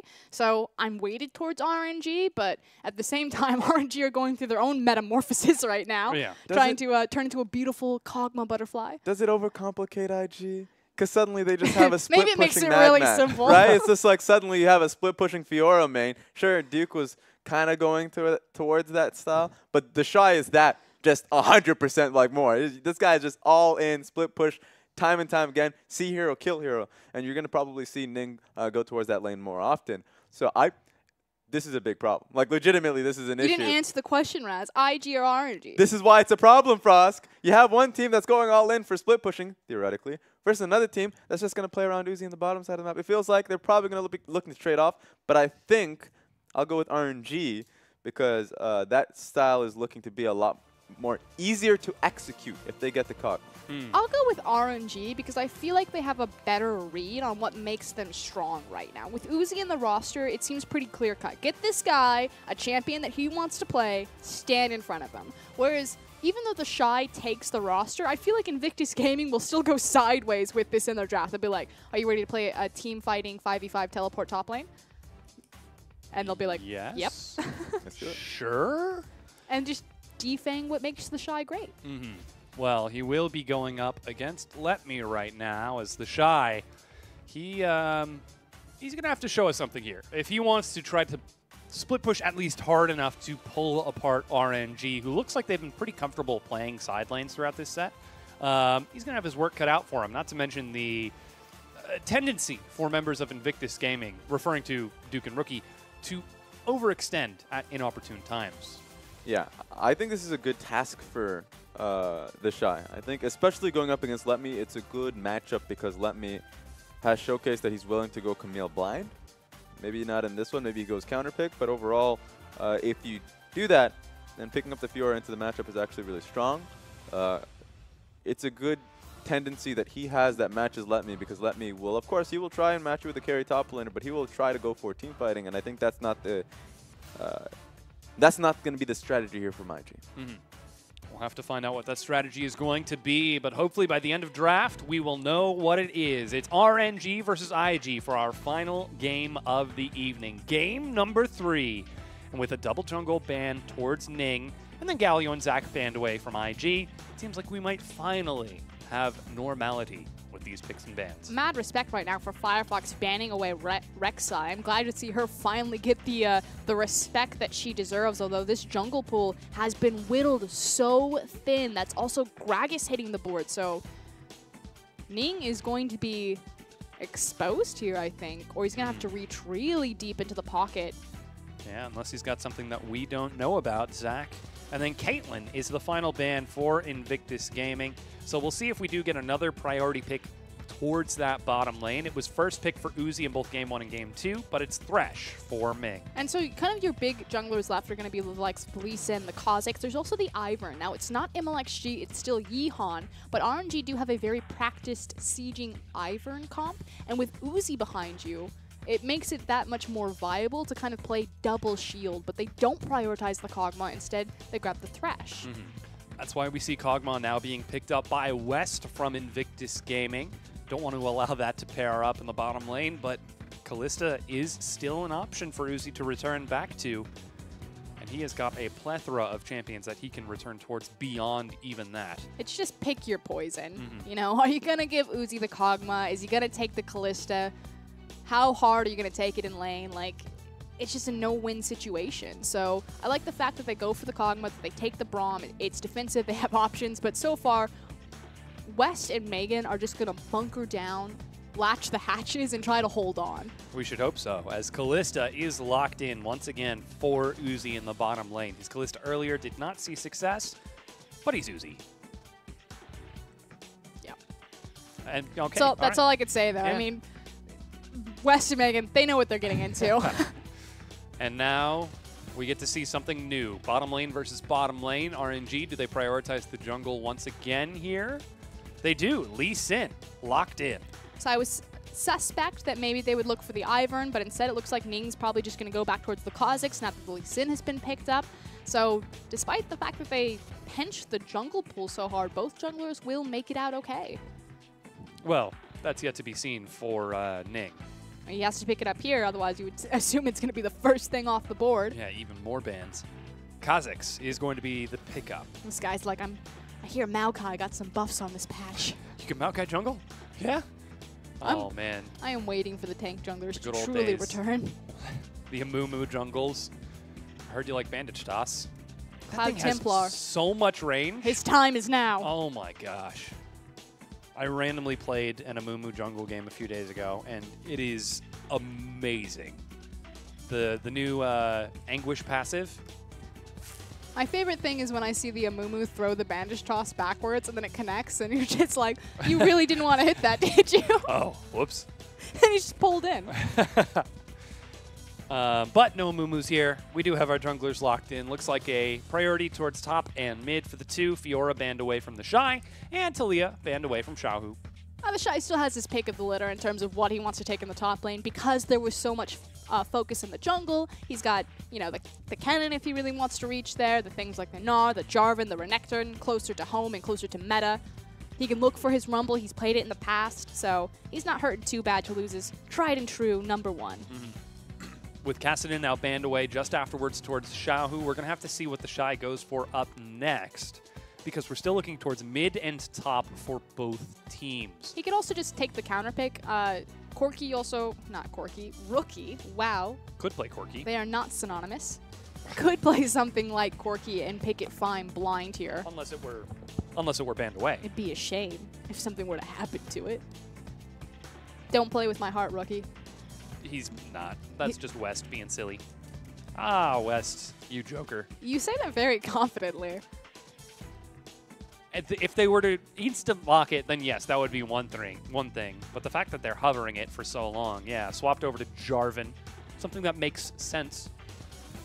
I'd like to instill fear in my opponents, you know, hover it. Just let them simmer and think about it. I mean, after game number 1, Xiaohu's probably feeling it. The fact that they left counterpick for Rookie, though, tells me that this game is about to take a very dramatic turn. Rookie wants the power in his hands. He makes his top laner pick blind, and he says, no, this one's on me. Well, Rumble has been picked up to answer that Kog'Maw, to answer that Jarvan. So now this is Xiaohu having to pick his own champion blind. Could always just go for the tried and true Syndra. Orianna if he's feeling super safe. Does have a lot of magic damage though. We'll see what he decides to go for. Just a few seconds left, but he decides to lock in that Orianna in the mid lane. And there's Rookie taking the Syndra. So we got it eventually. Now Rookie, best mid laner in the LPL, probably the best just hands down player in the LPL right now in terms of performance, takes the Syndra, signature pick for him. Hyper explosive, always has that kill pressure. And when you have a combination like Kha'Zix and Syndra, at level 6, anytime Syndra takes up on her passive, they're just going to free walk into that jungle, and there's very little that Yihan and Xiaohu can do to stop them. Maybe some preemptive wards to try to spot it out in advance. Let me down there with the equalizer to try to stop it. Some way to prepare themselves, because if Rookie wants to find a way in, I think he might be able to find it. But it's a really good bridging composition from ING. They've got options at all points in the game, early, mid, as well as late, that they can take advantage, execute on. On the other side of RNG, it's a very heavy 5v5 team fight comp. They do have a bit more objective control because they have the Kalista there. We'll have to see if RNG can pull it through, or if it's Invictus Gaming that are going to take the win here. Right now, IG are 4-3, and RNG are tied with them at 4-3 themselves. I feel like the big thing here was opening up space for Yihan. We saw in game number 2 when he took the Rift that he was very forward, invading a lot, being very aggressive and putting on pressure. He's now got a lot of pushing lanes to work with, so it should be another opportunity where, you know, his lanes have the inside track, they'd be able to rotate to him quicker, and he can take advantage of Ning in the jungle. With that mobility, that could enable Yihan for something big here. He does have Lee Sin, so we'll see where he ends up going. And again, keeping an eye on those junglers is going to be pretty exciting. I feel like taking a look at most of the lanes are going to be pretty exciting. Just with the potential for trade. I'm happy that we get Xiaohu's Orianna versus Rookie Syndra, just because I love how this matchup plays out, especially in the early levels. So you can kind of tell what a Syndra wants to do by which ability she scales up first. Now, if you take your Q, you can technically get more rotations over a 3 rotation period because it's a shorter cooldown and she can push the wave faster. Or if she takes her W, it tells you that she wants to trade with the Orianna because she can technically outrange the command attack as well as push the wave and trade damage on you. We did just see the Shy flash away from an invade from RNG. So it seems like they're setting the pace nice and quick. We'll see if they actually punish on that missing flash. Does give them the opportunity, which is why these wards are so important. Now I need to find for certain where Yihan is going to start in his jungle, just so the Shy has more information to play with about when he needs to be safe and when he can afford his aggression. Ming now stepping forward towards Rookie. He's already shown that he started hook, so just gets an auto. And Rookie sidesteps the second follow-up. Taking a look at it right now, it appears as though Yihan is heading over towards Wolves, and he's getting a leash from Duke. Perhaps conscientious of the ward. RNG starting their jungler off on that top side. It looks like he's also going to place an early ward of himself, so very much aware that a possible cheese could be up. Yep, he places a super deep ward down the river, and it's actually not going to be spotted out by LetMe, so RNG do not know that they have been spotted. Ooh, Shy. Gonna get a lot of hits on the LetMe, chunks him down to half, even goes far enough as to proc his Grasp of the Undying to ensure that it's a favorable trade, but red buff now being invaded by Yeehan. Look at this dirty cheeser here. Goes from wolves to red, and then he's probably going to run top. You know, our producer does this when he plays Lee Sin. He does red buff to invade, I think. That tells me a lot about a person.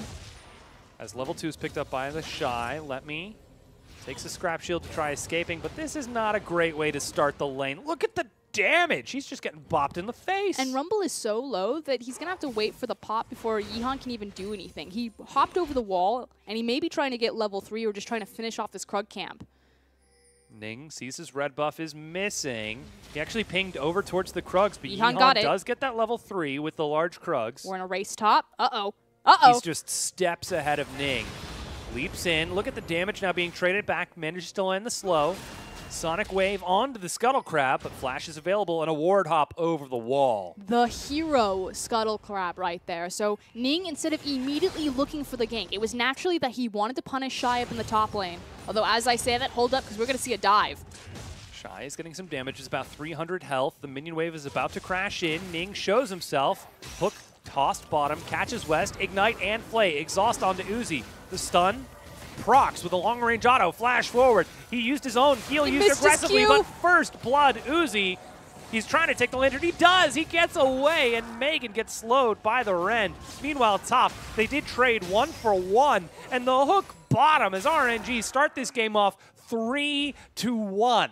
The straight-up outplay. Unfortunately for West, he misses the Q on the Kog'Maw. Uzi goes aggressive and is rewarded. We're going to take another look at the dive top. And again, all of this was set up because RNG tried to be aggressive. Ning wanted to get this gank on the Shy. He was caught out by Ning.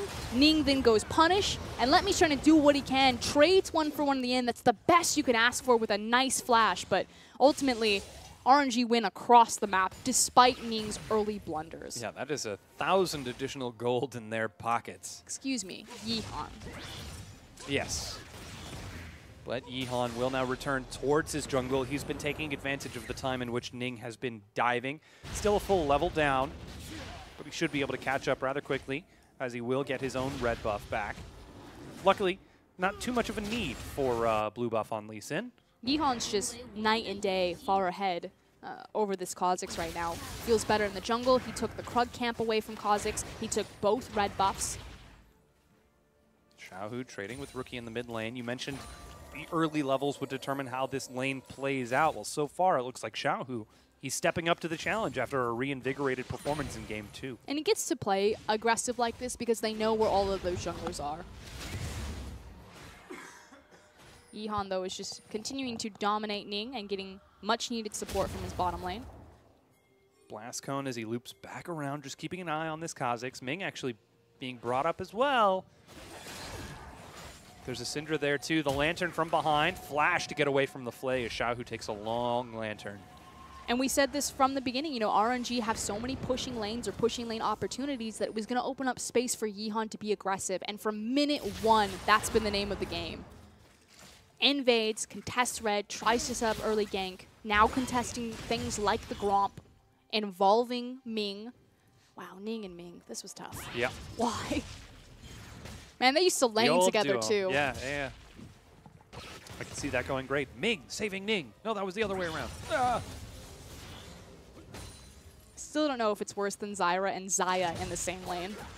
Zyra? Oh man, I've I actually say not that seen that. 10 times fast. It's rough. Maybe after broadcast. I do it to warm up. And now in this bottom lane, Uzi still just holding on to that minion wave, just being as much a pest as he possibly can with those 2 kills that he's got. Yeah, and he went for the early boots upgrade. And I always love this on Kalista. It gives you so much attack speed. It's such a cost-efficient item. It always has been. But then it's that added bonus that you're getting the boots on Kalista, of all things. with that additional speed. Just look at how quick he is. He's able to hop around right quick. Meanwhile, the cull start from West. He is playing the long haul. Don't fight me now. I'm not ready. Doran's call. I'll see you soon. Yeah.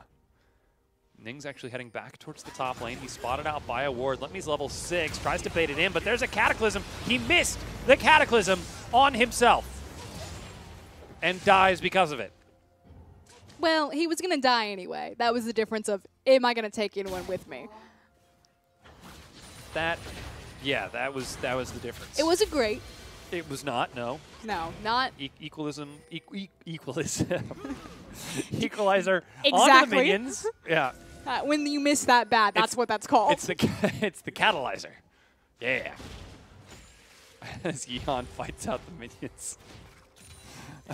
It's like those videos. Hold on. He wants to use his ult. Which one? Both of them? Well, definitely Xiaohu because his Lee Sin's in a better position. Okay. It's like those videos where they made one for Team WE and it's talking about like, this player is great at setting up his team for plays, and then it's them running into 5 people and dying. Oh, the anti-hype videos? There we go, Yeah. anti-hype video. That play is definitely going to make it. Look at his poise and control in tough situations. The patience. The grace under pressure. And then you just get the player cam of Uzi laughing. But what's more terrifying, Uzi when he's mad or Uzi when he's happy? Why not both? So far, though, Uzi's been very happy this game. What, 70 CS to... 24 ahead. Yeah. It's pretty big. It's a pretty big advantage that he's got.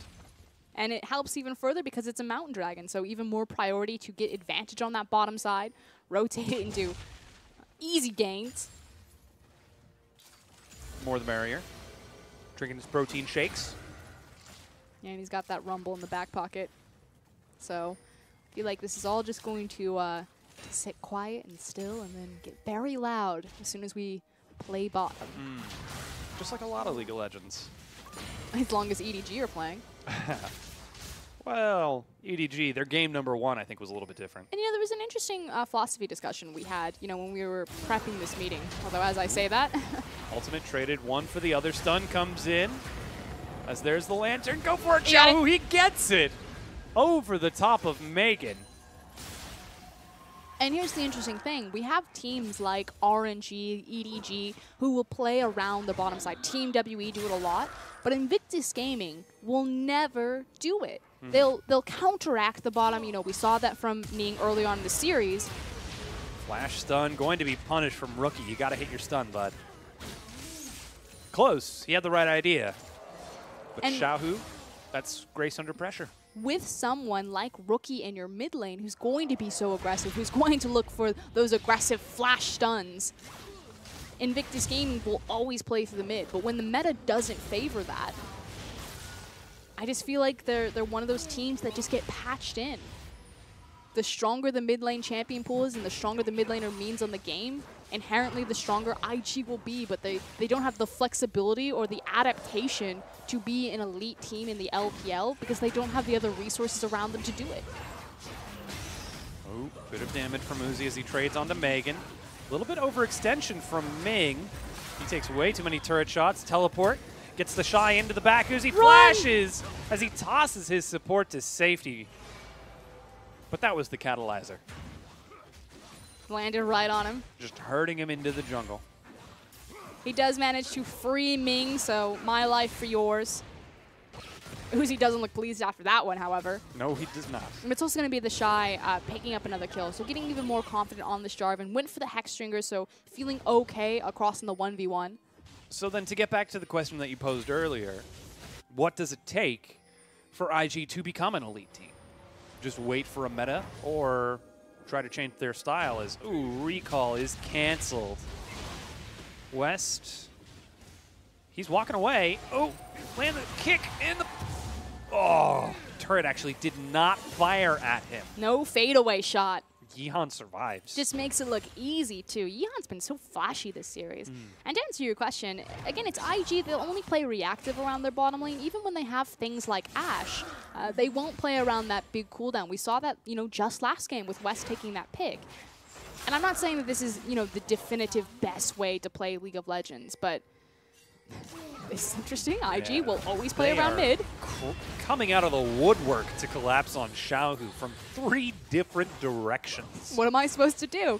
But this is the difference here. You know, IG, they make the big play. They send their resources mid. Yeah, they pick up the kill. But meanwhile, bottom, RNG are just going to trade the tower. And it's far more worth. It's a mountain dragon. It double folds. It bleeds into the rest of the map. And this is the thing. Why do you want to play around bot lane? Well, you've got 2 people down here and a lot more pieces of CC to snowball. You have the dragon. It's going to be an earlier, more valuable objective. And then you have the easy tower. There's more people to push with. There's just more valuable options on the bottom side of the map. And then you include teleport and all of that.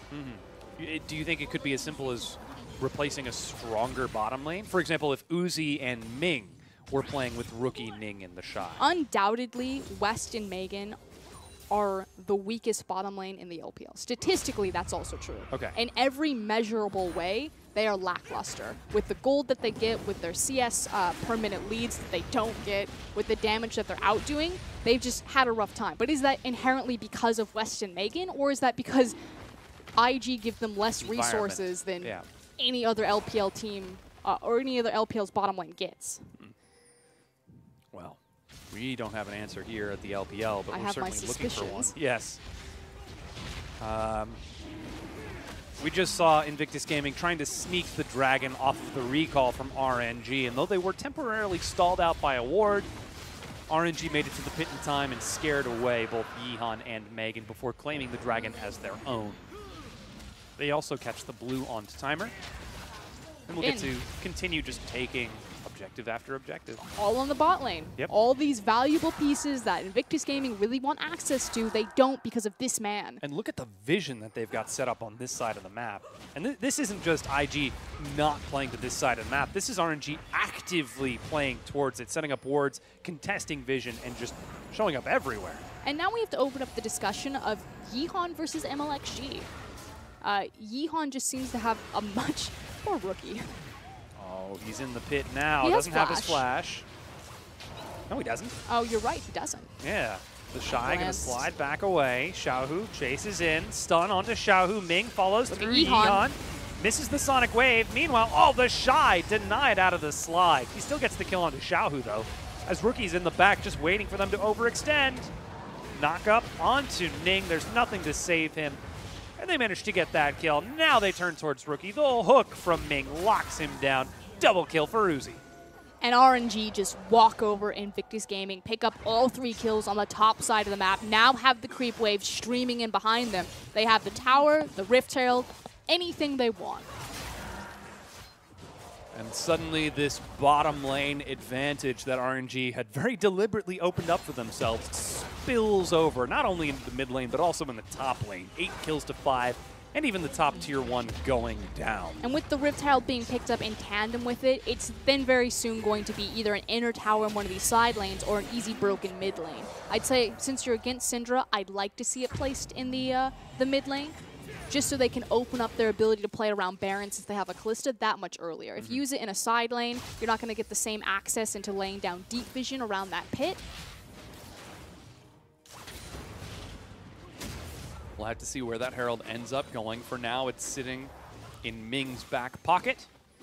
It's kind of interesting that they gave it to the support for the empowered recall. We'll see how that impacts Ming's vision and adjust where RNG are playing around. They have been pretty fast and furious on placing those boards just because it has been a very skirmish-heavy game. A lot of movement, a lot of rotations. He does have Mobies, and he's currently hanging around mid. He's got Mobies and the ability to refresh those wards much quicker than often. Uzi, with his Blade of the Rune King, getting closer and closer towards the Runeans. Is he about to overextend? To kill Jarvan? To try to fight a Jarvan that's 2 levels ahead of him. Well, he's got Phage, Hammer, and Hex Drinker versus... Okay, he had Ming behind him. He actually called his support over. I was about to say, welcome back to the LPL, Uzi. Calm down. He can do it. I'm not doubting his ability. I'm doubting the crowd control and the damage of a Jarvan. That sounds like you're doubting his ability. Yeah, no, I was. Yeah, you're right. Yep. As there's a lantern as well. Learn your place. Underneath Uzi's feet. Hold the phone. I'm holding it. This is regional China here, as they're just managing to catch a kill onto Let Me. This is not an international event, all right? This is Uzi. Uh-oh. Oh, trying to dive into the back. Knock up onto Yihan as The drive-by. finishes off the turret. And they're still pushing. Rookie's out of position to protect this mid lane. He went up top to pick up that Let Me kill, and that's Let Me's life for mid-tower and massive damage on second. Lots of swipes going by as the Shy is on the side. Sonic Wave will spot him out, but the tier 2 is shrunk down to half. Just sit in the bush, wait for someone to walk by. But there's no reason for them to check. That's exactly what they're doing. Then again, this is No, there's no reason. Why? Invictus Gaming. Megan walks in. He says, guys, there's a enemy team here. We've got no wards. I would have loved it if beforehand somebody had said, hey, we've got no vision here. And Megan's like, I'll go ward. Support, why is our map dark? Support's never ward. What's wrong with them? My response to that is, we all have 6 item slots. I can see empty slots in all of your inventories. Vision's a team effort, guys. Yeah. I can only place 2 control wards. You can It's not season 4. I can only place 1 control ward. I wasn't. can only I was carry gonna let it 2. go. Yeah. I don't know why I got 2 out of anything. But still, 18 and a half minutes in. 9-6 RNG. Forget the scoreboard. Check out the They're items. taking it apart, yeah. That 5 kills on Uzi. that dragon is spawning in 40 seconds. It cloud. It don't matter. But what does matter are the 2 completed items. It don't always be like it is, but it do. Tell me about the 2 items. They can fight anything.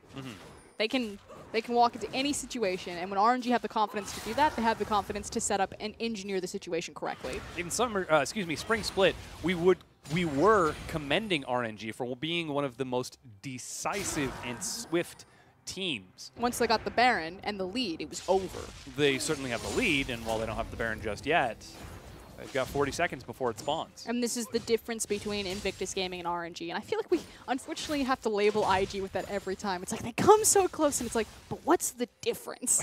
And it's just where they use their resources, what they get off of their resources. When IG are blowing all their cooldowns, it's on picks. When RNG blow all their cooldowns or set up these situations, they get so much more out of it. And when they do lose, they absorb a lot of it because the map is prepared ahead of time. I'm pretty sure this is a bait, but I'm not sure which one is the bait and which one's the prey. The fight breaks out. Dark Passage resets Xiaohu. Teleport coming in. Glacial Fissure for the knockup as Xiaohu tries to shield it up. Leap into the back line as the Shy takes a quick ride over the wall to safety, but Yihan follows through with a great Sonic Wave. Lands a second for the resonating strike and gets a kick in the back before will finally kill Shy, but he does trade his life over. A few shots as West steps forward, but he dies to Uzi. Have you figured out whose was actually being baited? I don't actually know at this point because it looks like RNG are winning the fight. They find even yet another kill. And the reason why is because check out where Rookie is. Rookie has walked from the bottom side of the map all the way to the top, whereas he was matching Let Me, who had the TP advantage. So RNG knew that they were stronger. Invictus Gaming thought they had a numbers advantage. RNG engineered a situation in which they would 100% win because they had the teleport advantage cross-map. Alrighty, Rookie actually landed the stun onto Ming. He's at low health. That's teleport. Equalizer lays it across. Heal saves Xiaohu's life. And the Baron is dissuaded. Bit overzealous from RNG there. They didn't have the tank stats to walk into trying to burn down that Baron, especially when the Syndra finally did show up, still had things like the ultimate available to her.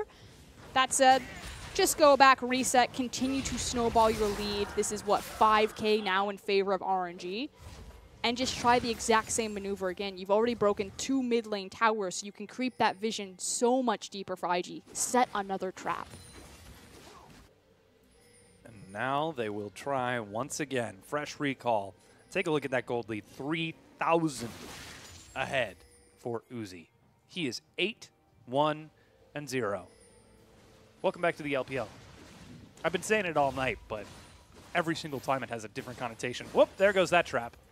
I think it's always the same thing, though. You know, we have these high expectations of Uzi, and it's unfortunate that he's built himself such a high castle, because when he doesn't meet those expectations, it's a very far fall from grace. You know what I mean? Mm-hmm.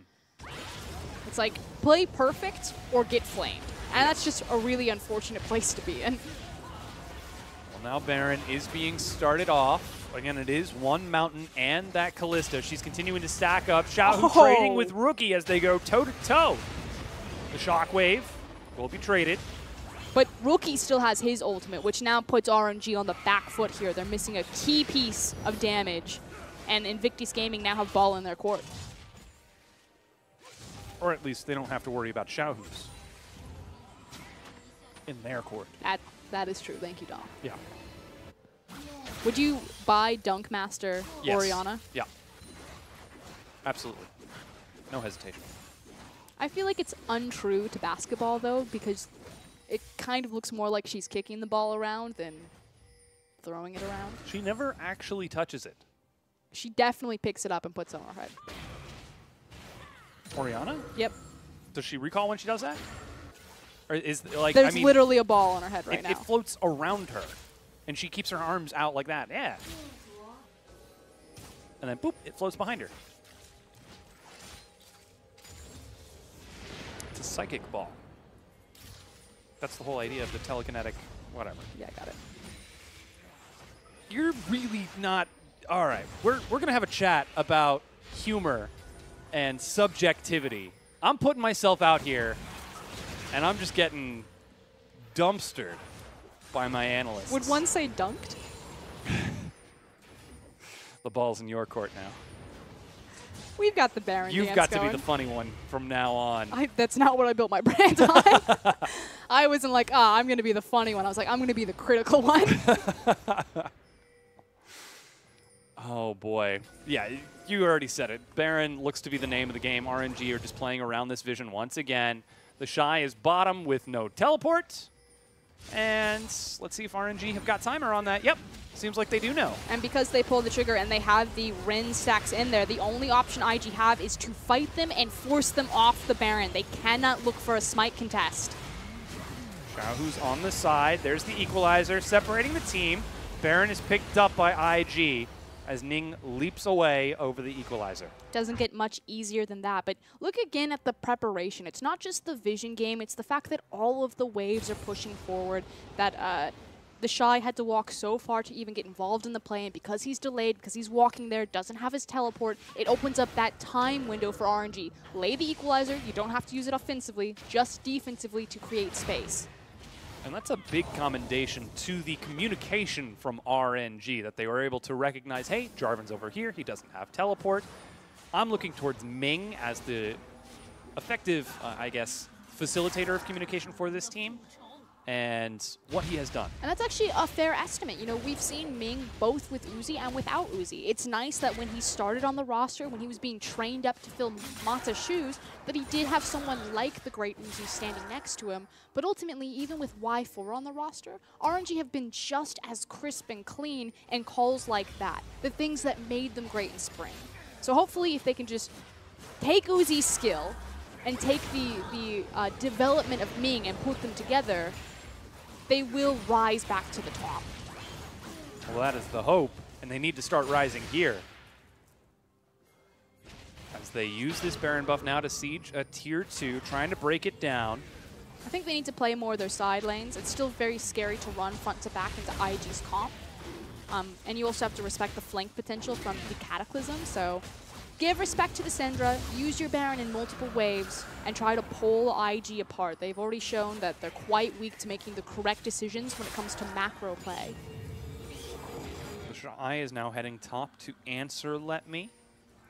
As that is a large minion wave. Again, he's got his teleport ready. The Shy finally has got his own teleport ready too. And they're just setting up vision, perhaps trying to swap towards the top tier 2. Look for a pick in the jungle over here. Yeah, again, they're just pulling IG around. They have inside track everywhere. They're moving much faster. They have item lead, so they know if they do run into any sort of trouble that they'll be able to dig themselves out. IG have to sculpt the perfect pick, the perfect fight if they want to come back at this point. It certainly is going to be a challenge, and now they have to do it blind. All of this vision has been mostly swept out, except for an errant ward here and there. They get onto the turret and start getting some damage. And with Baron buff, Yeehan actually dives into the back, looks for Ning, and ends up going way too far. I mean, you don't really need to look for a perfect pick when it's hand-delivered to you on a plate. Definitely was looking for the sick insect. He was like, hey, Uzi, I heard you lane with this guy. Didn't work for him. No, it didn't. Finds himself a short trip back home instead. Now Xiaohu steps in, looks for West. They're trying to zone him around. Xiaohu's still going. Shockwave pins him to the wall. Dissonance for some slow. That's a flash from West. Equalizer. He heals to walk off of it. They are chasing so far. Ming actually pins to the wall. Flash play. Hook onto the front. They've caught the Shy, and he is dead. Uzi steps forward onto Megan as they are chasing from one tier 2 to the other. Okay, slow down. We're taking a page out of IG's book. I'm not entirely certain what's going on or whether or not I like it. See hero, kill hero. What's not to like? Are you not entertained? They just chased from top to bottom tier 2. Through vision.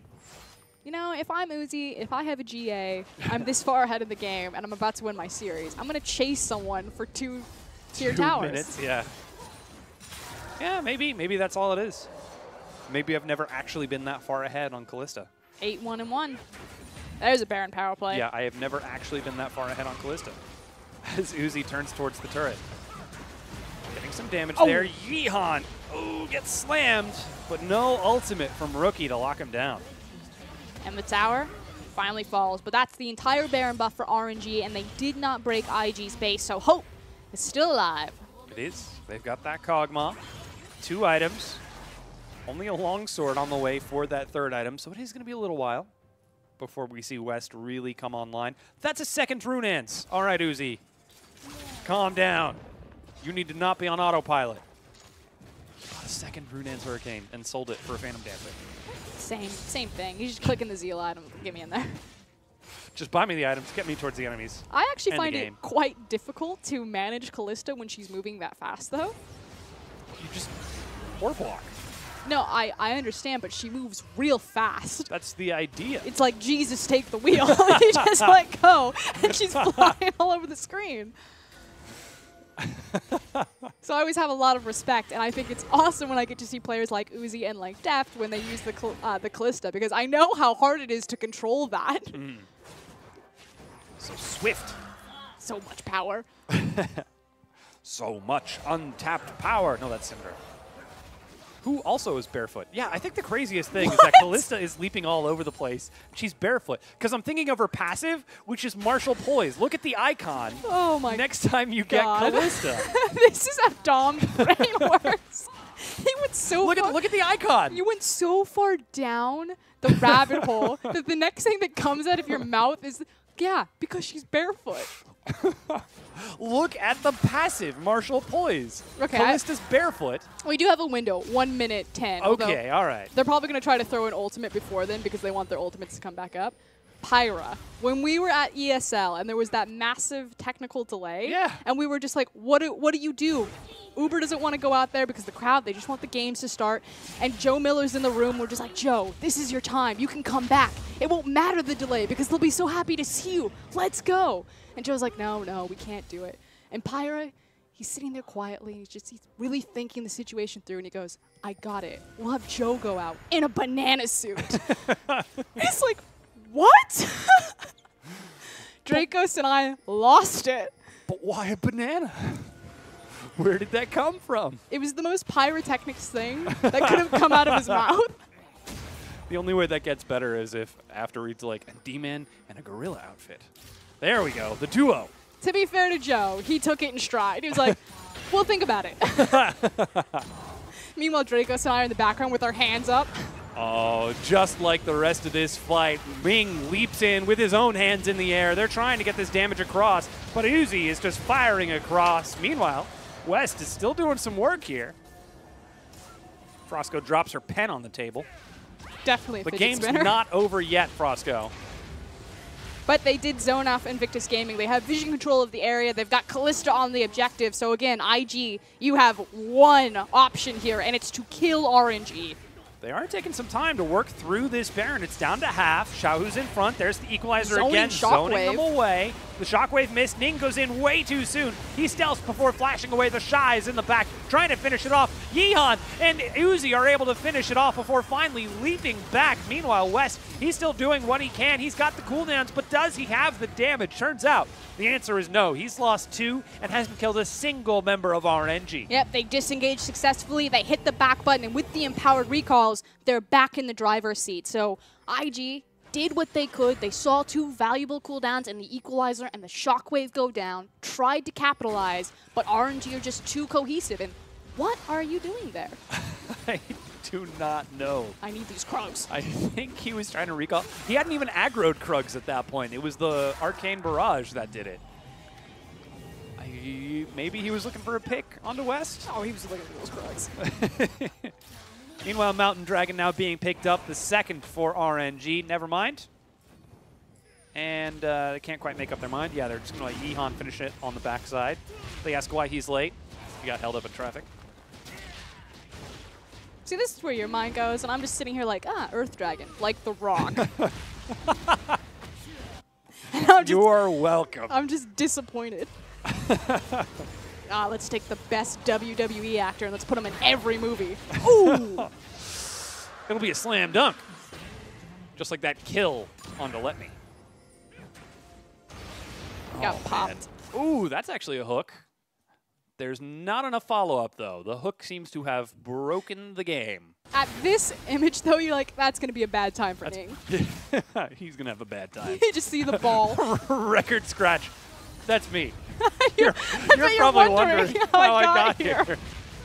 Well, 4 days earlier. And now I just want to scream Grace. That's a deep reference. Oh, man. But I can get behind Ferris Bueller. Ferris Bueller's great. Ferris Bueller for class president. Oh, man. Better than The Rock. I could have aspired to have been a fry cook on Mars. You know, I think it was India actually just sent their first successful probe in orbit in Mars. Pretty cool, They were but just celebrating that a couple days ago. a bit obscure. Well, no, because Ferris Bueller, he's going to be the first fry cook on Mars. I wanted to be a fry cook on Mars. We're almost there. Now we've got something orbiting the planet. Joe Miller's in a banana suit. I'm trying to. You were there with me in the conversation. Get me off this ride. Okay. All righty. RNG trying to break the base right now. And they back up to wait for the minion wave. 35 minutes into this game. They're up by 7,000 gold. They've got Baron buff for another 20 seconds. Do they have enough to finally break it down? The Shy looks for a flank and finds a Lee Sin ready to kick him away. Stun lands from Rookie, but the turret has been broken by Uzi in the meanwhile. Swing and a miss on that hook. And what delayed them to this point was actually when Let Me was popped like a balloon, because the Rumble is so vital to their 5v5. Now that, you know, all of their ducks are in a row, they've got little Let Me with them. They're ready to go full Pacific Rim. That was actually a relevant reference. Yeah. Here they go. No, I understand. Knock up. He's going to toss it out. The AoE is layered across once again. And meanwhile, Xiaohu just turns and backs it up as Uzi trying to do what he can. His GA has been popped. He sidesteps one, dies to a stun, and follows through with that. Meanwhile, Zanya's to bait him back in. Gotcha! But he's still able to get the kill. A leap follows it up from Yeehan. And despite all odds, Invictus Gaming have won the fight. Makes sense with their composition, though. You're looking at the late game Kog'Maw. They decided to go way too deep on RNG side. Uzi ending up in the middle of no man's land, and without that GA, it's going to get that much harder. So, bit overzealous, bit of disrespect, and also the fact that it's taken them this long. What is Xiaohu doing? He's definitely going to do it again. He is just fighting for every inch. Every time he steps forward, he stops back and drops another command attack. Okay, playing support Orianna is a thankless job. He's probably just has a lot of pent-up aggression. Wow, we went from do something. 350 to 298.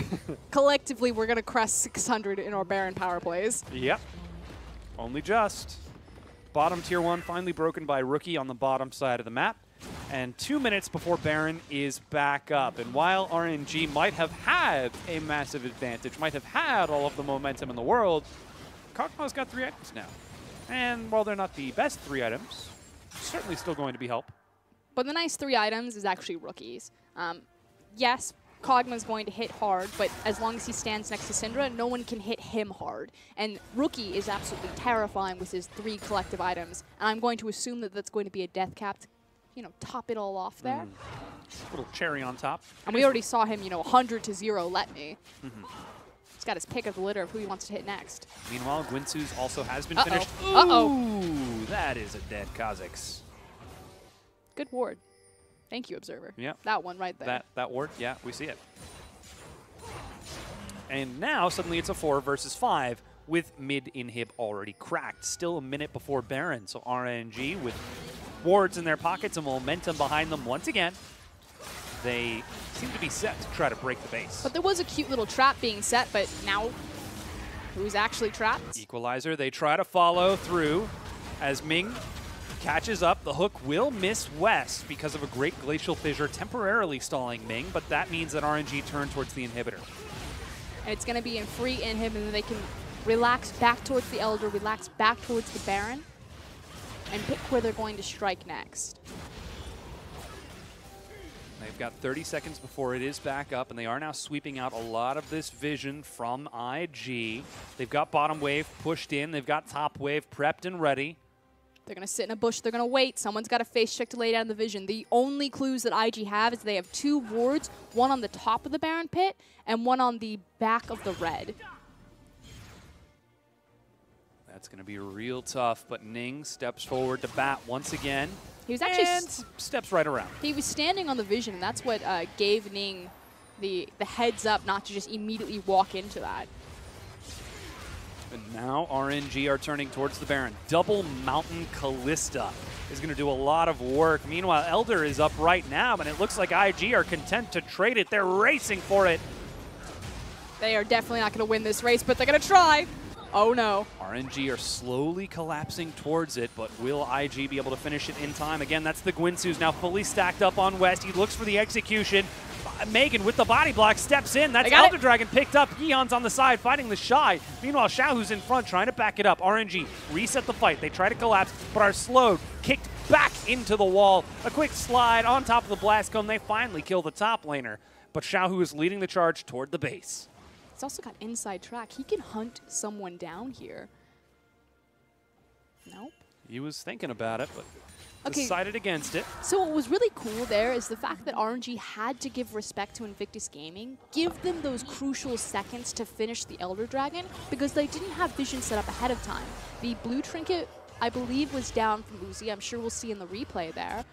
And they couldn't just phase check into the pit because Syndra is so strong. And that difference of 5 seconds, that questioning of where IG are hiding, allowed them to get the Elder. Well, with this, though, their top laner dead. RNG quickly step forward to finish off a second inhibitor. And though they do have to respect Syndra, if she's busy clearing super minions, along with that massive Kog'Maw, that means that the inhib is rather undefended. But we've seen teams come back from worse. In fact, I believe it was RNG that came back from 2 failed inhibs. No, that was game 1 they lost. It's all blending together now. I've been here for so long. It's been so long. Send help.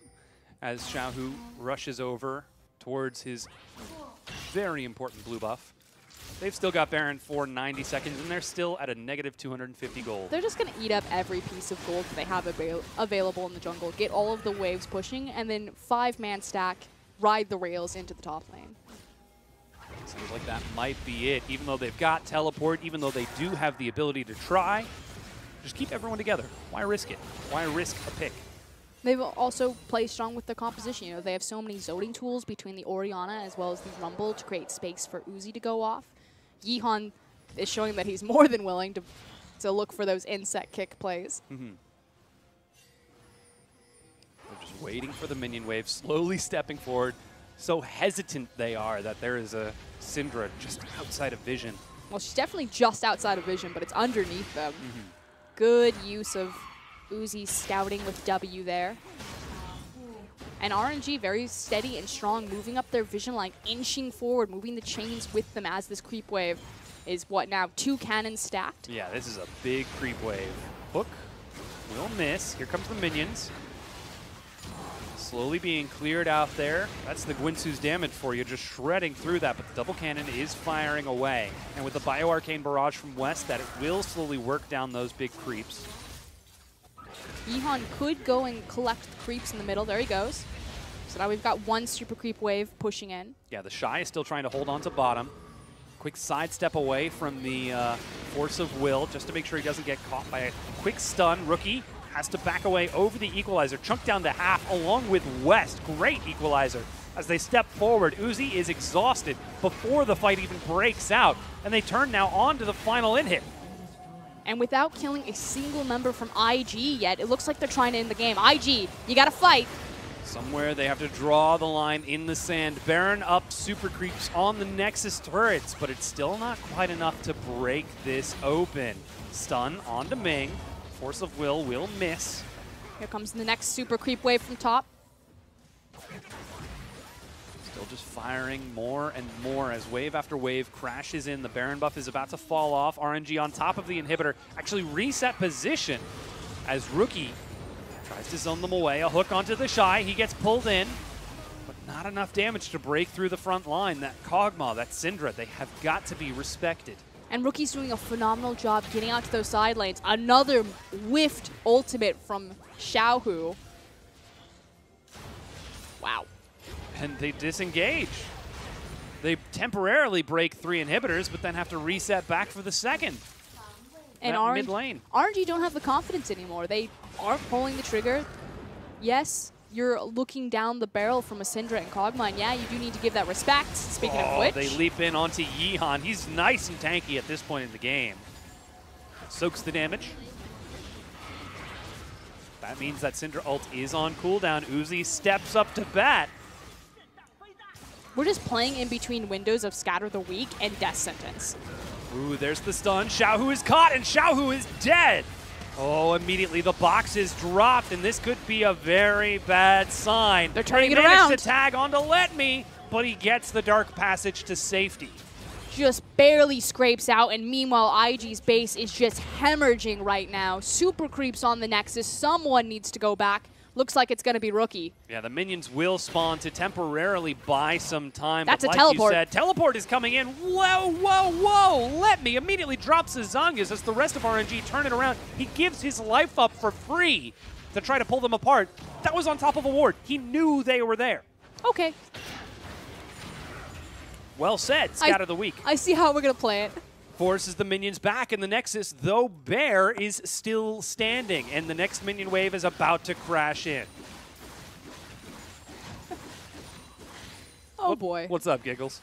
That's going to be a very clear indication about how this one's going to go down. It's going to be one of those games, huh? It is definitely one of those games. Let's see, 32 kills at 43 minutes. Or excuse me, 45 minutes. This is what I love. Like, people sometimes, they get frustrated here. No, I live for these moments. The random teleports mid for just the bloodlust of it. The rest of my team is here. Oh, no, they're not. I can end the game. No, I can't. But they tried. That's what counts. I just want a sick outplay now. If this is going to come down to a single Baron fight when RNG have been ahead for 99% of this game against Rookie Syndra, more power to them. Yeah. And now, 46 minutes in, Baron is spawning. Let Me is racing out of the base as the Shy dashes in to scare Xiaohu back. We've got almost all the ultimates back up.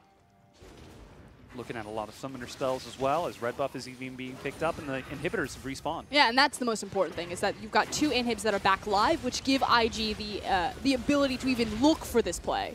Megan gets a ward over the wall that sees the Baron. It's going to start regenerating, just moving backward and forward. Somebody's going to have to answer those super minions up top. There's teleport on the Shy, so he should be the one responsible, but Baron under half health. IG rush into the pit. Oh, they've called the bluff! Oh man, RNG are going to try to race in. There's still teleport ready for the Shy. This is a base race, ladies and gentlemen. But they don't have vision. They don't know where RNG are. They finally spot them, but the backs are too late. It's going to take 8 seconds to make it there in time. Uzi and Ming run towards it to break it down. Recall completed. The knockup is ready, but the Nexus is finished off. And with a scratch of his head, how did they not see it happening? They take down the Nexus. RNG take the series 2-1 over IG. Yeah, it was one of those games, Uzi. So take your glasses off, shake your head. Does that fit the outplay that you were looking for? The fact that it came down to a vision outplay, probably pretty fitting. They just walked in. Through the lane. IG couldn't see them. They're like, if we walk away from the Baron, they're going to get it from free. If they follow up the creep wave, they're going to take down our Nexus tower. Ultimately, it was on the Shy. It was his responsibility to guard that lane. Yeah. He did eventually get vision of them, but too little too late. And a very well-deserved bow and comeback from RNG in this series. And they do take a nice deep bow before heading backstage.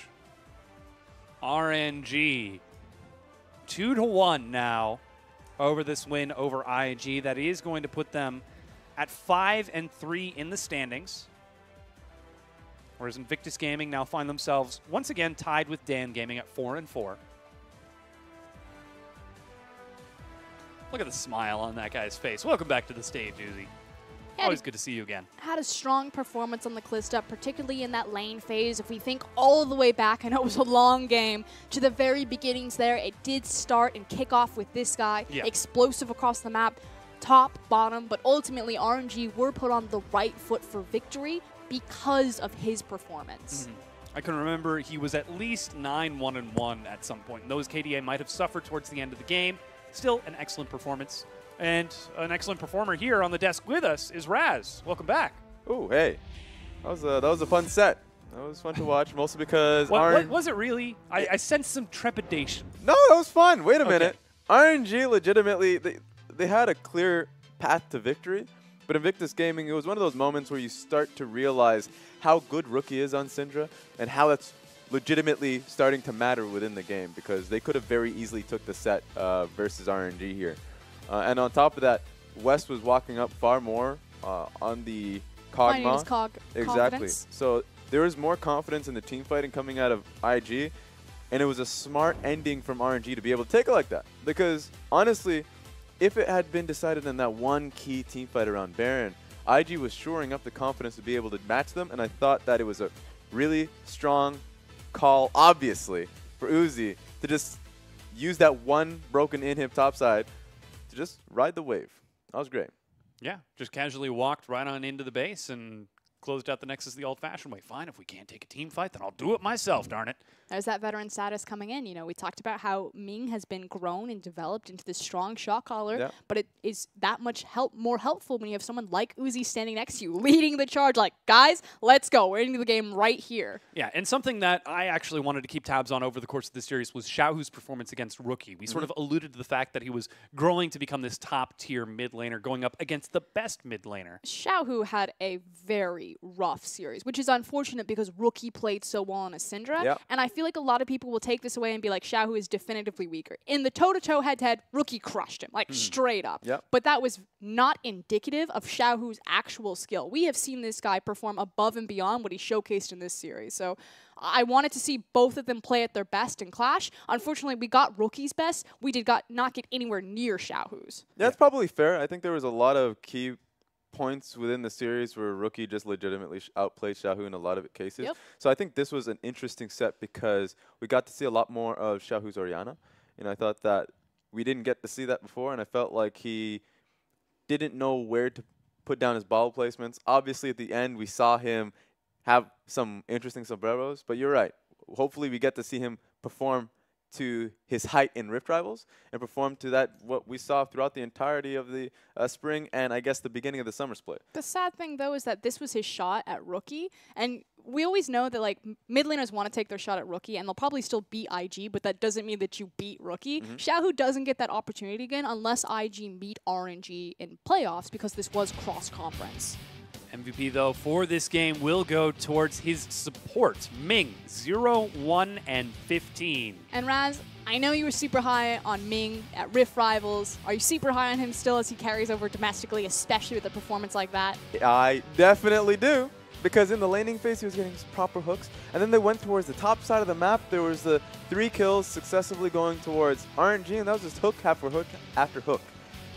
We saw the majority of their success in this game specifically just based off that, and I thought he did a great job.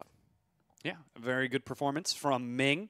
So I'm just checking up on all the questions that we wrote earlier on throughout the day, sort of addressing the opening towards this best of 3. Big question is Duke being outclassed by the Shy right now? No. Is a world champion being... Oh, well, okay. What's going on then? Why are we seeing Duke drop games and the Shy win these? I actually think it's one of the primary weaknesses of IG, but I'm really critical of any team who's going to consistently swap up the roster. Are there strengths to a player like the Shy? Like, don't get me wrong. Me saying Duke is better than the Shy is not me saying the Shy is a bad player. Yep. So don't take it that way. Duke is a world champion. I think IG look much better. Like, in terms of when the Shy is playing his best and when Duke is playing his best, they are completely different levels right now. It comes down to experience first and foremost and just their play styles in general. Duke is a much more flexible player. Why aren't you moving towards getting him more experience, getting him more synergy, instead of resetting everything with the Shy? And the synergy is the biggest point, because in Game 1 we saw what Duke can do when he has that lead, especially when he was on the Renekton. And then you saw him go on the Rumble, and a lot of it, when it comes down to how you play out Rumble, he had proper ultis, but most of the ultis were like, okay, well, the fight is already done, or the coordination or how you set it up is already down. Zach is already dead, and it felt like Duke, when you could criticize him, was more so towards the team, and that's ultimately IG's problems, or how they play as a team in the first, let's say, 15 minutes. And we also saw another weakness, which was just the bottom lane of IG. Once again, it seems like they can't find a suitable bottom lane, and I mean, it's going to be difficult regardless. You're going up against Uzi and Ming, so it felt like they held their own in the first couple games in this series, and then Game 3, they couldn't. It was nowhere near. Nowhere near in terms of So then skill. what's holding them back? Is it still just the fact that they have this sort of weakness in the bottom lane? They're not quite meshing well with the top lane synergy, or is it something else? I would say it's the bot lane weakness, and it's also, I mean, we had this great discussion. If you give Invictus Gaming Uzi and Ming, let's say, for their bot lane, do they get better? Well, yeah, in the 2v2, but it doesn't actually change probably how IG play the game. They're still going to play around Rookie. They're still going to be a top-focused team. And when you're constantly swapping out your top laner, you're then also losing ground on your bot lane, because then the teleport is either super impactful or not impactful at all. So I definitely think the problems stem from bottom lane, but not just the players, more holistically into how Invictus Gaming actually think about worth in the bottom lane, how they play around the bottom lane. Historically, IG has just played through like either their mid lane or They've their always top been a lane. top team. Exactly. PDD, I mean. And whenever you talk to them in interview, or at least hear from them in interviews, their main point is that if our bot lane is not feeding, then we're winning games. That is their mentality, right? And no matter who is sitting in that bottom lane, maybe in the future they put in Jackie Love, who is a prodigy in a lot of ways. They still need to fix their style, because he is a Kog'Maw player when Kog'Maw was not meta, right? Or with a ridiculous win rate like that. So if he is a hyper carry player, you still have to look to play through him. And I feel like IG's current methodology, their current play style, does not fit that style.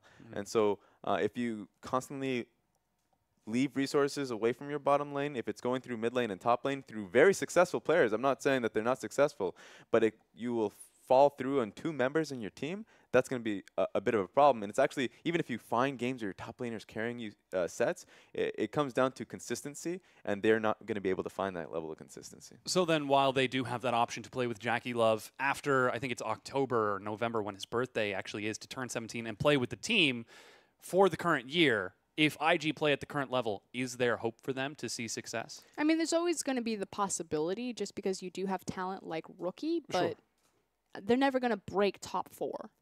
We'll see. And I think that that's so far down the line. Yes. And we still need to ascertain West's strength because West in team fights is actually pretty good. He's getting better. Yeah, and I think that his team fighting is they just need strong laning phases because if you're having strong lane mid and top, debatably, because that's been the shaky point, you have to solidify your top lane already. Is it going to be the Shy? This time around, he went towards the team fight champion in Jarvan, which is fine. That's actually a good shift, but he's going to have to learn how to play that role on that team, which is already a big ask, especially since they're trying to find what is going to give them points. They need points going into, of course, now playoffs. It's going to be a few weeks up until that point, but I think that they still, as you mentioned, get Duke on there, get him synergizing with Ning, who is also new to the lineup as well. Yep.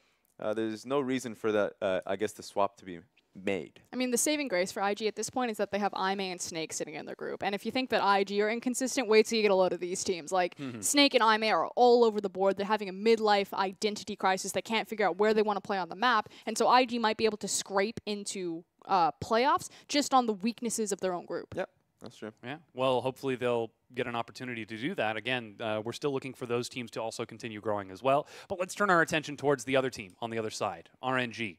Perhaps a little bit of growing pains in game number 1. Yeehan is awesome. I will say that after the series. I was very impressed that's the takeaway. with how, that's the big thing. Yeah. Uzi came to the roster, but like I said, the expectations have been set for Uzi. If he doesn't play perfect, everyone's going to flame him because like he's just built that castle way too high. He's a rock star. But I mean to like compare to MLXG when MLXG is a rock star. MLXG is not near the rock star status though of someone like Uzi. Like that guy has been cemented in history. But compared to Yeehan. Well, okay, I'm just going to come into this and say that Yeehan, he had good games today. And I think that the problem with the good games, like the last one, where he was very active early on in the game, constantly looking to invade, he actually found himself, even though setting proper focus for his team, he found himself pretty far behind in levels. 1-2 levels behind. And though that actually is a positive point, because he went in and he was getting his lanes ahead by doing that. That's something that we would actually look towards the MLXG, and that's what he was doing at his prime, even though he was still farming up fairly well. So Yeehan, honestly, it's great. The fact that he's doing this in the few games that he gets on stage, and we're going to be taking a look at the standings and what that actually means for them. You just saw it on your screen right there, very temporarily. At the end of the day, RNG are at 2nd in their group at 5-3. We're still seeing NewBee at about 5th. Tomorrow, though, we've got some more matches coming up for you. It's Ime taking on LGD for our first game of the day. Shortly thereafter, we've got Dan Gaming versus Sunin. And for our last game of the day, it's WE versus JD Gaming. Yep. And final thoughts on the day. I think it's going to be fun seeing Sunin Gaming go up against Dan. Both teams from the LSPL getting promoted in. Exactly right. But somehow Dan just surged up ahead. And it doesn't really matter what roster they use, apparently, that they're going to find not so much success, but like it looks like they look cleaner than Sunin Gaming. Yeah, that's the question for me. What iteration of Dan is actually going to take the roster? And Dom, how do you feel about your boys right now? They're going to do it. Because I am a part of the Dandom. Oh, there we have it. And we are very proud. Ladies and gentlemen, thank you so much for watching. This has been the LPL. On behalf of myself, my co-casters, my analyst, and the whole production crew, thank you for watching. We'll see you tomorrow for more LPL action.